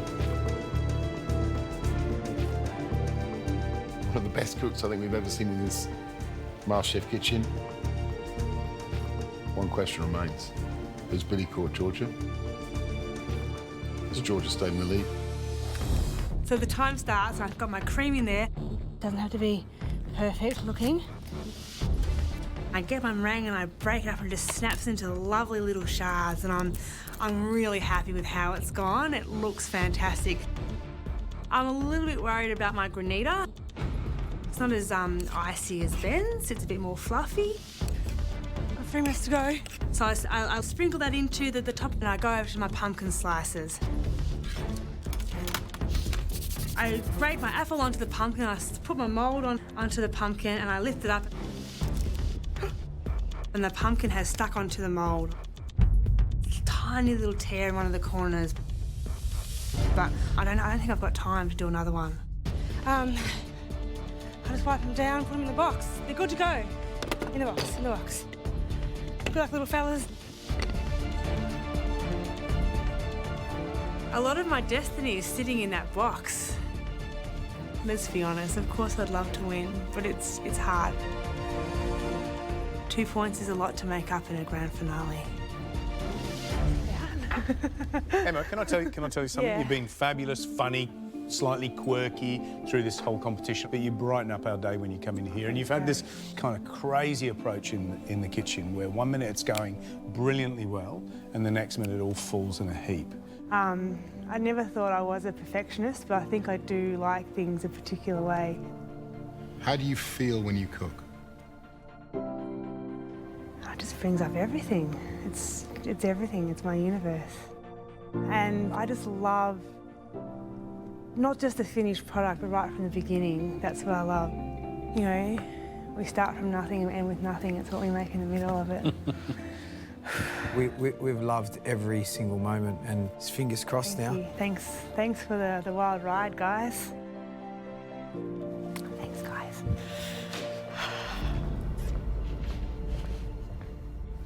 Ben?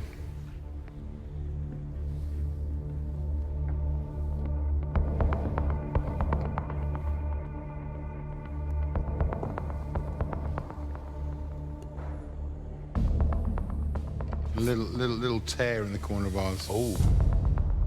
Not on ours, but it's a little uneven. Yep. Right, let's taste. Let's go.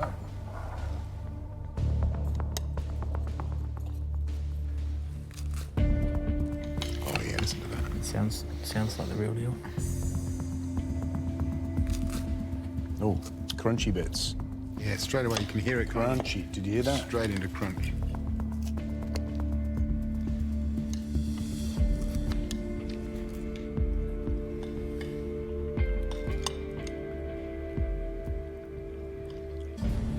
Ben, what do you think?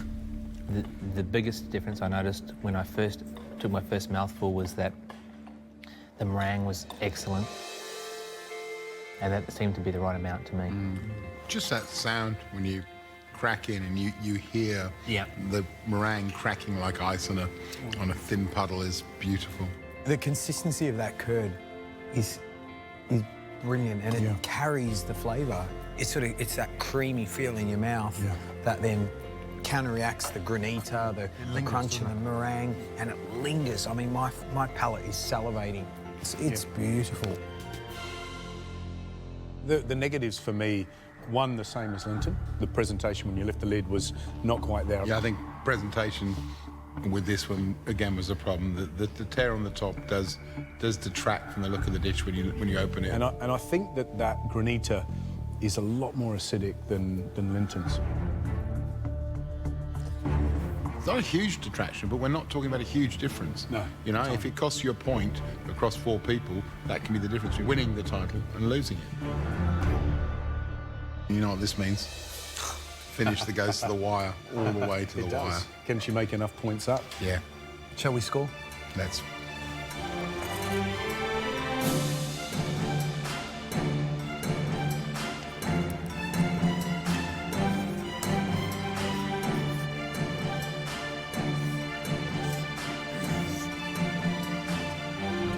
Looking at my dish all assembled, I think, yeah, I'd eat that. Wow.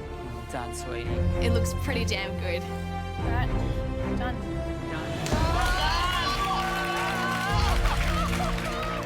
Fantastic! This has seriously been the hardest thing I've ever done. I'm seriously proud of myself. I don't know what Brent's done, but for me, I've done the best that I can, and that's all I can do. Look at that.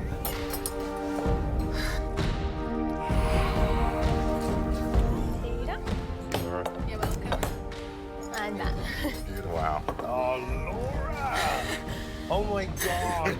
Look at this. I don't know. I can't believe it. I cannot believe it. Wow. How do you feel? Much better now. Much better. Yeah, very happy. I'll tell you, 15 minutes before you finished, I had no idea that you were going to be able to put up this. Same. My God. you know what? You just didn't give up. You know, speak on behalf of all the boys, I'm super pleased that you managed to put up what you have. Thank you. And I think you should leave us to taste, don't Thank you. Hope you like it. Well done, Laura. Thank you, Peter. How shiny Yeah, is it's this amazing. chocolate? It's amazing. Like, you can see your reflections in it. Considering the pressure she was under when she did that, it was incredible. There's not as many sheets, so. Yeah, you know what it is? It's a bit chunkier than Peter's. It is, yeah. And that isn't the wafer that we're looking for. Look, the thing that's obvious is that all of us have got a big bar of that nougat on the bottom, which is not your dish, Peter. Yours was broken up into little 1 centimetre pieces, you know, which was mixed in with those muscatels. So it is very, very different. Well, let's see how it tastes. Okay, I see what you mean about the bar. I can't break that. Oh, yeah. Nougat itself is supposed to be cut up into very small pieces. The muscatel raisins, the caramelised salted almonds with the Oloroso caramel, all of those components need to be quite loose, and the ganache needs to enrobe them so that when you cut through, you get a mouthful of everything. Look, it is different. Why didn't she just cut it up when she was putting it together? That's all she had to do. Just cut it up. Crazy, isn't it? Yeah. Well, you know, the things that ping for me are the muscatels, you know, so those beautiful raisins. And muscatels are great. I love the Oloroso caramel on the bottom. It's yummy and it's buttery and it's just super beautiful. I want to finish on a positive, and I want to say, you know, through adversity, she put up a fabulous dessert. It may not be your version, but just making it look so beautiful, I think, is an absolute triumph. As a eating experience, it's not quite the same. Yeah. It just lacks some of the lightness of touch. And then how does it eat? Yeah. You know, really for me, that's how it comes down. You know, it's like, you know, I'm swayed. I'm like this at the minute. I don't know where to go. Well, George, I'm going to be like you in a pressure test. George, you've got to make a decision. You've got 10 seconds left to score this dish. The time starts now. Let's do it.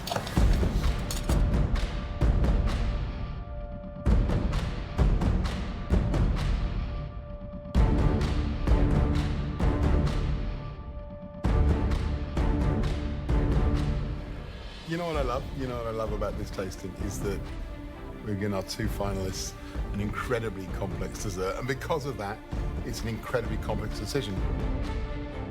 Let's go outside, let's reveal our scores, and let's crown the MasterChef 2014. Let's do it.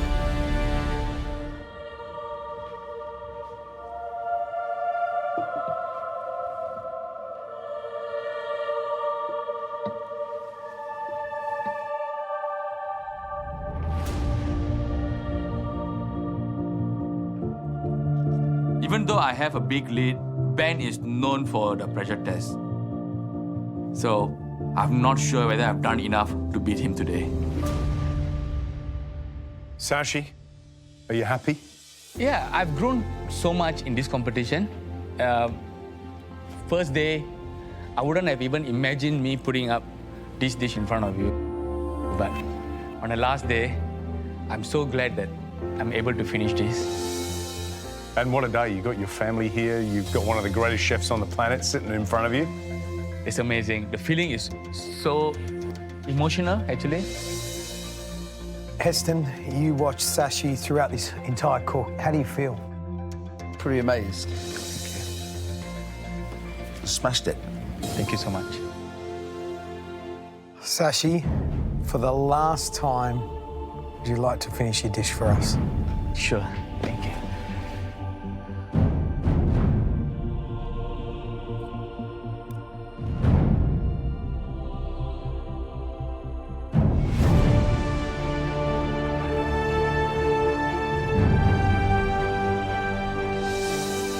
Thanks, Sashi.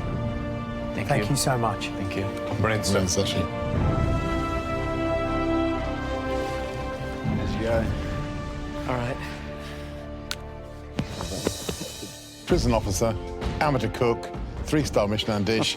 Unbelievable. Yeah. I am blown away by what Sashi's done. It's so exciting. And he seems to have got all the elements you know, on the plate. It looks pretty damn good. Everything's on there. Shall we? Yeah.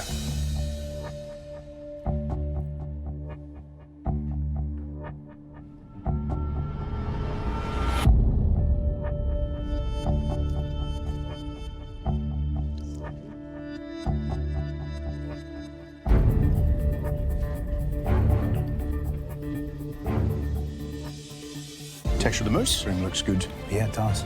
You can see the little inserts in there, no?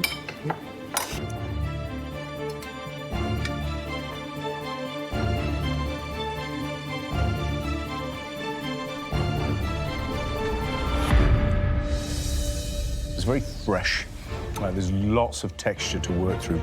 That coconut ice cream is just the texture of it, the consistency of it. That ice cream was just beautiful. Yeah.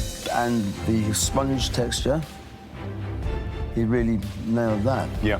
Yeah, the other thing I love about your dish and I love about this dish is that overwhelming sense of lightness. Everything is so light. The ice cream is light, the sponge is beautifully light. Obviously, that little malt meringue just evaporates in your mouth.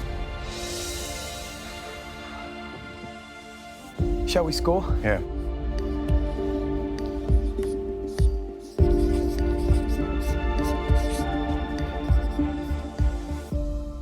Right, let's get the last dish of 2018 in the tasting room. Let's do it. The extreme cold temperature of liquid nitrogen is going to freeze the mousse to get that crunchy coral texture that I want. You've down 4 minutes, you've got 11 minutes to go. I then need to shape it so it looks a lot more like coral. But I don't want it to break into tiny little pieces and then fall apart, so I have to be really careful. You said you're going to break up the surface so it looks like coral rather than looking like a block of styrofoam. Yeah, which is good. Which is good. I think my coral is looking like coral, but I can't spend too much time on this coral because I have to plate up the other elements as well. 8 minutes to go. I piped the prune jam, and then on top of that, the chocolate ganache. I spoon an Oloroso whip over the ganache and the jam. I'm really glad I redid it because it's got a nice glossy consistency and it hasn't become grainy at all. 5 minutes. My ice cream is scooping really nicely and it's super shiny. 4 minutes. I then pipe a little bit of the white chocolate mousse on top of the ice cream. It's now time to put the coral on the dessert. But it's a little sticky. It's starting to melt because I've left it out for a little bit too long. A couple more seconds, sorry. And so I quickly dunk my coral back in the nitro just to harden up again because I don't want to serve a collapsed coral. I think he's used his instincts, which is pretty good. There we go, it's better. Picking up just little things, thinking about it. It's nice, it's good to see. 1 minute. 1 minute left. The coral is hardened up. It's got that nice steam coming off. I'm really, really proud of what I've done. Bring it up. Well done, bring it up. We got there in the end. Good work. Well done. There we go. Thank you, Simon, and well done. Good work. Thank you very much. It's now up to the judges and Peter.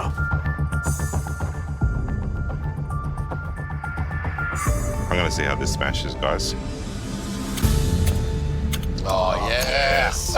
Look how light that is. Wow. Oh, my goodness. How light is that? That is awesome.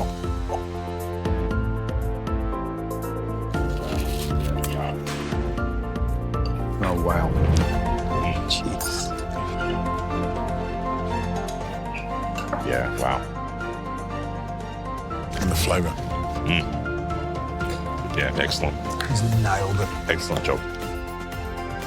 Yeah. It shivers down my spine. It's just He beautiful. has just done so well. I mean, you know, he was a gun during preparation and the way he finished that and he used his intuition.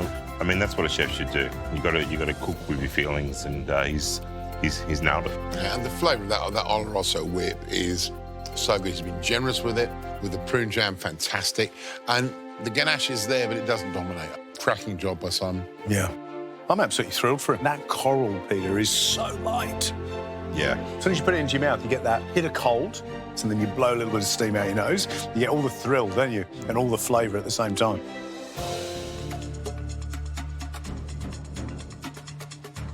My focus is on winning, it is on doing well, and I know I can make up those 5 points in this dish. My food dream has always centred around desserts, so for this dessert and the finale, it's everything in my future on a plate right now. I have to give the nicest one to Christine. Thank you. Julia, thank you. Thank you. Well, beautiful examples of Christine's Gay Time Goes Nuts.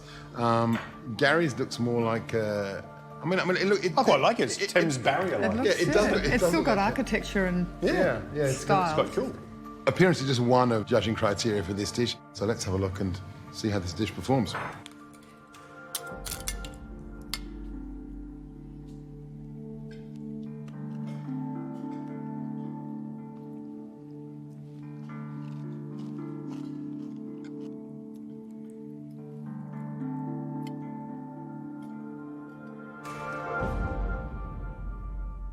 Tastes delicious. It's lots of caramel flavours, little kicks of salt here and there. But referencing the original dessert, I know that the caramel ice cream isn't as powerful, it's not as strong, it's not that big sort of bitter caramel kick that there should be. But you know what, if you look at the techniques that she's shown us in there, she's done a really good job. You know, the texture of the ice cream is wonderful, it's really smooth, they're very light. It's that attention to detail and it's that perfect pitch of flavour and texture that we're looking for. We get them here, all the textures are here. I mean, that biscuit is thin and delicate, but I'm glad it's thin and we're not got big, thick, you know, biscuit. She really has done a great job. And it does taste absolutely beautiful, but we're talking absolute detail here, aren't we?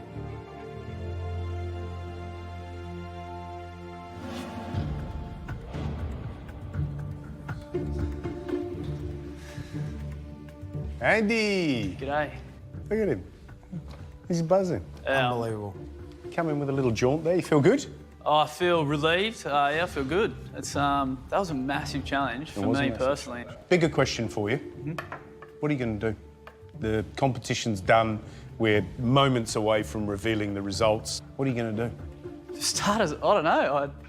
I never thought I'd be here, but I mean, I've got here by researching and learning, and I want to do more of that. I can see my skills have developed, my knowledge has developed, but it's still not where I want it to be. It's not over yet. It isn't over yet. Are you ready? Yep. Go on then. Oh, he's fired up, isn't he? I honestly think that not being someone who's familiar with desserts has helped me. I have no instincts about any of the techniques at all. All I did was follow that recipe word by word, but they crack into it and it doesn't taste exactly like Christine's. I'm done. That's it, man. You're done. Thank you very much. You're done. See you. Look how good they all look when you're looking down the table. They look like little soldiers. And I love that little bulge of caramel poking out through the top going, eat me, eat me. Let's do it, let's do it, let's eat it. Right, let's go. Ooh, there she goes.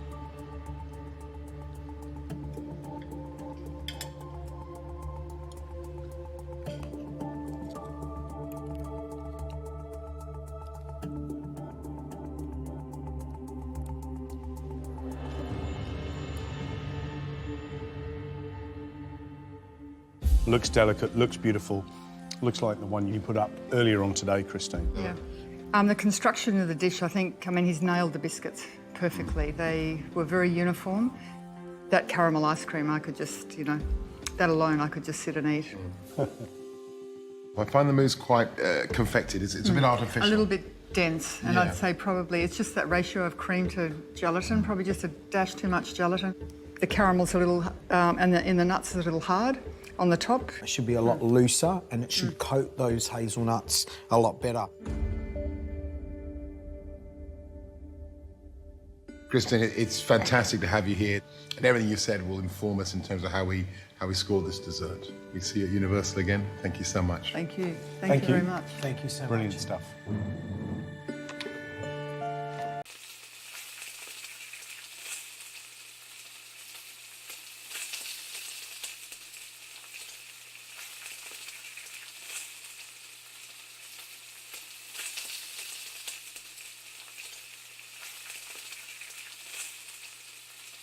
So in your box, you've got sweet potato, blueberries, goji berries, yogurt, sardines, walnuts, kale, and lentils.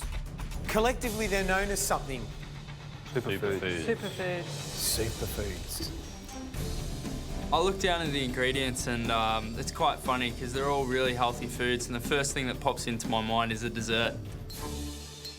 Kira, you know we're going to come to you first. What are you thinking? I love all of these ingredients. All of these things are my pantry staples.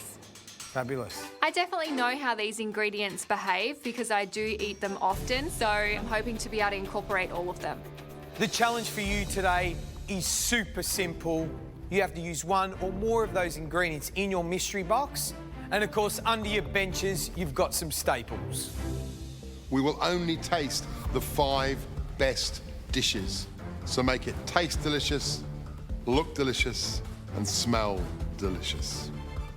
If your dish is judged the best, you will get the power going into the invention test round later on today.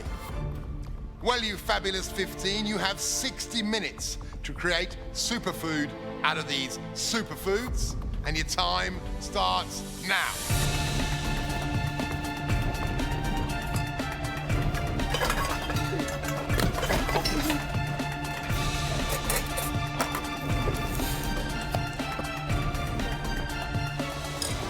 Hey, Colin. G'day. How you going, all right? Yeah, I'm going well. What's that? You made a little wholemeal dough. Yeah, for flatbread, which I'm going to run the sardines in. Nice. So hang on a second. You're making flatbread, then you're going to pound that up to make breadcrumbs? Yep. Okay. What's the dish look like? I'm going to use the goji berries. I'm going to toast the walnuts and make a stuffing for the sardines, and then I'm going to crumb them, fry them. So you're trying to embrace that sort of Sicilian style of sardine? Exactly right. High nuts, It's raisins, which is It's exactly what I make at home. High nuts and currants I use. I'll be interested to see how these breadcrumbs turn out. Okay. So will the flatbread work or will it not? I'm hoping it will.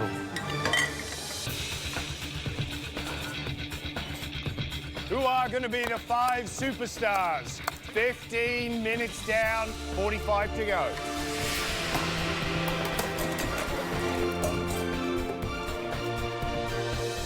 I really want to put together a beautiful, bright salad, but I don't want it to be a boring, everyday salad. I want it to be really special. Kira, it's great you're standing at the back of the room, because I suspect that everyone would like to be looking at you and going, what's she going to do? These are ingredients she loves. This is almost your manifesto laid out on a board, isn't it? Kind of, but that definitely adds a lot of pressure. All eyes on you, because everyone's sitting at home.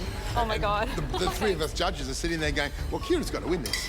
She knows all these ingredients intimately. She's worked with them. Can you put up a great dish, or will the pressure get to you? I can put up a great dish. To be honest, I've never tried to push them to a restaurant standard. So I'm hoping I can pull it off. It's not something I've done before. Well, let's hope that this dish becomes a staple in your new life outside. Thank you. So today I'm cooking sardines with kale, sweet potato and toasted walnuts. So, Ben, you survived 2 eliminations last week. We asked you to do one thing, which is to take that mindset into the MasterChef kitchen for a normal challenge. Have you brought it? I have indeed, Matt. Facing up to the prospect of going home, and you must have done that twice last week. Yeah. Have you analysed how far you've come in this competition, how far you've developed to cook? Yeah, I have thought how far I've come, and I think I've got a lot further to go. So I'm just excited about getting here and cooking and pushing myself every day. The time to start learning is giving yourself every advantage in the invention test. Plan to win the Mystery Box Challenge today. It's time.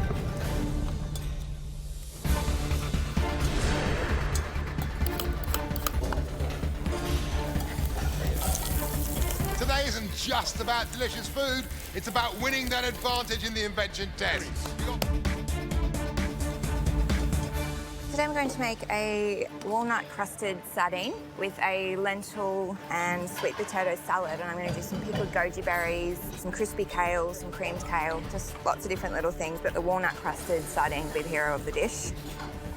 I hate doing stuff like this. I don't like gutting animals or chopping heads off animals and all of that sort of thing. I just think it's gross, so it's not something I love doing. It's only new for me to start cooking meats and things because I eat mostly vegetarian food and vegan food. So if there's an opportunity for me to cook with meat or learn something about meat, I'm going to take it. Carnage away.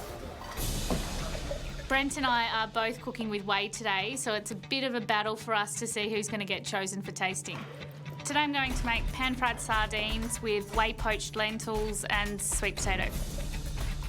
I'm not looking at your dish. Get out of it. Well, today I'll be making walnut and sardines in curds and whey. And it looks like Little Miss Muffet's got the same idea.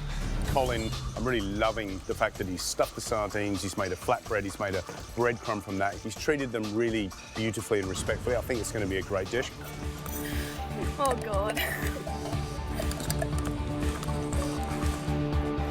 I know I'm going to need something sweet. Pretty much my only sweet option is the blueberries. So I pass them through a sieve to get the juice, and I just trial a little bit of yogurt with a tiny bit of blueberry, and I really like the flavour of it. Is that blueberry sauce? It is. I've tried it with the kale, because kale's a little bit And how better. does it work with the sardine? I'm too sure about the sardines. Going to take it off. No, don't. I know, I'm just asking you the question. I don't know, I've never had blueberry sauce and sardines. Goes well with the crumb.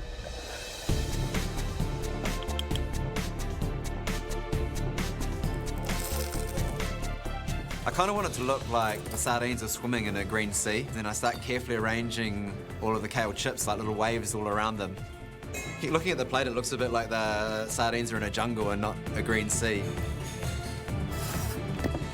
I'm definitely under pressure with time, and right now I feel like I'm running out of time. So I'm sweating and working as fast as I can to get this on the plate. It's definitely not what I need right now. It's frustrating.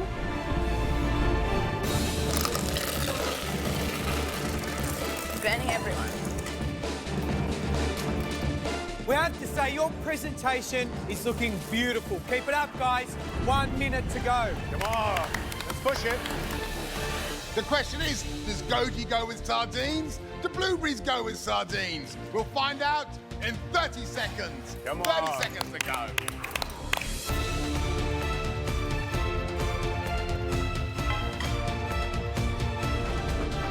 Nine, 8, 7, 6, 5, 4, 3, 2, 1. That's it. Tools down. Your job's done. How'd you go, Mildred? Pretty good. Nice.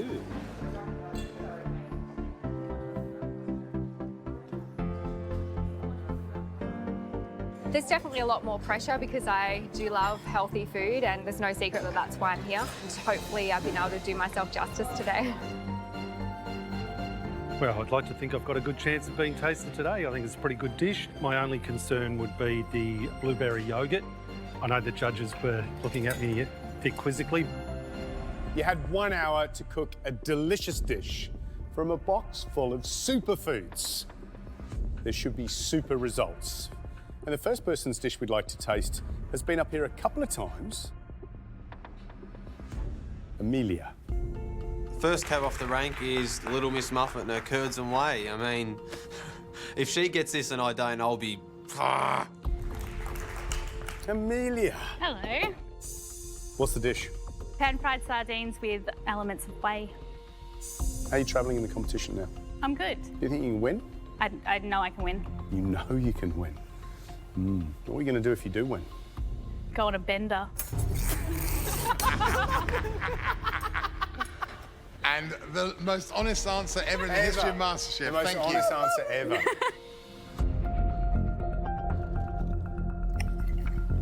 The sardines cook well and bone beautifully.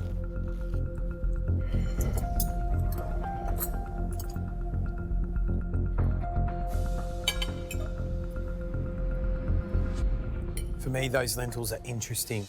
You know, you didn't have different vinegars and you went, OK, if I take the whey, which has got that sharpness and that acidity, cook the lentils first, add them to it, yum!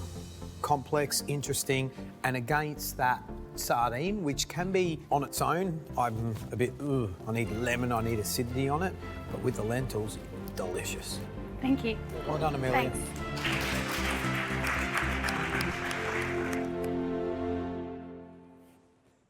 Ben. So what's the dish? It's sardines with kale, sweet potato, and toasted walnuts.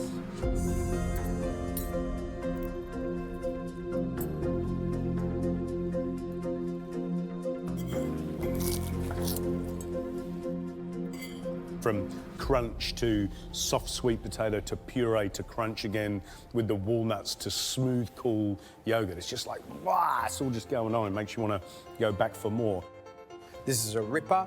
This works. It's delicious. One of the best dishes you put up in this competition. Well done, Ben. Thank you.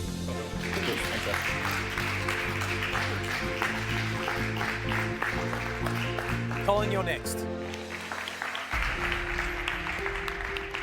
That looks spectacular. It's crumb sardines. The stuffing is the walnuts and the goji berries. Oh, they're crunchy.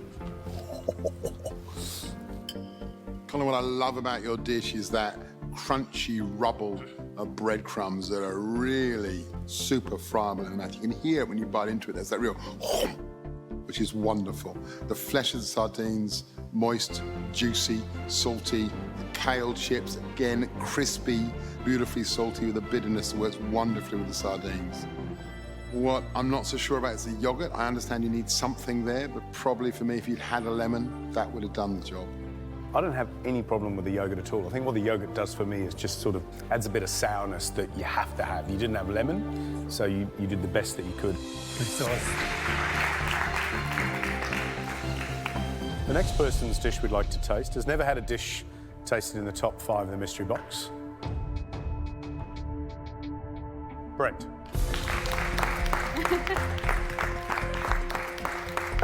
What's the dish, Brent? I'm going to call it walnut sardines with curds and whey.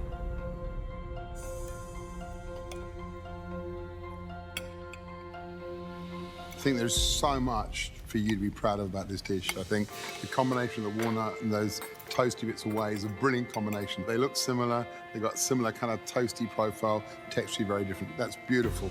The kale works wonderfully with those elements. The crumbing and the cooking of the sardines is absolutely on the money. And look, you probably could put a bit more salt on the in the puree, but the combination of goji and sweet potatoes and puree is a great idea. Okay. Thank you. Thanks, Brent. Brent has come so far with his cooking and he really deserves to be here. I think he's grown the most. One last dish to make up the top 5, and this was cooked by a contestant. I think we all agree that she was really excited by this challenge. Renee. Oh.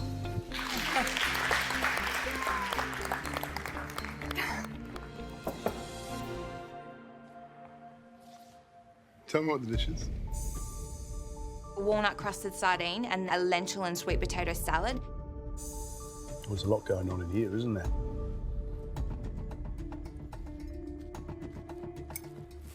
There's some complexity, there's some crunch, there's a little bit of sweetness, there's a little bit of acidity, and you've got all of that in there. What stands out for me, sardines, kale puree, lentils, just like boom, so beautifully put together. And then these lovely little surprises, whether it's the walnuts or the goji berries or the blueberries or the yogurt. It's really, really delicious. Well done. Thank you. Beautiful cooking.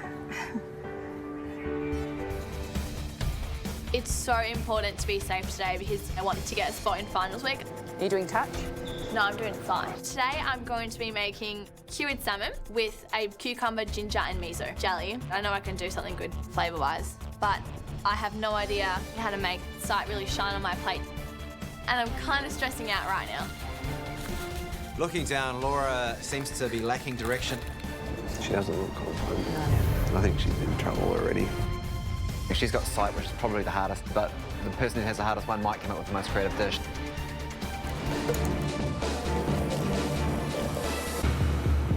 I'm a bit unsure about the whole kind of perception of sight. I kind of want to let my mind wander and try and be creative, and it's just kind of clicked into my head. I've got a good idea. Hello. Hello. What did you settle on in the end? I'm going for the cured salmon. Cured salmon. Yep. But I took what you were saying into mind. I'm going to make a cucumber miso and ginger jelly. So I'm going to make it into a mould and have that, and then have like a little stem coming out, so it kind of looks like a beetroot on the plate. But when you eat into it, it's not a beetroot. Great, love that. That's great. You're on something now. And then what are you going to colour it with then? Beetroot juice. Okay. Oh, because I guess you're going to get the taste of beetroot out of it. It's going to taste the beetroot. Idiot. Don't overcomplicate the dish. No. Focus on this. Yeah. That's not this, if that makes sense. Shall we go? Yep, done. OK, guys, this is all about the senses. And I've got a sense that there's 30 minutes down and 1 hour to go. Come on. Come on, guys. The style that we've got to know Laura with is definitely that Italian comfort style. And today I can see that she's going a completely different direction. Good girl, you're working really nice and neat. Yeah. I've got a cured salmon dish going that's kind of Japanese inspired. But I'm going to do a citrus cure, so I've got some lemons and limes. I'm going to use the zest and the juices from both of them because I want a really strong flavour. I kind of want to prove to judges that I'm not all about Italian food and that I can cook other cuisines. I was just curious how the whole concept thing's coming. Basically, it's a Japanese-style dish. Are they familiar flavours for you? Not really, no. Oh, okay. I'm not dissing my Italian heritage. Like, Yeah. I love being Italian and all that, but I don't feel You want that to try something new? Yeah. I always think try something new when there's no consequences. If I was going to cook my way into the Top 6. into the last week of MasterChef, I just might do what I'm good at. Laura's definitely not cooking a dish that her nonna's made her before. She's making something very different. She doesn't practice a lot with that sort of thing, and it's definitely not up her alley. So once I've got my salmon done in the cure mix, I pop that into the fridge and let that cure. The next thing I need to move on to is my not-so-beetroot jelly. So I peel and chop up some cucumbers, spring onions, ginger, miso paste, and then blitz that.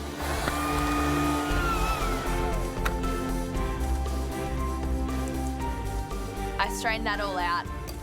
I could colour the jelly with beetroot juice, but then it'll taste like beetroot, and that's not the point of the challenge. So instead I add some red food colouring. Is that your Yep, that's thing? the mix. Ooh. The beetroot jelly is really important. It's the one visual element making sight really shine on my plate today. If this doesn't work, then, you know, it's pretty much just a Japanese-inspired dish. Once they're finished, I'm just going to put a little twig in it, and then I'm going to have that cemented in some salmon skin soil, so it kind of looks like the beetroot's popping out of the ground and it's ready to eat. I need to nail this beetroot jelly and blow the judges' socks off. Sorry. The biggest thing on my plate today that I need to nail is this beetroot jelly. I take the jellies out of the fridge. It looks perfect. Oh my God, yay. Everything's come together, all the components complement each other really well. It's got a really good lemon and lime zing to it. I know that plating isn't my strongest point, but I'm working with the sense of sight. So I need to make it look as pretty as possible. It's looking beautiful, Laura. Thanks, Trace. 5, 4, 3, 2, 1. That's it. Time's up. Well done.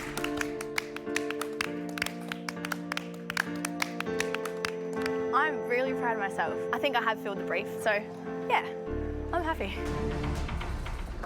Today I've been given the sense of sight. I hope that I've made sight really shine on my plate.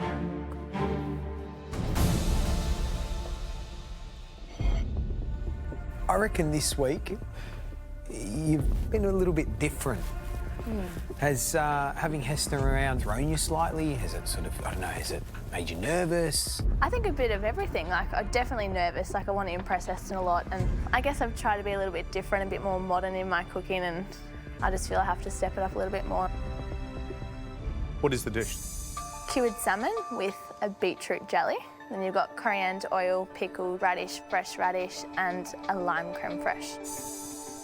I was really confused about the whole visual side of it, and I just thought, just make it look pretty on the plate, but I wasn't going to win the challenge on that. So just kind of listening to Heston and how he plates up. It looks like a beetroot planted in soil, but it's a cucumber, ginger, and miso jelly. Hope you like it. Okay. Thank you. Beautiful. What do you reckon, George? I think it's gorgeous. You know what I love? I really, really love? When it came down, I had that moment when I looked at just the texture and it looked like a beetroot where someone's just peeled it off. Yeah. That's spectacular. Great little visual joke. I look at this dish and I think Northern European, a certain flavour profile. Yeah. And the idea it's got these Japanese-style flavours is very clever.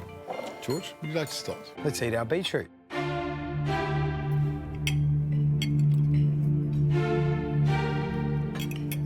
If you close your eyes and think, you know, cucumber and miso, and if somebody told you there was a bit of beetroot juice in there, you would not disagree with them, would you? And that's the impact of the colour. Because the little spheres are slightly imperfect, where she's maybe had a little bit of trouble getting them out, you know, where they've gripped. Actually reinforces the fact that it's a beetroot. Beetroot, yeah. Putting that aside, wow, the combination of flavour is like yum. The salmon's cured really well. Jamie and Laura had exactly the same amount of time to cure, but Jamie's was weak in flavour and Laura's is spot on. There's a real cleanness in this dish, yeah. It's layered. Yeah. There's an earthiness, there's a slight sweetness, you've got the crunch and the radish, a soft pepper carrots, a light pickle, and there is that sort of like Japanese undertone to it. Jessie, your time starts now.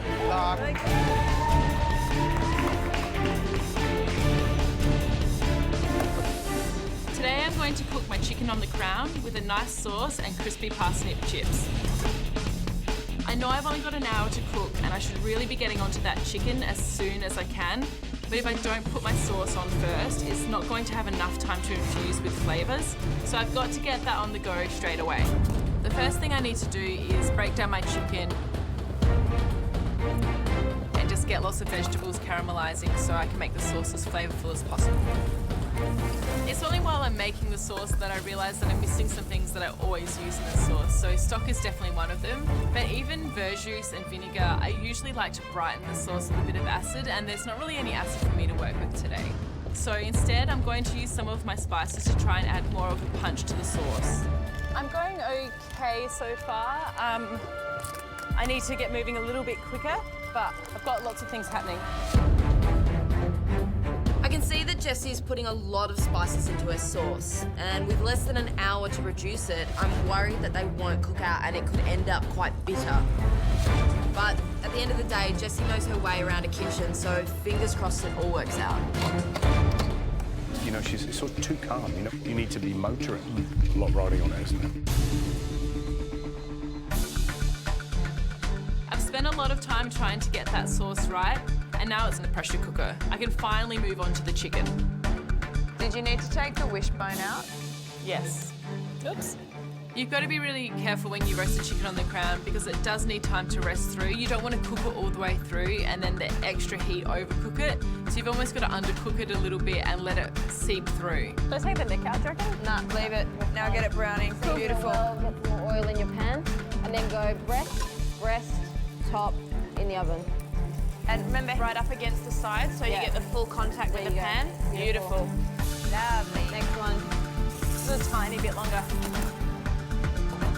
Now, Jessie, you know the deal. Clarity, Yes. clarity, clarity. Are we Yes. clear? Do we know what we're doing? Are you excited? I am excited. I'm really happy with the flavours I got going on in my sauce and my chicken's in. You know what my real concern is? In previous seasons, you could do traditional beautifully and it would be enough. And my concern, and it's because you've got such beautiful ingredients that we're all familiar with. Yeah. How are you going to make us go, whoa, we're going to need to see more? Okay. Thanks, Matt. The dish is too simple. This is a nightmare. Why did I let myself get carried away in the time auction?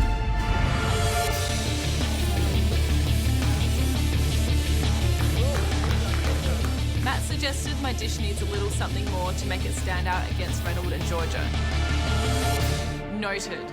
So I'm going to make a caramelised parsnip puree because I think it'll be a really nice flavour. It's something a little bit different to a regular parsnip puree that might just be something a little bit different on my dish. I'm still freaking out. While I may have come up with an extra element, I haven't gotten any extra time. And my chicken is still sitting there waiting to get into the oven. So I need to make this puree as fast as possible.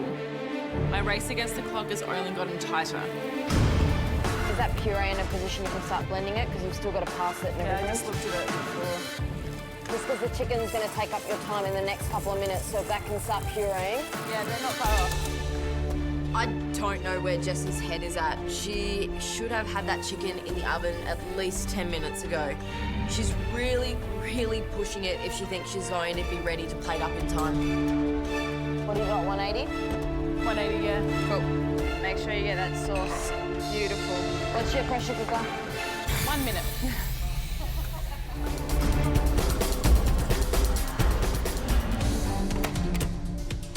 Good job. Happiness? Yeah, it smells nice. It's time for the sauce to come out of the pressure cooker. I have a taste and I'm worried it's a little bit too acidic. It's taken me so much longer than I expected. I don't have time to overthink it. I just have to keep pushing and just balance out my sauce. It just needs to reduce down to get a better texture, and then I can just finish it off with a bit of butter and a bit of cream. Okay, so my caramelised parsnip puree is not really pureeing as smooth as I would normally like. It definitely looks a little bit grainy, but at this point, I don't really have anything else to go with. So I'm just gonna go with that. And check your chicken. Yeah, chicken's next. Good. I get my chicken out.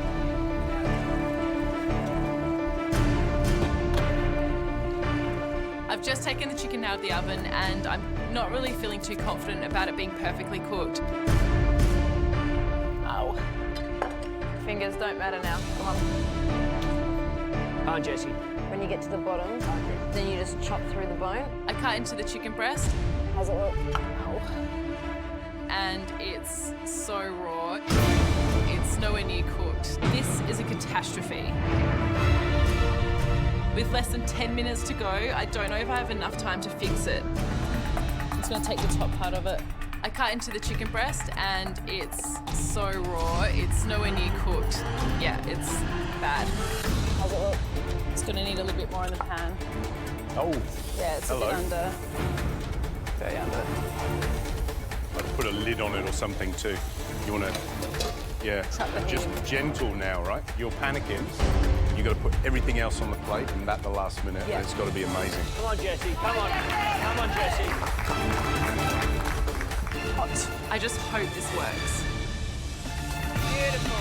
Get it on the plate, Jessie. Come on. I've left the chicken to the absolute last minute and I can't wait any longer. It is on the edge and I just hope that it's perfectly cooked. 30 seconds. That's it. Come on. 30 seconds. I'm massively worried about that chicken being cooked, along with whether I was able to counteract the bitterness in the sauce. Just one of those could be enough to send me home today, let alone both. Right, let's get the next dish in.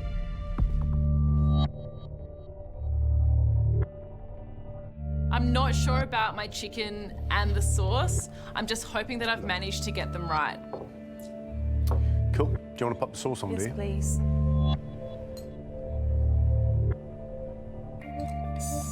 Today I've made roast chicken cooked on the crown with caramelised parsnip puree, parsnip chips and a sauce on the side.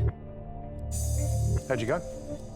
I think I did okay. I'm not 100% like over the moon with it, but I'm happy that I've got a dish up because time really went really quick for me today. This may be a risky box, but the normal mystery box rules apply. You have, under your bench, a selection of staples. You must use at least one ingredient from the box. Anyone who's got the board, you don't have to use all of those 4 ingredients. We will only taste the 5 most appealing dishes. Lamb and 3 veg, guys. You've had time to think, you had time to strategize. Your 30 minutes starts now.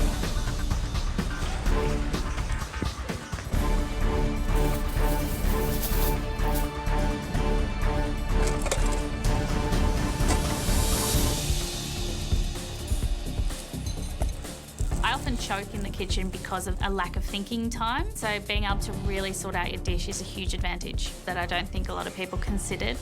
Amelia, Yes, half an hour Yes. to think about something spectacular. Correct. Today I'm going to do a vegetarian dish. So you're candying some pumpkin, you're butter frying some pumpkin. Correct. And then I'm going to do raw Brussies, roasted Brussels. So you're doing, this is what, this would be a classic George way. It Take is, 2 yeah, ingredients, treat them in lots of ways, and make us look at each of those ingredients, the Oh, Brussels wow. sprouts and the pumpkin, in a different manner. Correct. You know what the question that people will ask? Yep. You had the lamb. I had the lamb. Was there a good reason for not using it? Yeah, it's riskier. This competition is a risky box. I chose the easy option and now I'm going risky with it. I think I'm taking a huge risk by not cooking this lamb chop. I'm worried that the dish will fall flat without it, but I'm also a little bit unsure that I can sway these 3 big meat eaters over to the vegetarian side. Come on, guys, push. Come on, come on, come on, come on, come on. It's a risk that may have not paid off, not using that beautiful lamb. At the end of the day, it could be the difference between my dish getting tasted and not getting tasted. 4 of you picked to go with the ingredients on the board. We wanted you to show us something more than just meat and 3 veg. One of you did that. That person was Amelia. Come forward. My main concern with my dish is that all the elements will be there, but there will be one thing lacking. Now, what's the dish? Brussels sprouts, pumpkin and potato done in 9 ways.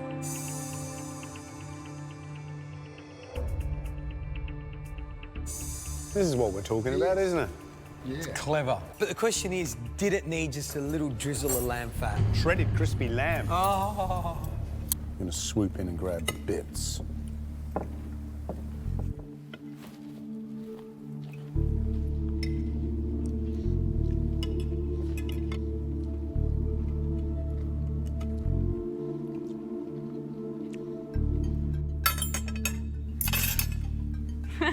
Amelia, that is clever cooking. I was hoping for someone to look at those humble ingredients and do something sophisticated, clever, that can sit on a restaurant menu. And what we've got there is deliciousness. Thank you. Being told that I'm a clever cook really resonates with me, gives me this sense of confidence that I think you just need in this competition. You're going to make a salad. But not just that kind of old school, on the side of a plate, limp butter lettuce, woody cucumber, really terrible tomato. We want what we would call an uber salad, the sort of salad that can sit in the middle of the table and replace the crown roast or the whole salmon. A salad that makes us go, wow.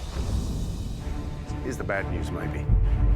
You have 30 minutes to give us a delicious blow-away salad that's going to keep you safe.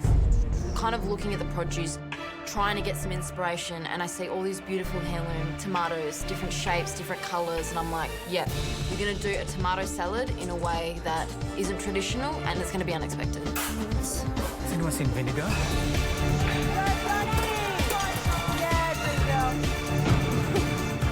Carl, be careful, mate. We don't really ask for much. Creative and super delicious. That's what we're looking for in this salad. You got 15 minutes to go. Come on. Oh,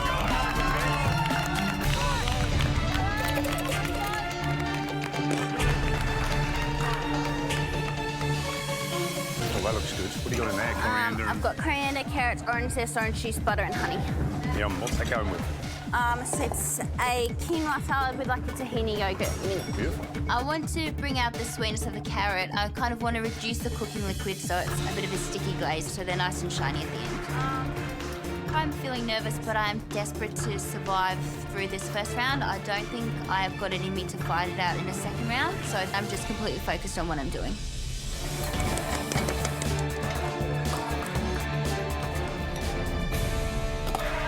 You know what I'm loving is the smell of vinegar, acidity. You've got oranges, you've got fennel, you've got yogurt over here. Super clean over here from Matthew. Like, how organised is he today? We asked for a beautiful, creative, simple salad. Let's hope it's come together. 2 minutes to go. Come on, guys.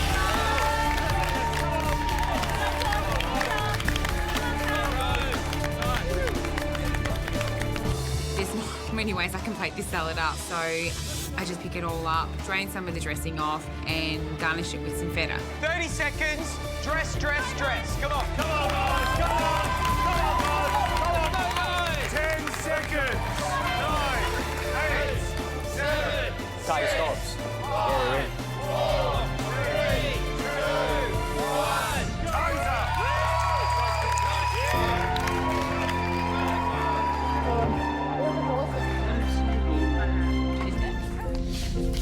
Wow, that looks like a riot. I love it. It looks really, really good. It's a couscous, roast pumpkin, prosciutto and goat's cheese salad. Should we just taste it? Oh, yeah.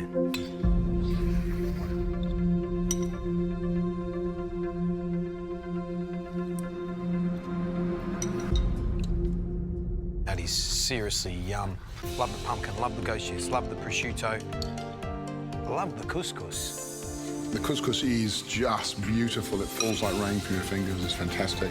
And I taste that, and that's everything I want salad to be.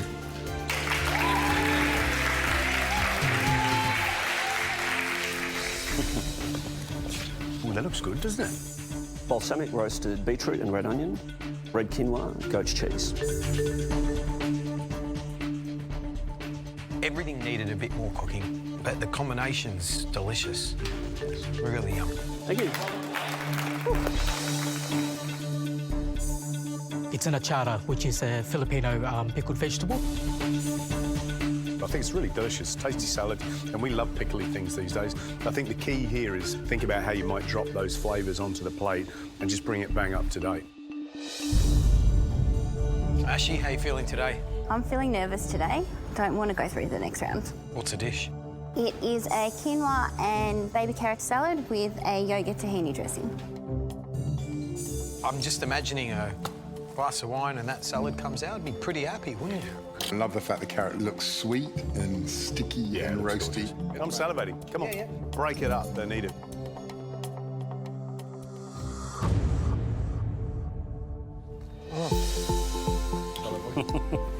You eat all the carrots? They are soft, aren't they? Oh, the soft carrots, they're just absolute. For me, I could just eat a plate of those. You know, the crunchy quinoa. It's delicious, it really is. Oh, no, that is a cracking dish. I'd seriously consider chatting to my chef Sagazi and do a similar take on that, because that is wonderful. It completely blows my mind. I was so surprised I didn't realise it was that good. Well, you don't need to be a genius to work out today is a mystery box challenge.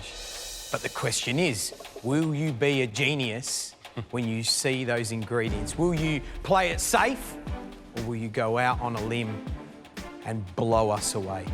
I just love some spices to be under that mystery box. We haven't had anything yet. Some rosemary, some garlic, some thyme, some red wine, and a nice piece of beef. You ready to find out what you got? Yes. Yeah. I try to keep an open mind with the mystery box challenge. Having said that, if there's something sweet under there, I'll be really happy because I'm hoping to cook a dessert.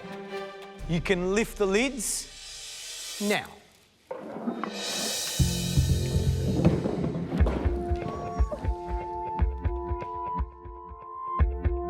Well, there you have it. Some classic ingredients, but also some that you potentially haven't used before. Chicken breast, coriander, popping corn, blue swimmer crab, asparagus, blood orange, coconut. Anyone know what the dried flower is? Chamomile. Excellent. Anyone cooked with chamomile before? Yeah? It's very good for your tummy. Test. Right, got it? Yeah! Good, let's cook.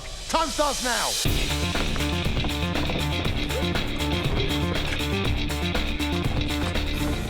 What are you doing, Raro? I'm wearing shard, so I'm just going to do like toasted coconut, blood orange granita with chamomile ice cream, toasted coconut shavings, caramelized popcorn, blood orange segments in a coconut husk. Today I really want to get this advantage because I just feel like there's something for me to prove. Hopefully today's the day.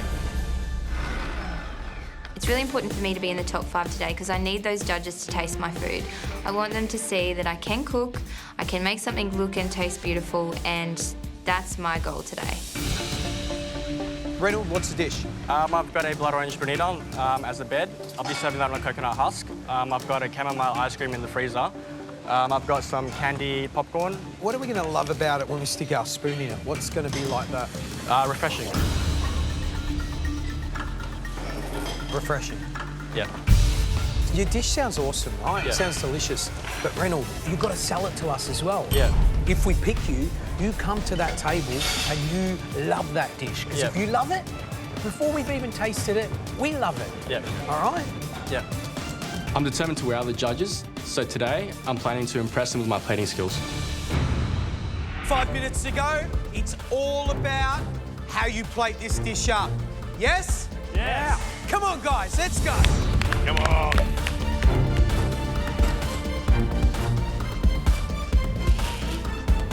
I am putting up the dish that I anticipated, so fingers crossed. I've fixed up the syrup.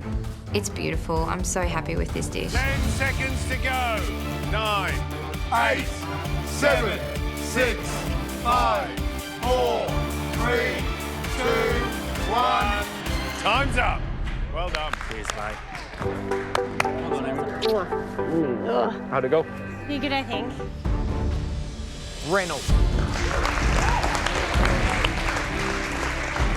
The judges really want to see some passion in me, and the way I'm going to sell that to them is through my plating. Love it. Love a little plate up at the pass. Yeah, I like this. Right, off you go, Bit of Reynold. theatre. I've got a blood orange granita with a salted caramelized popcorn, blood orange zest that I've candied, toasted coconut shavings with a chamomile ice cream. Little quenelle. Yeah, baby. That is the best quenelle I've ever seen on MasterChef.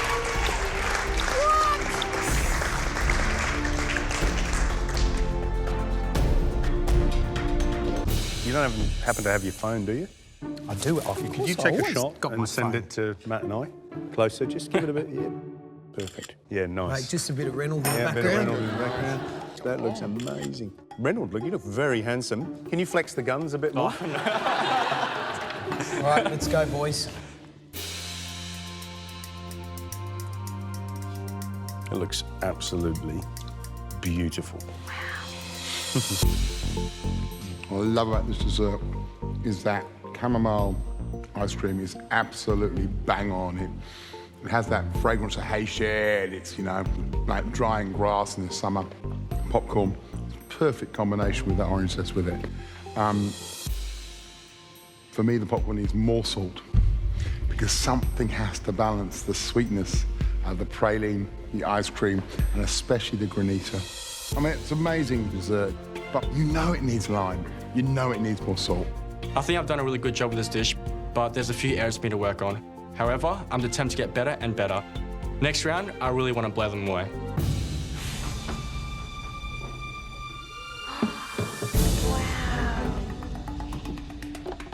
Well, you got lots of beautiful stuff. Granny Smith apple, pecan nuts, blue cheese, honeycomb, star anise, figs, rosemary, and finally, Kaiser flesh bacon. Today, it is absolutely my dream mystery box. It's amazing. It's all the stuff that I cook with all the time. There are definitely ingredients that I'm very excited about today. So today, it's not like normal, where you have to use 1, 2, or maybe 3 ingredients. Today,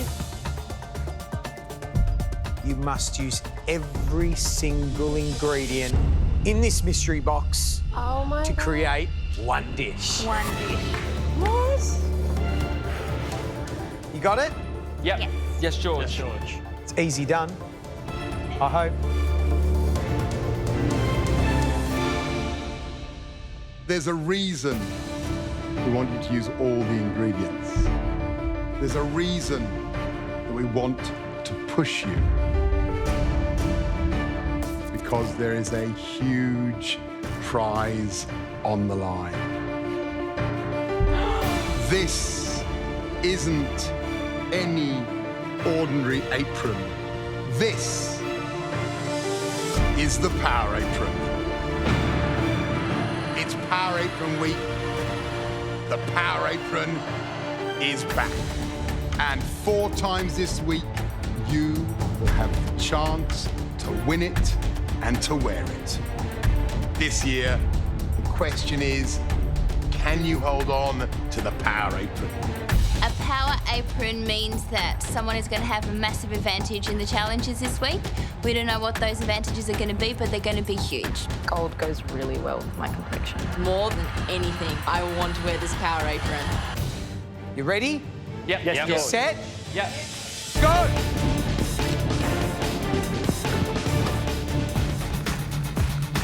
Today I'm going to make a dessert. I haven't made a dessert yet. I can't imagine ever being able to actually beat any of the dessert people at their own game, Reynold in particular. So I think I am taking a little bit of a risk with maybe going with the dessert, but it's my opportunity to really challenge myself. Hi. How you going? I didn't expect that to be you for some reason. I'm like a ninja, I just appear like that. I'm the world's largest ninja. Tell me, figs on the plate, nothing done to them. These are beautiful ingredients. They don't need much done to them, but what you do to them has got to elevate them. Yeah. So what are you elevating? Why are we going to walk past this dish and go, we have to taste Jessie's dish? I've got a really beautiful blue, cheese and honey ice cream. And then there's going to be like a smoky star anise snow. And I just tried it and it tastes really nice and light with the smoky flavour. The apple, I would reduce the juice down to make a caramel, which I think will go well with the figs. And while I was drawing it up, I kind of just realised that I was focusing on parfaits here, but actually the figs are the hero and everything's going to go with the figs. It's a great realisation. At the back of my head throughout this whole cook so far, I've been thinking about the figs, and then it just kind of clicks with me that why not leave them fresh? Why touch them? All the other elements will really highlight the figs, and the figs will in turn make everything else go together really well. I'm starting to plate up my dish, and I look over at my apple caramel. Oh no! And it's almost completely gone. I'm pretty sure I've completely stuffed my apple caramel. I immediately panic and I chuck some cream in and just try and cool down the apple caramel. The caramel has a really bitter flavour to it, but I cannot miss an ingredient today, so I have to put it on the plate, or I won't have a chance to win the Power Apron. If you want to be tasted, it's got to be great on that plate. 1 minute to go. Come on, guys. 10 seconds to go. 9, 8, 7, 6, 5, 4, 3, 2, 1. Time's up. Well done. Georgia, what are you doing? Time's up, and I'm looking at my plate. Looking around at everybody's dishes, there's a lot of desserts and a lot of really strong dessert people left. After Reynold's dish, I think I've got no chance to be tasted. The final dish will taste. I still think that I win with a chance. You know, it looks beautiful and, you know, I know that the flavours are there. I want this more than anything. Any mystery box ever before, I need to have my dish tasted today. Jessie. I'm feeling really excited and really lucky to be tasted today. Not only did I make a dessert, but I've also got a chance to win the Power Apron, which is just amazing. It's like you were surprised. I'm really surprised. Are you? Why?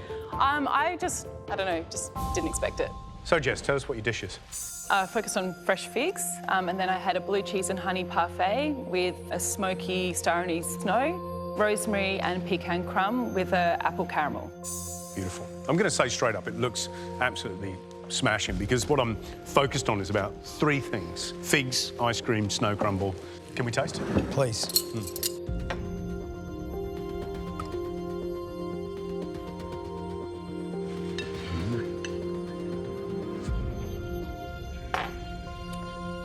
It's very savoury, isn't it? No, it's purely for professional reasons. I'm going back in for a second. I was unsure of something.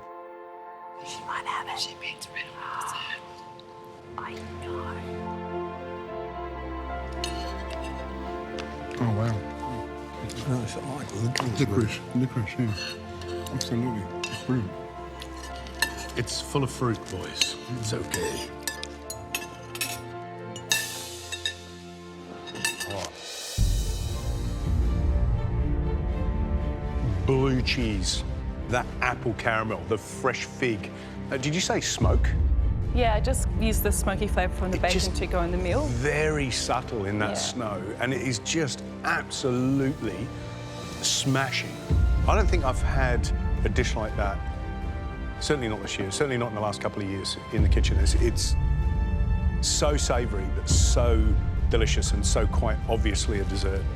Yum. Oh my God. I'm sort of getting confused. Is it a mystery box challenge or an invention test? Because this is so inventive. You know, I'm tasting licorice all the way. Oh, good. And that beautiful reduced down apple juice is like apple balsamic, and the smoke, then you connect all those flavours together and I get licorice. I love it, it's creative, and it's not too sweet.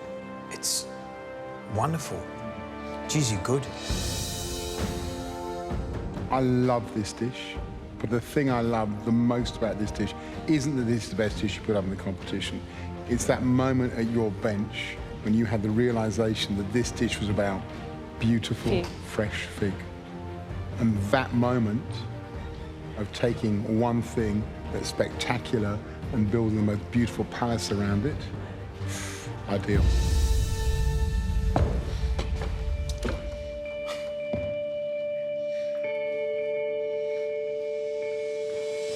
Don't Really scaring me. go anywhere.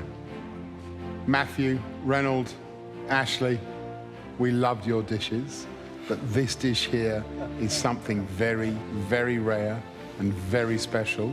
And Jessie, that's why you're the first recipient of the Power Apron.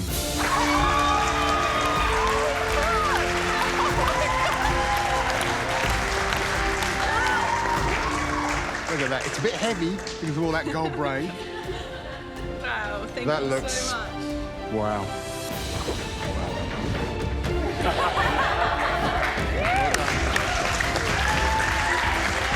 For both teams, you've got to put up 2 dishes, a main and a dessert. Reynold and Jessie, you need combined scores for your main and dessert that beat Monty and Jackie's to win those 2 pins. Good luck to you all. You've got 75 minutes, and your time starts now.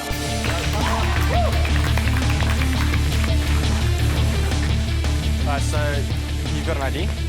Yeah, I just want to look at the protein first. Tell me your idea. I've got... So You're doing dessert though, right? Jessie and I decided that I'm going to do dessert, and she's going to do the main. I've got this really complex dessert in mind that I've wanted to try for a while. I'm looking for tropical flavours such as coconut, pineapple, and passion fruit. Jessie, she wants to cook with lobsters today, and I think that's going to go really well with my dessert. It's got that tropical Asian Pacific feel to it. As we're cooking and stuff, if you need any help, let me know, and I'll start tasting it. Yeah. See how it goes. We're happy with each other's dishes, so we're going to split up and focus on our own dishes. Come on, Jessie. Come on, Reynold. Keep it going. I'm making a frozen sphere, which is made of white chocolate and passion fruit. The sphere will sit on top of a bed of coconut granita. I really want to be creative with this dessert. So I'm going to present all these elements inside a coconut shell. And I'll make a hot coconut sauce to be poured inside so that I have hot and cold elements together. So, let's get this straight. Your dessert is going to be a frozen dessert? Yeah. Will this win you the immunity pin? Yes, definitely. Okay. Yeah. All right. Over to you, Reynold. Okay. I'm feeling pretty ambitious today, but I'm just hoping that I can pull this off, because if I don't, it's going to ruin our chances. Almost a minute till it's an hour. Oh my God, what the hell? It's a risk going out on a limb and making a complex dessert, but today it's all or nothing. We can't win the pin as an individual. It's either 2 pins or nothing, so I'm going all out. I want to present this dish in the coconut shell.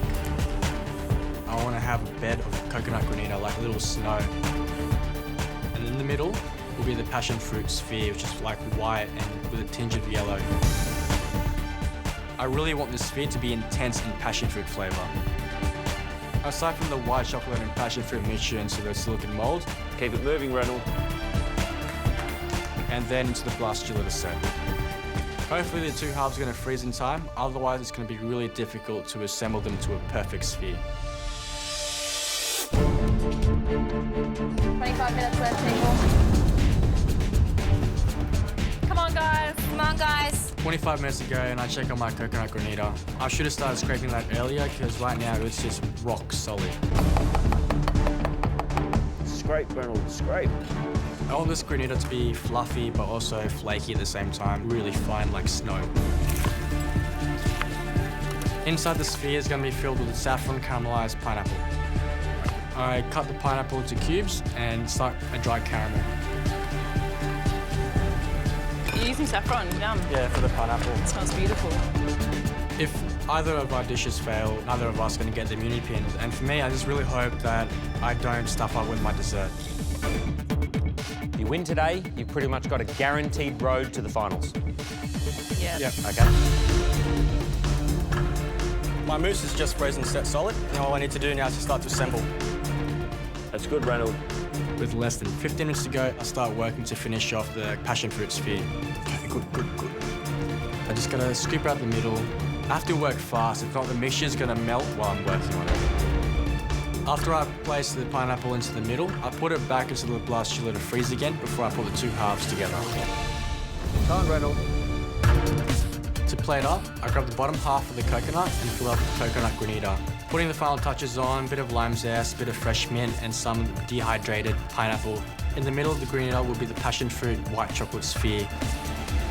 I check the two halves in the blast chiller and they're not as frozen as I hope it to be. I don't want to risk melting them, so I put the two halves together in the blast chiller. But I'm really nervous it's going to lose its shape. So I'm going to leave it in there for as long as possible before I plate up. I'm going to make a hot coconut sauce to be poured inside the coconut. Then I'll have hot and cold elements together. Are you okay? What's wrong? Oh yeah, I'm really pushing it. You've got 90 seconds! Time's ticking and I can't wait for the sphere any longer. It's slightly melted. The bottom half is melting fast. Beautiful. Get it back in the freezer. Hurry up, Reynold. I'm just hoping when the judges eat it that they will love the flavours and that they don't notice any presentation issues once the hot coconut cream is poured over. 10 seconds! 9, 8, 7, 6, 5, 4, 3, 2, 1. I'm so relieved that I've managed to put this dish up. I took a risk. I'm hoping they love the hot and cold elements together. There's a bit of fun. Coconut with passion fruit and pineapple.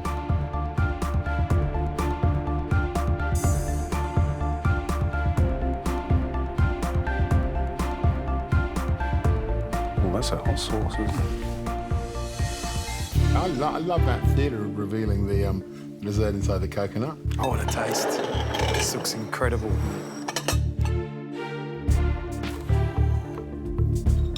There's lots going on in there as well. Yeah. Oh, wow.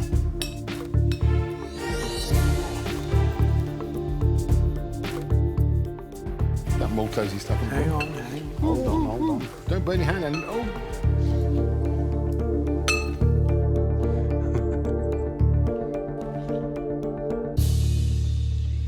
Steam coming off it.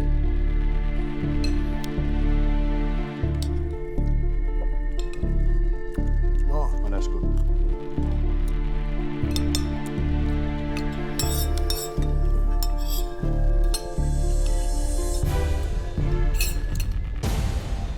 You enjoying that? I love it. It's really good, isn't it? It just hits the spot. It's really good. It's cold, it's hot, it's sweet, it's creamy, it's everything. And you get a little souvenir. I love this. That foam, that mousse of passion fruit, absolutely smashing. And then that pineapple's chewy, and that kind of the iciness at the bottom, and that whole thing, that hot-cold combination, you know, it's so sophisticated, and just the best flavours of an Australian, northern Queensland summer holiday, isn't it? Tropical dessert. Yeah, it's fantastic. Shall we score?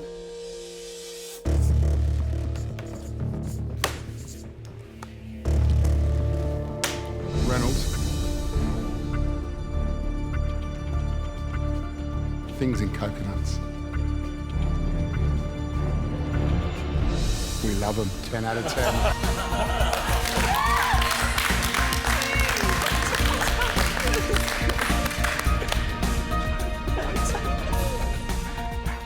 Reynold, we love contrast, and that dish had contrast in texture, temperature, and of course, all those wonderful tropical flavours.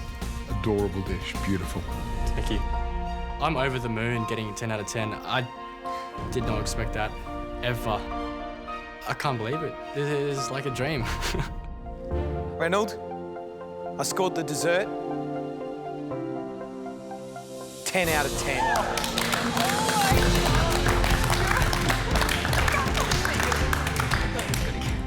Incredible. It was one of the best desserts you've put up. It was so yummy, really. That's what it came down to, yummy. Thanks, George. Thank you. You know what I might do? I might reveal the dessert first.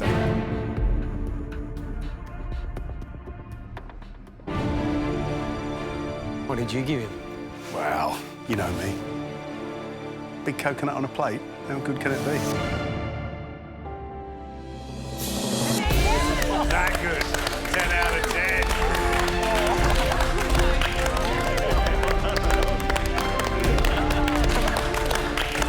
10. Well done, Reynold. You know what that means? You have got the perfect score. Wow, that's amazing.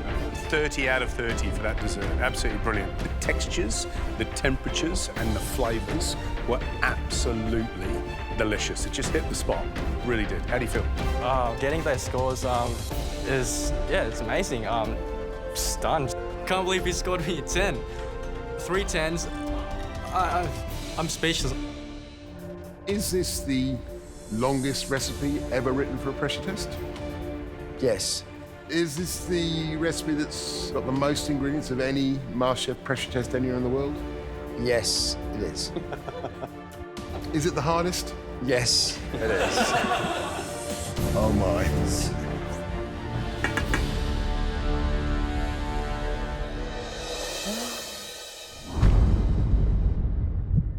Oh my God. Jesus, that's so small. It is scarily tiny.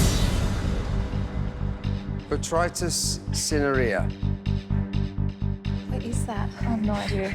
Come forward, guys.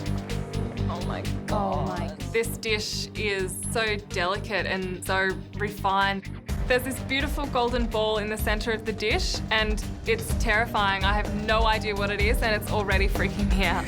You're looking at about 55 stages. Wow. So the recipe might seem really pedantic. Just ignore the recipe at your peril. It sounded quite full on, didn't it? I scared myself then. You scared all of us, I think. Billy, Georgia, are you ready? Yes, Gary. Let's go. Come on.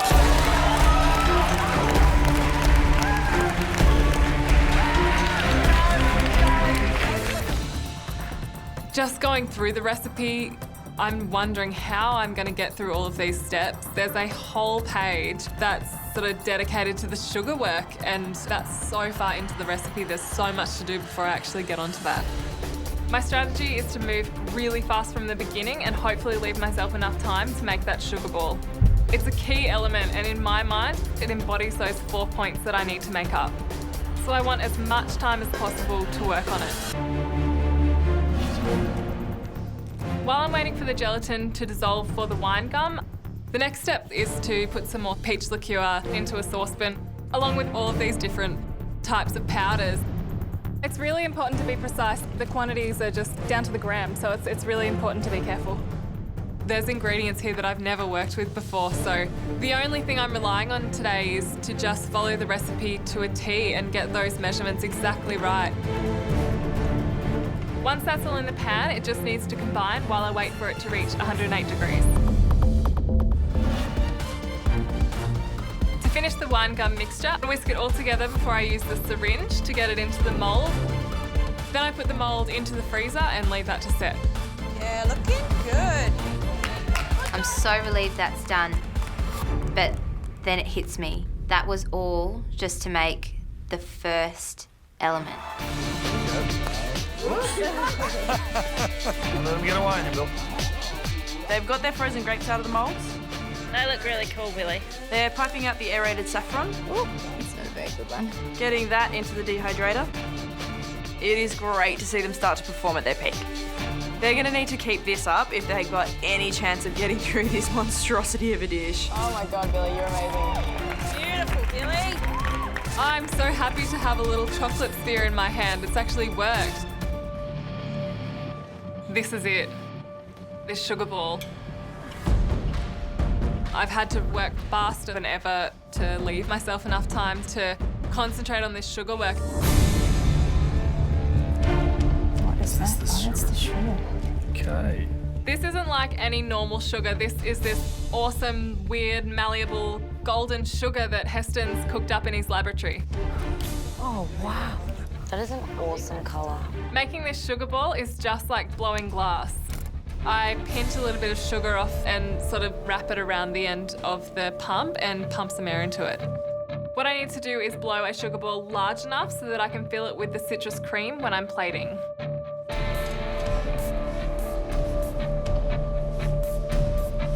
Good work, Billy. Keep it under the heat. Oh, God.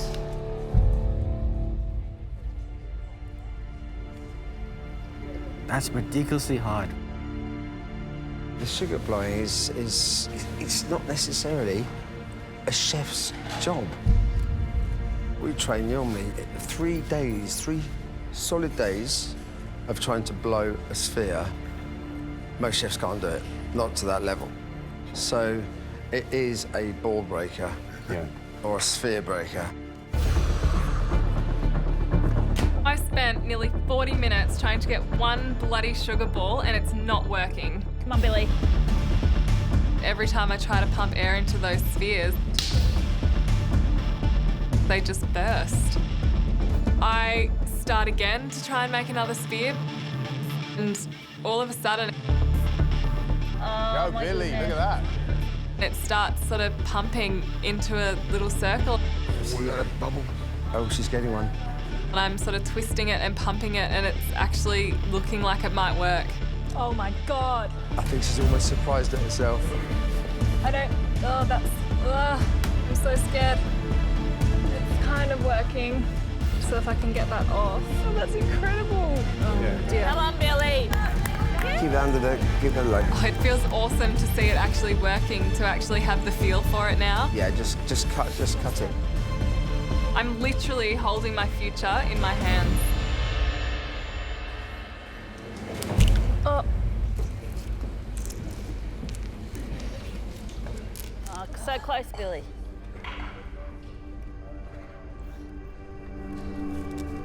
Come on, Billy. I don't know how I could hold back emotion at this moment.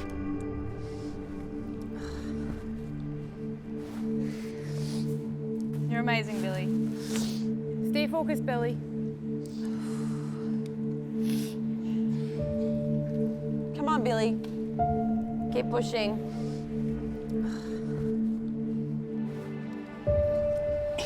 If it was easy, everyone would be doing it. But not everyone can do MasterChef.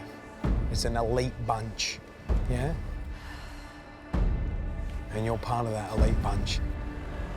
At this point in time, I want you to stop for a second and go, Jesus me, I am minutes away from finishing. Done, dusted. Your MasterChef is over.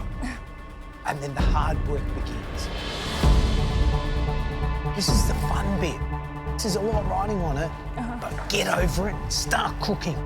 Keep going, Billy. George is right. That's it, Billy. Come on, Billy. Come on, Bill. This is my last chance. So I've just got to fight really hard for this. I'm not going to give up. Now try blowing it. Go on then, put some air into it. That's it, that's it. I start pumping the air into another sphere and it's actually working again. That's it, that's it, that's it. Oh, nice. Good job. Oh, my God. I'm being so careful not to pump too much air into it. Come on, Billy. I really want this one to work. It's so thin. I just need to get that off now. Yep, let's do this. Do it, Billy. You just got to be bold, right?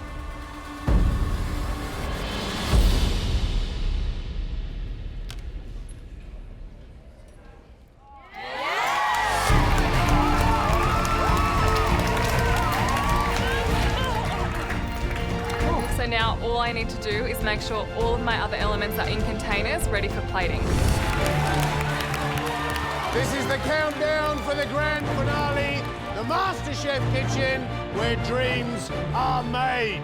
10 seconds to go. 9, 8, Soil in a container. Rockwood powder. 4, 3, 2, 1. That's it.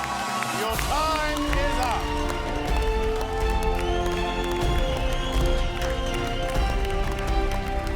I've come a long way in this competition, and having Mum and Dad see that is really, really special.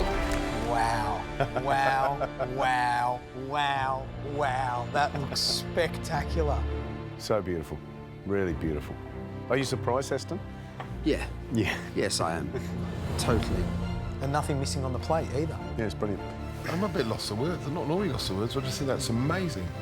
And you know, she's got so much ground to make up. 4 points is a long way to come back from, but gee, she is diving for that tape, isn't she? Absolutely. Amazing.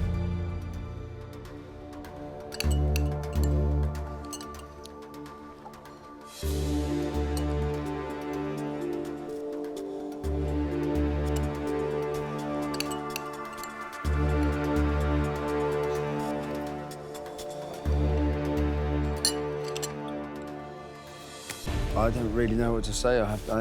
You know, with this dish, I knew that, I mean, it was such a big challenge, but for someone who's never seen that dish before, and amateur cook, a little bit gobsmacked. You know what I loved? You had every single element on the plate. And that's why I scored you 9 out of 10.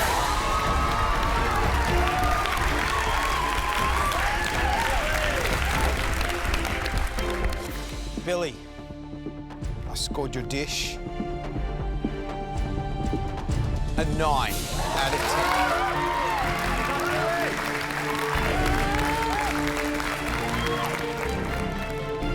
Billy, I scored your dish 9 out of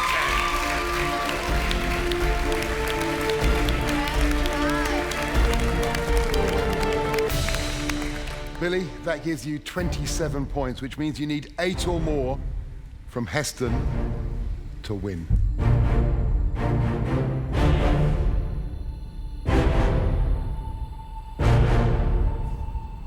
Billy, for me, this dish was to see how you would respond to those challenges and respond to the pressure. And I have to say, I loved the way you responded to that. And that is why I scored your dish, Billy,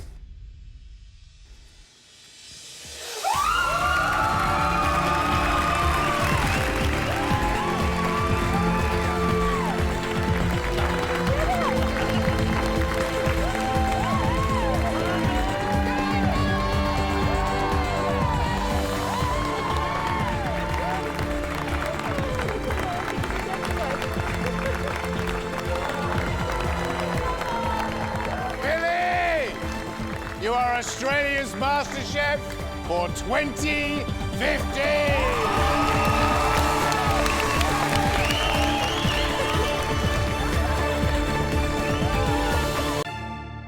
The core ingredient is chocolate. Wow. That is unbelievable. That's like heaven. So I see chocolate and I'm just so excited. Like, I love chocolate. I'm like in heaven right now. It's amazing. Awesome. Any type of chocolate I'll eat, but you know, if dark chocolate's there, then I'll just demolish the whole block. I can't hear anything right now, I just see chocolate. The challenge today is for each group of 3 to cook a sweet and a savoury dish featuring chocolate.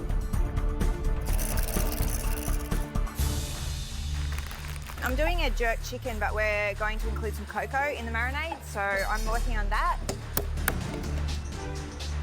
I'm making the chocolate mousse for the dessert. I set up a smoking chip station, and that just smokes the chocolate, so it's got that really deep flavour in it.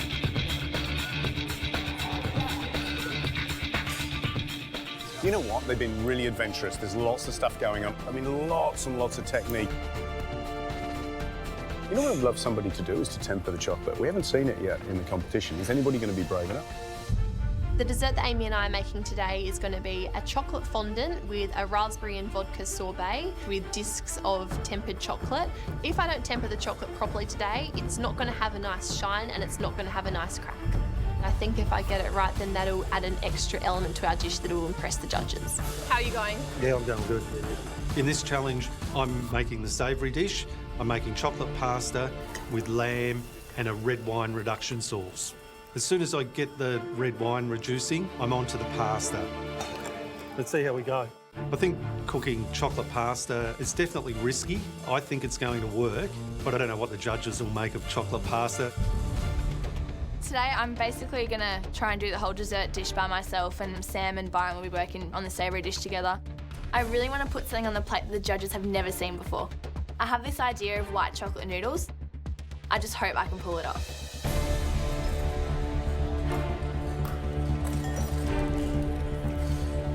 Sweet. Sam. Yeah. Do you like my noodles? Oh my God, that's awesome. I'm so happy with the white chocolate noodles. They are perfect. It's pretty simple. You just have to melt down some white chocolate. You have to start off with an ice bath and then literally just pipe the chocolate into the water. And once the hot chocolate hits the cold water, it just sets down the bottom. That works so well. Oh my God.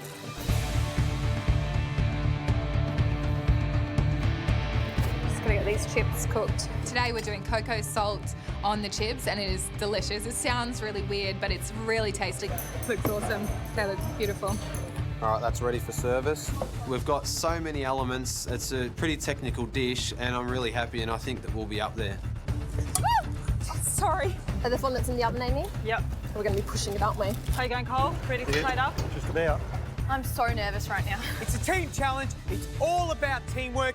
Is it coming together? I hope so, because you've got 1 minute to go. Come on. Come on, guys. Come on. Let's cook.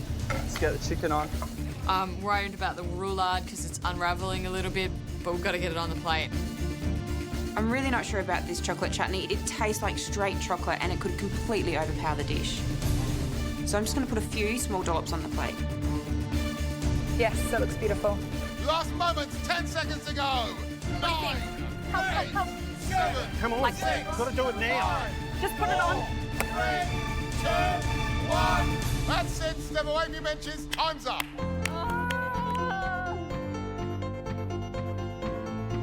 I think it looks fantastic. Once it has that sauce on there, I think this dish is as good as I could have made it.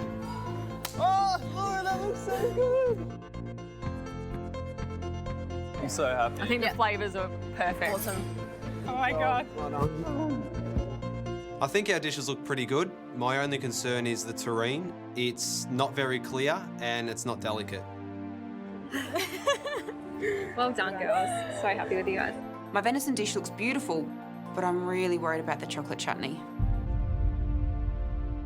I still think we are the best team, but I know Amelia didn't do everything she wanted, but I look at it and I think I'd love to eat that. The savoury dish is a jerk chicken with cocoa chips. Oh, a little chip. I'm curious.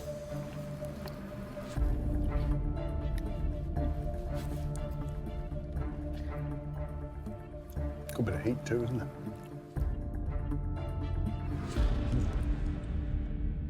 I love that you know, chocolate jerk spice, because there's lots of layers of flavour that hit you. The art of this challenge is to seamlessly integrate the flavour of chocolate into your dishes, but you've managed to achieve it beautifully. As we walk up with our dishes, I'm feeling really confident. I can't imagine how we could possibly be the bottom team with this food. Wow. It's chocolate fettuccine with pan-seared lamb and a red wine chocolate reduction. Have you any idea how much I really don't like chocolate pasta? Oh, really? I have no idea. Given the choice, I avoid it like the plague.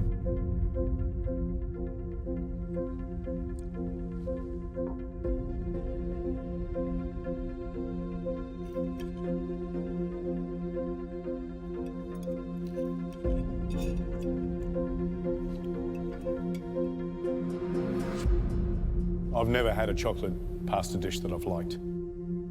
Ever. Hate it. But that, I love. And this sauce is meaty, red winey, it's spot on, can't criticise it.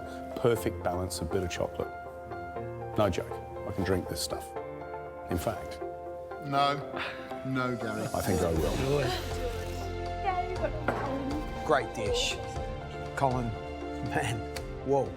I'm thrilled not to have let my teammates down. Hopefully their dessert gets as good a rap and we might be over the line for a win.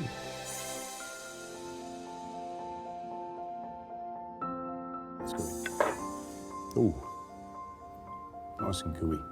Beautiful. Did you temper the chocolate? Yeah. Nice and thin. Good shine on the top. Great. Yeah.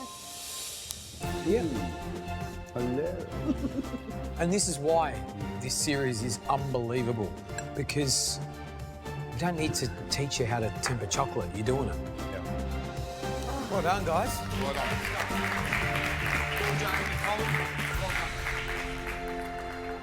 Laura, Sam, Byron. Jiggle, jiggle.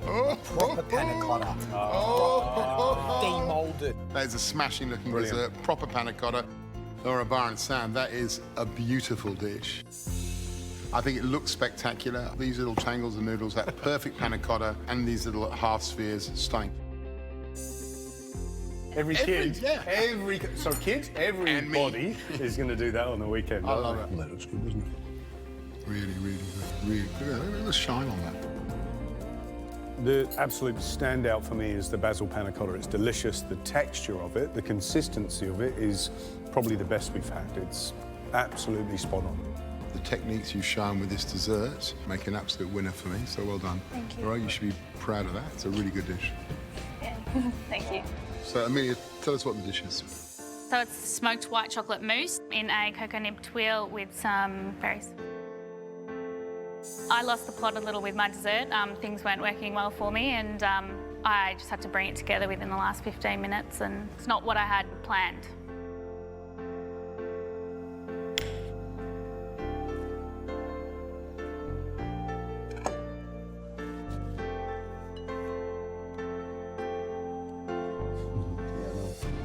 I'm not going to be nice to you because you're tearing up. Yeah. I'm going to be nice to you because that's a beautiful dish. And I think it's got this beautiful balance of the textures, you know, the soft mousse, the crisp tuile, inventive enough to be smart and delicious. She's a tough cookie. She's a very strong person. Her standards are extremely high. If this is a bad day for her, it's a pretty good day.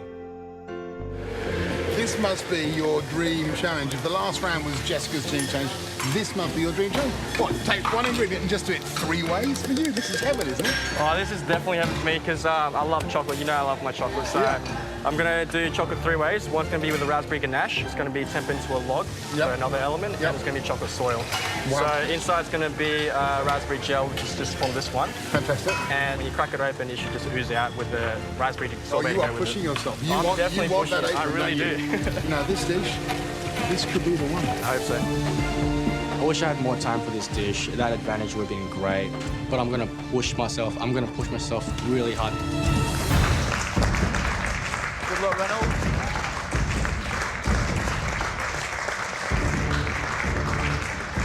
Hey, look at that. I love that. It looks, interesting but weird. So it's, I've done the chocolate 3 ways. It's a chocolate log with raspberry liquid centre, chocolate raspberry ganache, and chocolate soil. Ooh. So is there something in the middle? Do we? Yeah, just crack it open. Ooh, it is crackable too, isn't it? Oh, yeah. Oh, yeah. Fun. Huh? That looks great. Doesn't it look good?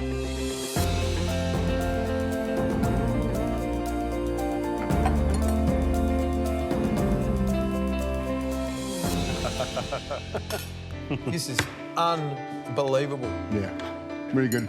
And in terms of interpreting the challenge, 3 ways, 3 stairways to heaven, 3 chocolate stairways to heaven. Yeah, absolutely. I'm just smiling because it's one of those little moments, isn't it? When you smack that thing in half and it oozes that lovely red centre. Really gorgeous. You're an amateur cook. You're putting up food that is as spectacular and as restaurant quality as this. You could be in the running for the Power Apron and that guaranteed immunity pin. Thanks, guys. I'm really stoked. I'm really surprised. I haven't had this good feedback in a really long time. Oh my God. They're finished. Scott. Gary, hi Maggie. What are you doing? Pastry? Yeah, I'm doing a ganache tart and I'm gonna cook down the plums and try to get the right consistency, maybe with some of the vinaigrette and have that as a sauce. Okay. I like some whipped cream. Yeah, I don't mind that. Yeah, I'm gonna try like my pastry today, step outside my comfort zone. But not as far as the octopus ant. Nah, I don't think I'm gonna do that. There is no way I'm cooking that thing.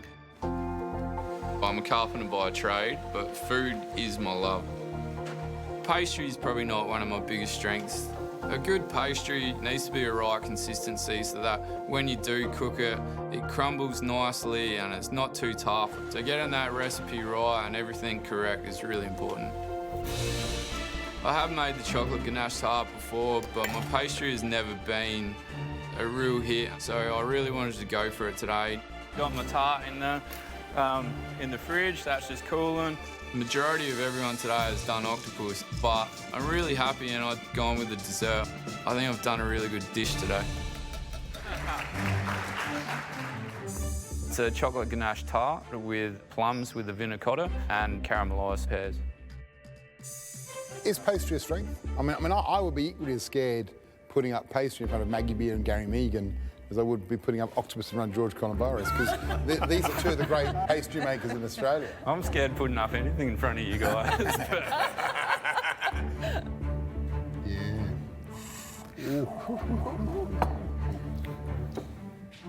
All right. Ooh, that's a good looking tart. It is a good looking tart.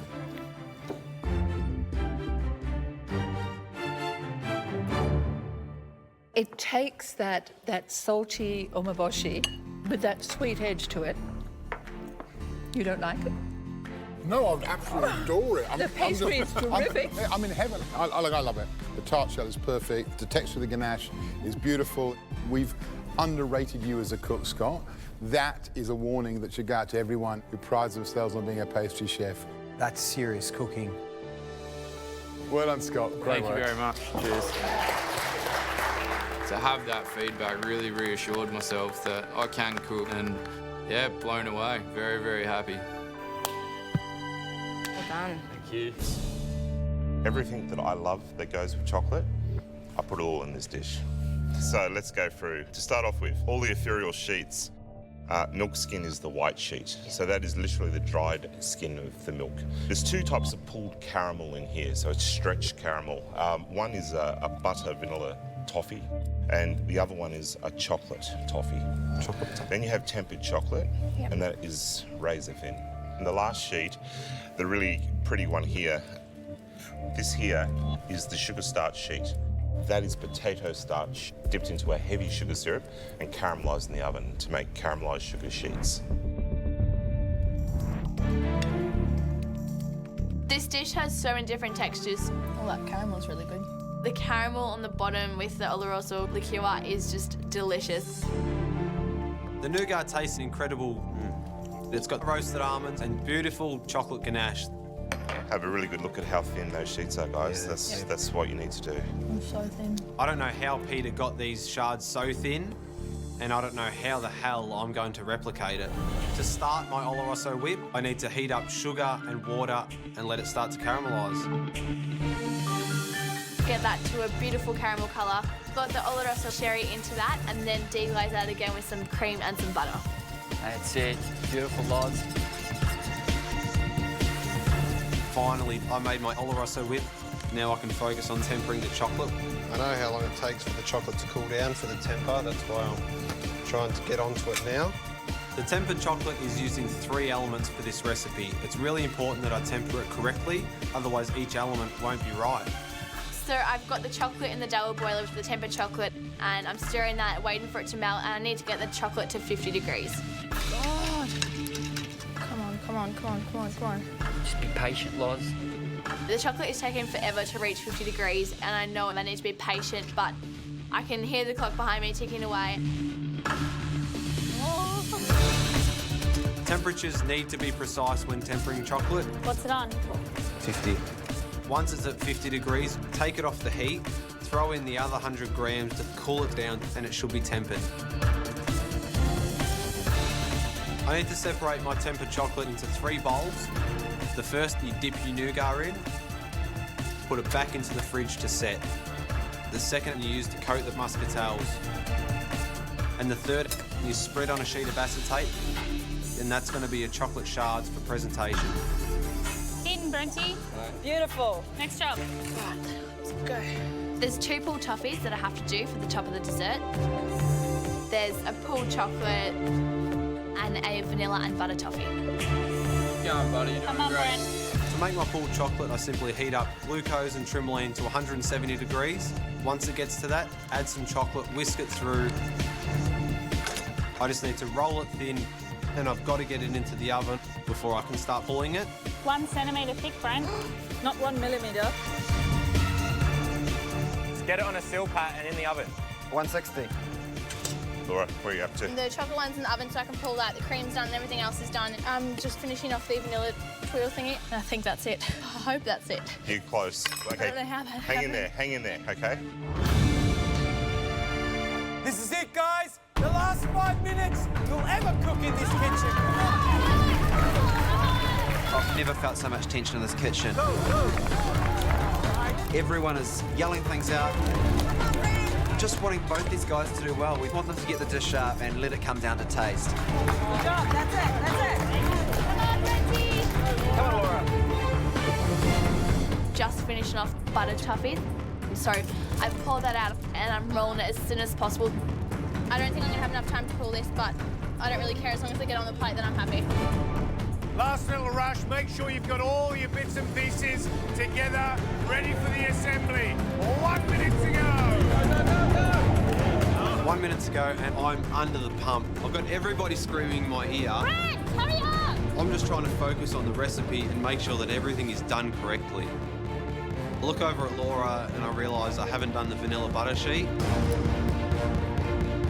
I just have to go without it. Last touch is 30 seconds.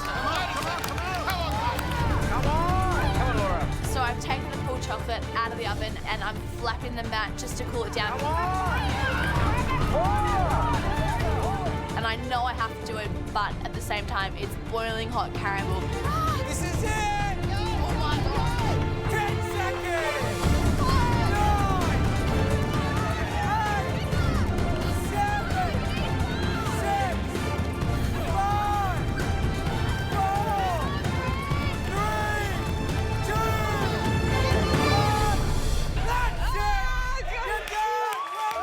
Time starts, and the first thing I need to do is chop up my nougat. Next thing I need to do is get 4 bowls ready. Put the almond praline, the nougat, and the soaked muscatels in each bowl. Then I need to fold through the chocolate ganache so I can plate up each individual portion. Nice, Brent. Really nice. I can't watch this part. This is getting intense. I'm trying to be very delicate with the shards. It's important that they stand up straight or the dish won't look like Peter Gilmore's. Well done, Brad. Take your time, you've got plenty of time. Don't rush. You know what? I think this dish looks really good. I've worked so hard to get to this point, and I can't believe that I managed to do it. We've got to get this going. All right, so egg whites. Yes. It's time to get on to making the meringue for my souffle mix. To do a good, perfect souffle is really about whipping it nice and firm. Yep. It needs to be perfect, and there's a reason people are intimidated by souffles. They're not easy. I'll fold the meringue through the creme patissiere. Yep. Biscuit in. Put it in the pipe bag. Once I've got the souffle mix into the bag, I need to pipe it into the molds. And it's all about making sure those molds are full. Okay, so scrape it down. Scrape it down with the spatula. If there's any air pockets, it's going to affect the way it rises, and either it'll be lopsided or you'll have cracks around the edges. Mains are still going out, but my first dessert orders are going to be called away any minute. I put my first batch of souffles in the oven. This is my real test. Head back in and start making the next batch, but back of your mind's going, I hope they're right. I haven't made a souffle since I was a kid, and here I am making souffles at vue de monde. My biggest fear is that the souffle won't rise. Come on, let this go right. Hey, Jamie. Yes, chef. You check it out. Jockum's at the oven, calling me to come and have a look at my souffle, and I'm thinking, oh, something's gone wrong. Pretty good, huh? Looks all right. It is perfect.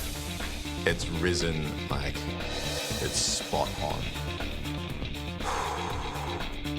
The loft of the souffle is definitely lifting my spirits.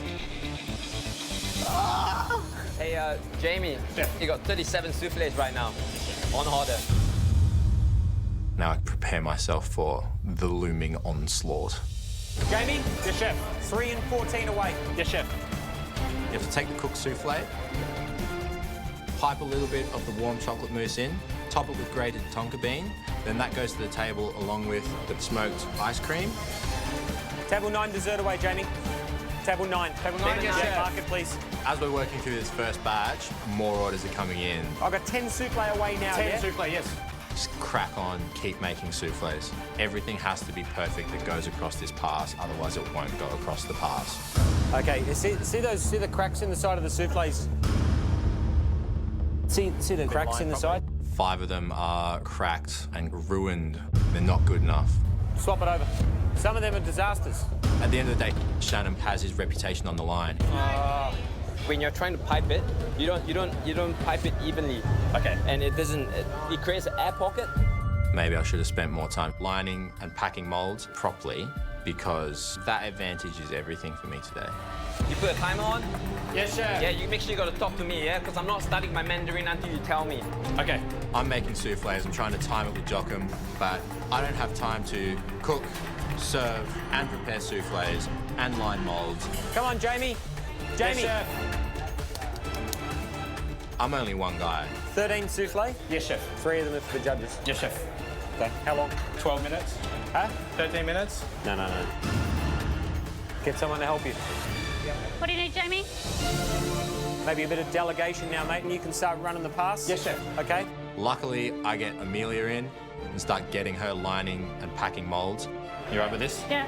This is a team game, and now my focus is on making sure the service runs smoothly. 3 souffle? Yes, 1 minute. Yep, and that's the 4 souffle as well? Yes, 1 minute. Yep. And I need another 4 souffle on top of that. Yeah, no problem. This is what Shannon wanted me doing. I'm learning on the fly, I'm moving quickly. Jane, do you want these straight in? Yes. 2 minutes before Mandarin.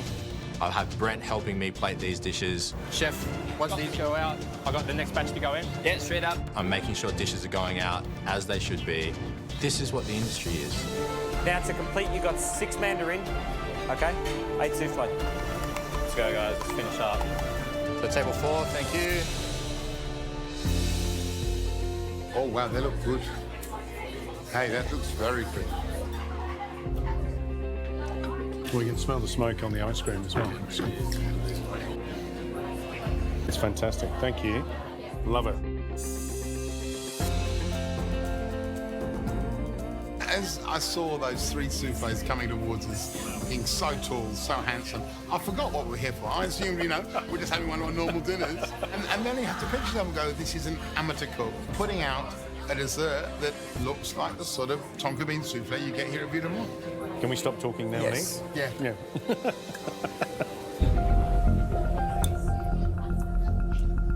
Oh my goodness.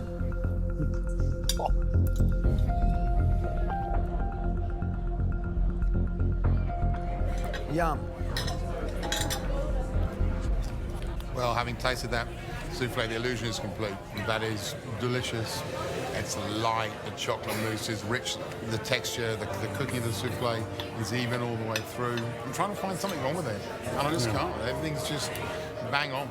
Jamie's done a cracking job.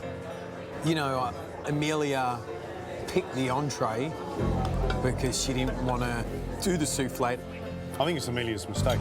That chocolate mousse, that is just absolutely delicious. Well done.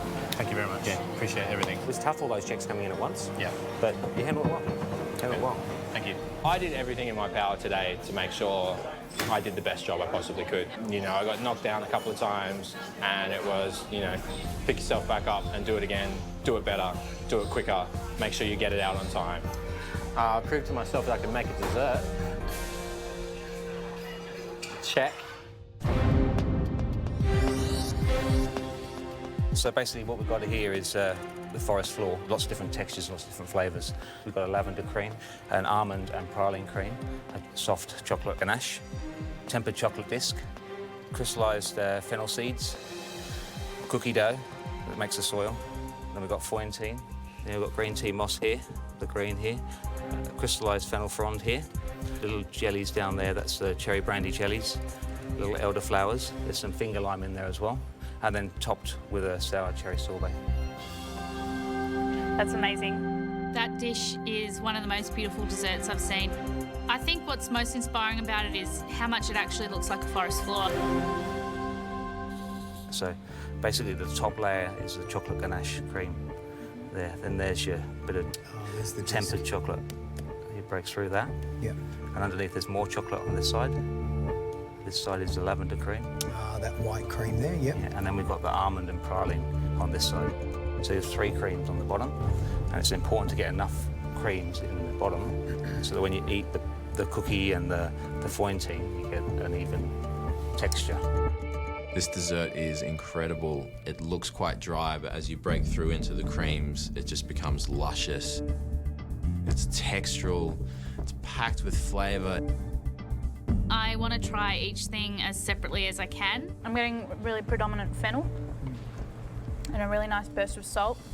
And was it lavender cream? Lavender cream, It's yeah. not as strong as I thought it was going to be. It's really nicely balanced. Think about it as you're walking through a woodland floor and these things are snapping underneath your feet, the branches are breaking. It's so perfectly balanced, creamy, crunchy. It's everything you want. It's awesome. It's the complete dessert, isn't it? It is. I'm doing the sorbet first, just so I can get it out of the way and just leave it. The sorbet is quite simple. Add water, glucose powder, add it into the cherry puree, blitz in some stabiliser, and once that's in the ice cream machine and churning, I can just leave it and move on. I love that it's a dessert challenge today. There's heaps to do. I'm going to keep an eye on sort of the order Brent's doing things because he's been able to study it, and then as long as I power through it, I think I'll be fine.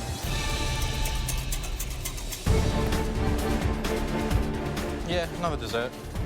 It's all right. Got through the last 4, so I suppose another one can't hurt.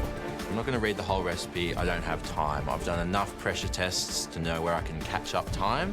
Read a few steps ahead, make up time at the beginning, and if anything does go wrong, you hopefully have time to bring it back at the end.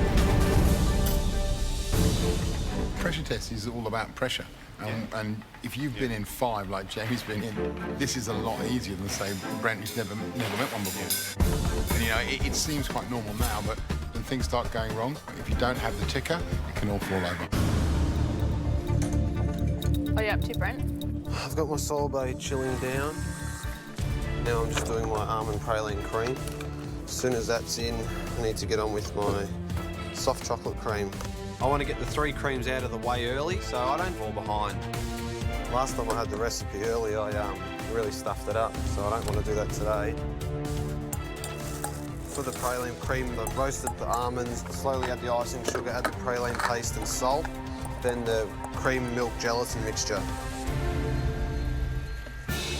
The icing sugar in small batches, praline paste, salt. I'm going to get started on my 3 creams. These creams are essentially the whole dish. All the rest is just garnish, so these are the most important elements. It's been about an hour and I've made my creams and my sorbet, and I now need to make the crumb, which is going to be used to garnish.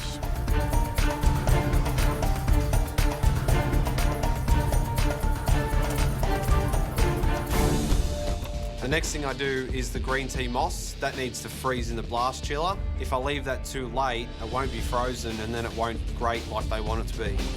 You simply make a little paste out of butter and sugar, add in some flour, almond meal, match a green tea powder and mix it with your hands and it's done. I'm feeling okay. Look, we have an hour 50. I'm feeling okay. Next, I have to make an almond brittle, which is going to add a really nice crunchy texture to the dish. I think I've come way too far to not get into the semis and the grand final. If I was to leave now, it would be really upsetting. Okay, I'm going to temper my chocolate now. It does give me confidence to be the first to start my chocolate, but I'm not sure if I've done everything else right, so. I've taught both Jamie and Brent how to temper chocolate in the past, and it could come back to bite me now. Amelia's showed me how to temper chocolate before and I had a practice last night, but I'm no expert, that's for sure. Tempering chocolate is quite finicky. It has to be set at certain temperatures to really activate the crystals within the chocolate. 29.2. Yeah, it's good. What are you trying to get it to? 29. Yeah. I'm actually starting to catch up now. It's difficult because to get the perfect temper, you need to bring the chocolate up to 55 degrees, drop it to 29 degrees, and then bring it up to exactly 32. My biggest problem at the moment is getting the temperatures right. What else do you have to do after the chocolate? I got to do the chocolate, the cherry brandy jelly, and the caramelised prongs. You're kicking it. Seriously, doing so well. Thank you. An hour to go and I'm still working on the tempered chocolate, so while that's happening I'm going to start my cherry brandy jelly. The cherry brandy jelly is just cherry brandy with water that I'm going to set with 3 grams of agar.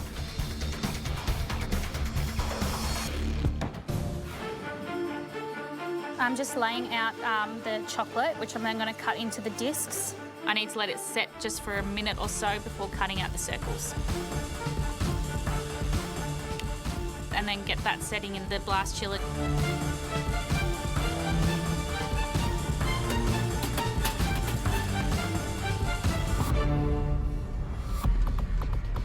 You know if the chocolate's tempered correctly because it will have that real loud crack when you snap it in half. It's just a wait and see sort of thing. I'm just going to spread it out and just hope that it's right. I spread the chocolate on the acetate and it needs to be 2 mil thick. If it's under 2 mil thick, it won't have that snap.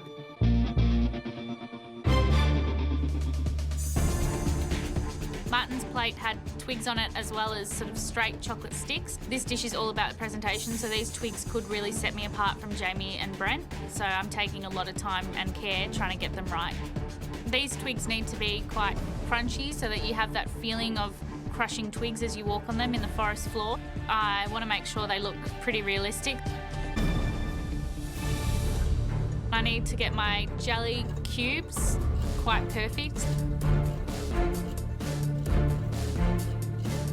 I'm really happy with it. I'm on top of it, and it's good. I had a little issue with the almond cream, but I've brought it back by whipping it over the ice bath. It's nice and thick and aerated, so massive relief. I've got everything ready to go for placing. I've got to really work fast. 2 minutes to go. Come on, guys, let's go. Come on. I am so worried for Brent right now. He's got 2 minutes to go and he's done nothing. His plate is empty. I am super, super stressed for him. Come on. Brent. Come on, plate up what you've got. Make sure it's beautiful. Come on, Brent, plate up. Come on. Come on. I've just got to focus, get the food on the plate. I've got to throw my soil together. The forest soil features just a mix of chocolate crumble, almond brittle, and aniseed praline. Done. Check. This whole challenge is just meticulously going through your head. Done. Check, check, check, check, check, check. If you want to get a finished dessert up, you've got to start moving faster. 1 minute to go, guys. Come on. Come on, guys. Come on, Brent. I'm throwing things on the plate. I'm trying to read the recipe. I don't know what's going on, and I'm just chucking it all on and hoping that I get it right. Now I can start dressing the forest floor. So I pull out my jellies, start sprinkling them around the plate, drop a little bit of the moss on top. Moss, done. My twigs are really refined and it all looks like a chocolate floor. It's got different textures of the soil and the fennel frond. 10 seconds. 9, 8, 7, 6, 5, 4, 3, 2, 1. That's it. Step away from your plates. Well done.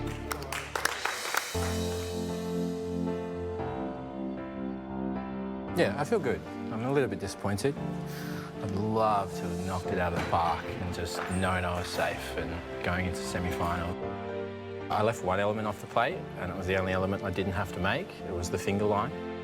I feel really good after that cook. I think I got everything on the plate and I think it looks pretty good, so I'm really happy. That was an intense cook. It all came down to the wire as usual. This is my last chance to get into the semi-final. The book could close here and that could be it. What are you doing, Brent? Changing it. My new dish today is called Digging in the Dirt. I've been in a bobcat since I was 18 years old. So I've been digging dirt from under my fingernails. I've been cleaning dirt off my clothes every night of the week, and it's a bit of a tribute to that. Oh, Brent, talk to us. What's the dish? Completely changed it. Yep. I'm going to go with the pile of soil. Which represents? Driving a bobcat. That's how I live. Great. Have you ever driven a bobcat? No, I've got power tools envy now. You want one? I want a, yeah. I'll teach you a thing or two. So literally on the plate's going to just look like a big mountain of soil. Exactly. What incorporated in that, we've got a milk chocolate, Szechuan pepper, and orange and popping candy is the soil. Milk chocolate, Szechuan pepper. I've got a chocolate and orange mousse. Is that going under the soil? Yeah, everything's going to be in the soil. Yep. Right. We're going to have fresh raspberries, a few more Szechuan peppercorns. OK, just be careful on the Szechuan. Yeah, because it'll overpower. Yeah. And also, what's your soil base? It's going to be milk chocolate, multidextrin, and then I'm going to fold to the crushed Szechuan peppercorns after that. So to me, this sounds like you're on the right track. Yep. Just remember one thing, think about salt. Very important. Salt, chocolate, yeah, exactly. Good point. Thank you. Heston thinks that my new idea is a lot better than the first, but there's a lot of elements in it. You've got orange gel, Szechuan pepper, chocolate snow, chocolate mousse, you've got vanilla cream, candy orange, orange rock candy, popping candy, fresh raspberries, fresh orange, orange syrup. I think that's all. I am feeling pretty scared going to the judges. It's not just a normal tasting for me, it's more than that. I still haven't done that dish for Dad. This dish is based around that mousse and that dirt, and if they're not perfect, then the dish isn't perfect. I just hope that this dish doesn't send me home. Means a lot to you, doesn't it? I mean, at one point today, I've never seen you sort of, get quite emotional. Yeah, when the challenge was announced, I thought to myself, if I'm going to go out, I want to be able to produce a dish that I've been working so hard on that means so much to me. I tried to fit that dish into the challenge rather than the other way around, and it just wasn't going to work. And I'm glad that we had that chat because it, fixed me up and I changed my mind. What have you cooked? It's a pile of soil which includes multidextrin milk chocolate, there's popping candy, orange rock candy, Szechuan peppercorns, a set chocolate mousse, vanilla cream, raspberries, orange segments, and an orange syrup. And why dirt? My past life is bobcat soil, so that's a part of me on the plate. Food, is that your future now? Food is my future now, definitely. Brent, thank you. Thank you. Hope you enjoy. Thank you, Brent. Let's taste it, shall we?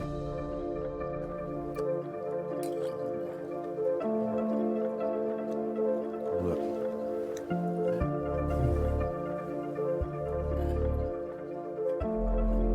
There's things under here. All you can hear is There are so many things on this, but nothing that doesn't go together. It all works. It's about a discovery. And really, when you're digging in soil... It's what you do, isn't it? That's what you do, yeah? This has taken me back to childhood in a funny way. I started just to lose myself in this. I love those little nuggets of crystallised zest. Oh, yeah. Look like, almost like grains of salt. I love it because it looks like a swanky, fine restaurant dish, but you could set that down on any table in Australia and people would go mad for it because it's chocolate, but it's not over-rich and it's not overstated. And you know what's great about it? It looks like dry, dirty Australian soil. How many bars of chocolate in there? Well, there's quite a few. So you're making a sugar syrup that's going to go into egg yolks. Yep, that's in correct. a mixer. In the mixer. Yep, and then combine the two together. I'm watching Jack make her mousse and she is making a lot. And I know that when chefs come in here, they obviously have their recipe that's enough for their restaurant, but in MasterChef, you need to make enough for one plate. The problem with making so much is it takes so much longer. It's going to chew up a lot of her valuable time. I still haven't got my mousse into the blast chiller. I still haven't made my Aperol jelly. That's a big problem. Turn the mixer on, any hints? At the back, there's a lever down, push down. It'll come on, you can turn it up. Yes, there you go. Perfect. How's it look? I think we might have bitten off more than we can chew. Nice work, Jackie. I've got a really lovely chocolate mousse, but it's going to take a while to set in the chiller. And I still got to glaze my chocolate as well. 5 minutes to go. 5 minutes to go. I think I can do it. You think you can do it? I think I can do it. Come on. The mousse is really important to me because it's my recipe. I made it up. I put the glaze on top of the mousse. Wow. Oh my God. And I'm happy with it. You know, I'm feeling really relieved. Glaze is on, Monty. Shave it like that. That's okay. Shaved is nice. I've got a ramekin in the Shaved chiller. ramekin in the freezer. The nuts go on. Do you want any grapefruit on there? Yep. Let's go, let's go, let's go. I am. Come on, Jackie. Come on, Jackie. Jackie, Monty, they're doing everything they can to get something on the plate. It looks amazing. Beautiful, Jackie. Oh my God, that looks incredible. What is that? It's gold leaf. You've got Reynold and Jessie going up for 2 pins in their comfort zone. Come on! My energy is turned to the Aperol jelly.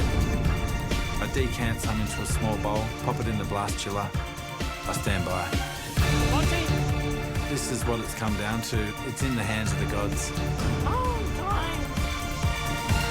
10 seconds!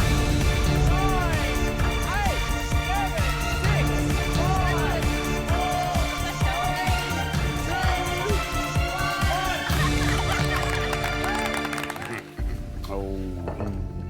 1. Clever stuff. A glazed chocolate and olive oil mousse with a mascarpone granita and a whipped Aperol jelly.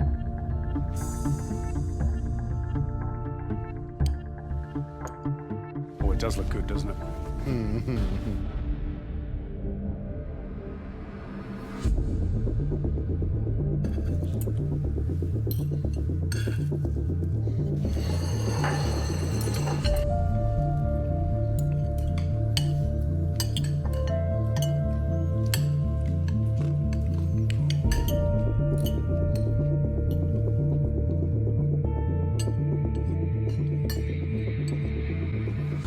That chocolate mousse.